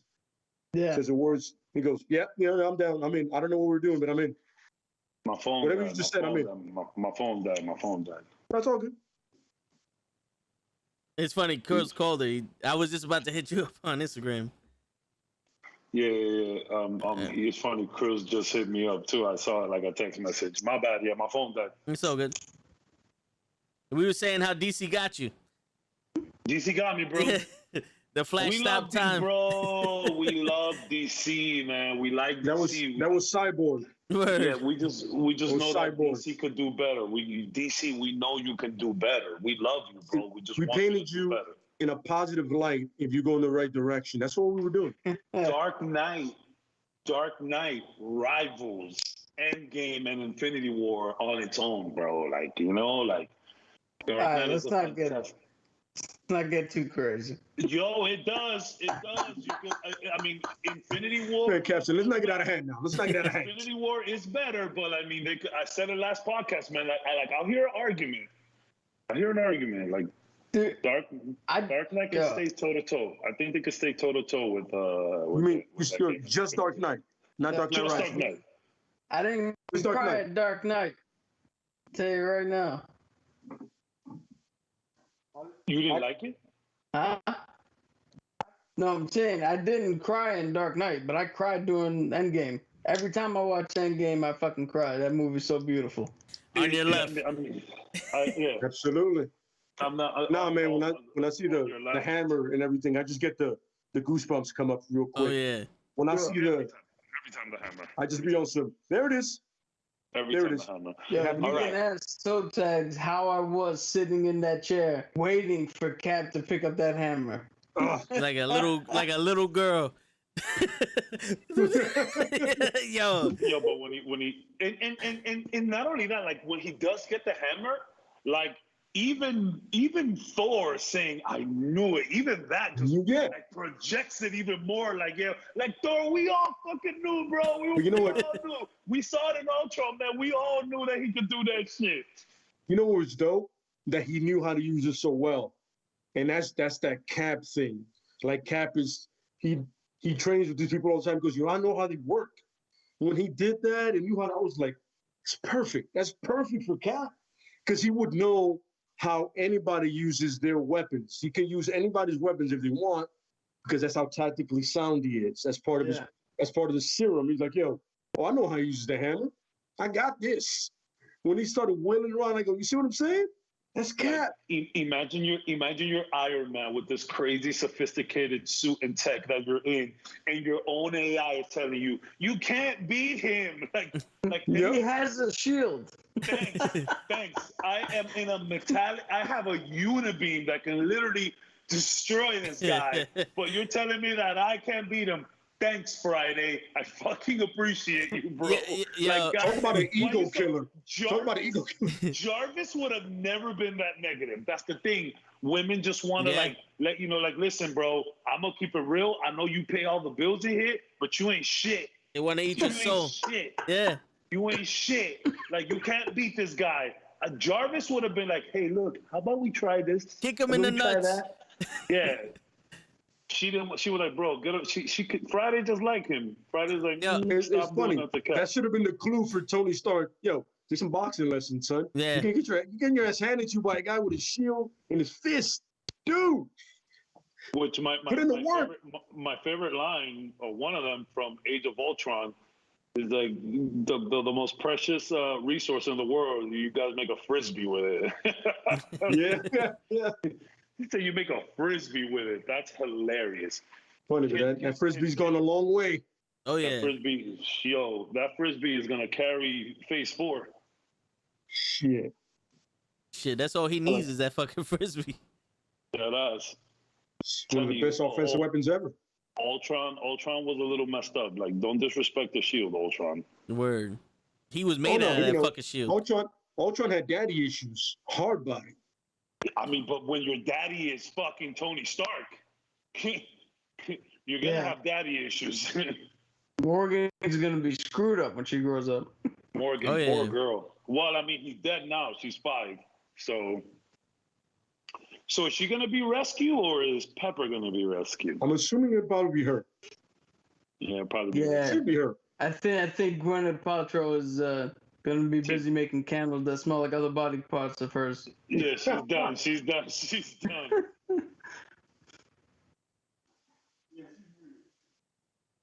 All right, y'all want to call it a night and then we save some for next week?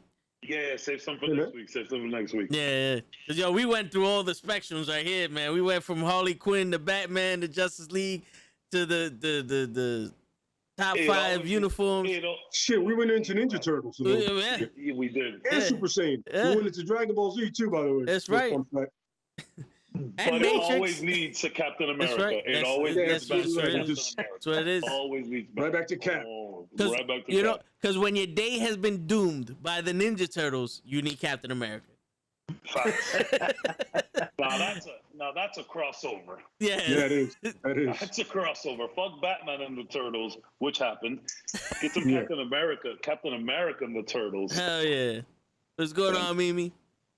That's elite. Oh, you was watching? Mimi goes, this was dope. I feel like I learned so much. Well, Hey. nice. That's what we're here for. That's what we're here for. We're gonna beat that. We're gonna beat that. Yep. Oh yeah. Wait until next week. Shit. I got some So what- shit flowing. What do we do? Do we have anything yet for next week, or you need to start flowing after this podcast is over? I kind of want to do Justice League versus Avengers next week. But if you want, you know, we if you want, we can brainstorm. We can Maybe 10 brainstorm minutes. some shit. You know what I'm saying? We can brainstorm some shit if you want. I honestly think that, like, for next week, maybe we do a little like maybe we just do our own like little theories of like what Phase 4 got coming next with What Alright. If and Alright. Hawkeye. Because man, I mean, after watching Black Widow, bro, the Hawkeye has serious implications now after watching Black Widow. Black Widow was whatever, but that fucking post-credit scene Yeah. was everything. They and I know Cap, I know you were really like on Black Widow. What'd you think of that post-credit scene though? That was ill. Yeah, that obviously is gonna set up the Thunderbolts. Yeah, 100%. That's gonna be the craziest thing that's gonna come up next. I can't wait that's to when see who's DC funding them. That's when DC is legit done, because now Marvel's gonna have their own Suicide Squad, so to speak. So that's gonna be. Yo, I can't wait to see who's. DC. I can't wait to see who's funding them. DC Because got when like she said that, she goes, "Oh, I want to pay raise too." I'm like, "Wait, so who's funding you? Is it Norman It's gotta Osborn?" be Thunderbolt Ross. I was thinking Norman Osborn. Broker or I don't think. Oh, they're gonna bring in Osborn's good too. I don't think they're gonna bring. I would love for her to be Osborn. Reed Richards. What? Does it? No. Let's But that would be weird. Let's see what That's a good happens. one. Let's see what You happens. can't just say names, man. Why not? It's probably gonna be. I was gonna it say probably will be Ross. Doom, It probably like will be Ross. Victor Von Doom before he turns Doom. You know, but you never know. Nah, yo, Dr. Doom he don't need no Thunderbolts, man. He'd do this No, shit on his own. This is before he goes into another planet and becomes a fucking Full Metal Jacket cyborg, like in the Fan Force stick and shit. Yeah. We need to see Thunderbolt. Yeah, we need to see them. I'm about to exit out of this call after that one. Hey, we could talk. Yo, you want to do worst fucking Marvel movies or worst DC movies next week too? We could do. Yo, Unfortunately, DC has a good lead on that. All right. Almost This is all what of we're them. gonna do. There you This is go. what we're gonna do. Tags. Can you run another website while all of us are talking on cam? Because what we could do is we could do a what is this shit called? The tier list for the Marvel movies. Yeah, that's right. The tier list. I seen that the other day. Tier list. Okay, yeah, I could do tier that, list yeah. For Marvel, we could do tier list for Marvel movies. So I think you just go to tier list, look for this, then based by S, A, B. I think that'll be dope to see where we all stand. Okay. I think there's gonna be a lot of like similarities, but there's gonna be some things that we're gonna like have to fight for the death to, for sure. Yeah. All right, Hold on, yeah. before we go, hold on a sec, because I'm nerd to the max here. There's my thing here. Also, Krills, we made Cabs question his love for Batman after we dissected how he would treat Harley Quinn. Batman is fucked. We went into Batman the is psyche. fucked. Yo, for real, we really went into Batman's psyche, and I was like, yo, do I really like this guy as a superhero? What is happening? Word. Yeah, that was pretty cool. The question was asked: is the Joker really a better fucking guy for Harley Quinn than Batman? We might believe that. Yes. He might be a better fit for Harley. That might be incredible. yes. That might be yes. I don't know if this is gonna show up on screen, but Nah, it's not. You're gonna have to come into my room. I'm gonna run over there real quick. I can't see my camera. I can't see y'all cameras, bro. I don't understand what's happening. I gotta learn how to use this fucking thing. It's what happened. This happened during a wrestling podcast too. That couldn't be seen. I was on Zoom. Well, we can see you. We can see you. you guys. What didn't I do something that made your camera switch lay or some shit like that? Huh? Yeah, you did. Yeah, my shit is just not. I could see myself, but I can't see y'all. I don't even see the overlay. I don't even see nothing. It's my phone, bro. All right. Whatever you just did there, I'm back. I can see everything. I stopped sharing the OBS and then I restarted sharing it. Okay, cool. Oh, okay. On and off. Fantastic. What is that? This is Cap's tier. Literally ranked every. I don't know. I literally ranked every movie. It's really white. The background, I guess. Yeah, what can't see is really white. Shit. Can you put it in dark mode? He literally ranked every Marvel movie from his top to his worst. Oh, nice. Yeah. Nice. Well, we all know Winter Soldier is number one. Well, or Endgame, Infinity War. That's. He said oh, we all that's know mine. Winter That's my Soldier number one. Endgame is number one. Winter Soldier. That's. Oh, he Mine said is you'll be Infinity surprised. You'll be surprised. He's on his way back there, but Yo, So Ant-Man is his number one. If I'm gonna be surprised, save it for next week. Then save it for the brawl. We'll definitely do that. Tier lists get so nasty. They get so nasty. Yo, we'll definitely do that. I'm back. You could be best friends, and a tier list, you will be like upset, bro. I watched this podcast. It's these dudes. They've been doing like video game shit for like years. They're like brothers. They did a tier list on condiments, like ketchup, mayo, and mayo almost tore the group apart, bro. Yo, they could not agree on mayo. It's hilarious. Mimi said that she did a paper on media and relationships once and added Harley Quinn and Joker narrative on how society ships them, but he's wildly emotional manipulative. And we were saying that he'd be like physically abusive to her, but Batman would be like mentally abusive to her.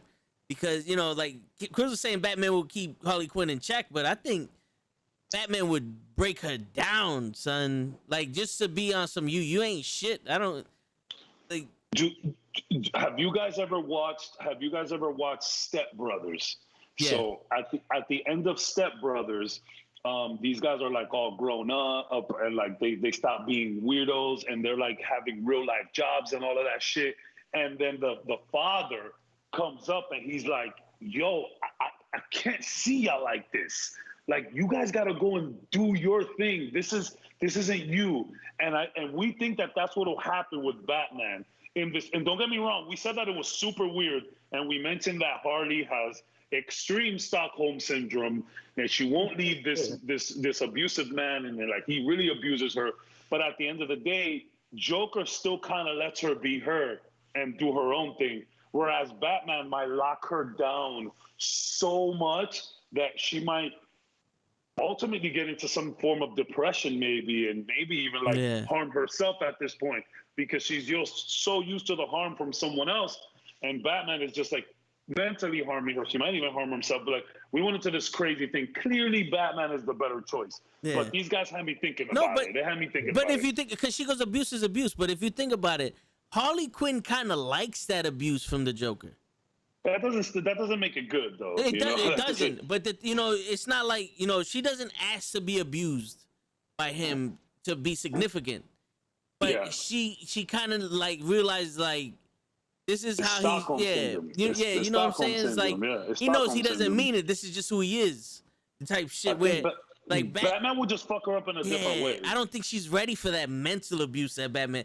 Like Robin's not even ready for that shit. That's why he left. You know what I'm saying? And Robin's not trying to fuck Batman. You feel me? Like, not that we know of. Yeah, because hey, we know. Yeah. Maybe the one that the Joker killed was trying to fuck him. That's why they killed him. There you go. There you go. Go from bad shit. There is. Now the podcast is getting loopy. Yeah, now we're after dark type shit. But now it's after dark. Yeah, we'll end it here. Tier list next week for Marvel movies. Yeah. And if there's time, we might do a DC movies, right? There'll be time, my man. We went on. We're about to go on 4 hours. Right Yeah, we are. So definitely tomorrow, Justice League. Wow. I would not put y'all through another 4 hours of that shit. Suicide Squad 1. You're not even going to put me through the first one. Make no mistake about it. The first cut, not even that. Oh, no. Yeah. Tomorrow, I'm going to give you guys a solid hour of my thoughts on Suicide Squad. And then whatever happens after is whatever. Yeah. Cruz got a solid 3 minutes. A solid 3 minutes of his review of the Suicide Squad. But yeah, tomorrow we'll do the Suicide Squad review, and then next week we're gonna do the tier list, which will be my first tier list because I haven't done it. Yeah, tier lists are fun, bro. They're super fun. And there you go. And that's it. We got the facts right here. The facts are the facts. The true facts. We got the true facts. True facts. Let me put the L in the Y where we got the true facts. That's it. Yo, Cruz got 4 minutes. He watched it again apparently. He added a whole nother minute to his review. He's just gonna say it's trash for 3 minutes, and then at like 3 minutes and 45 seconds, he's gonna say LeBron's the best, and then with 5 seconds left, he's gonna tell everybody shut the fuck up. That's it. Give me trash. That's pretty accurate right there. That's pretty accurate. LeBron's go fuck everybody, go Eagles. That's gonna be the whole review. I guarantee. Yo, they know you, Cruz. They fucking know you. Yo, and with that, it's your friendly neighborhood knucklehead signing out. Peace, everybody. Peace out, y'all. Easy. It's like, it works quick the first, like one time, and then it takes forever the second time. All right, we good.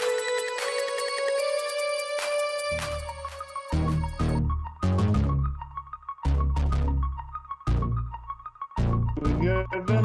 Yep, we good. All right, man.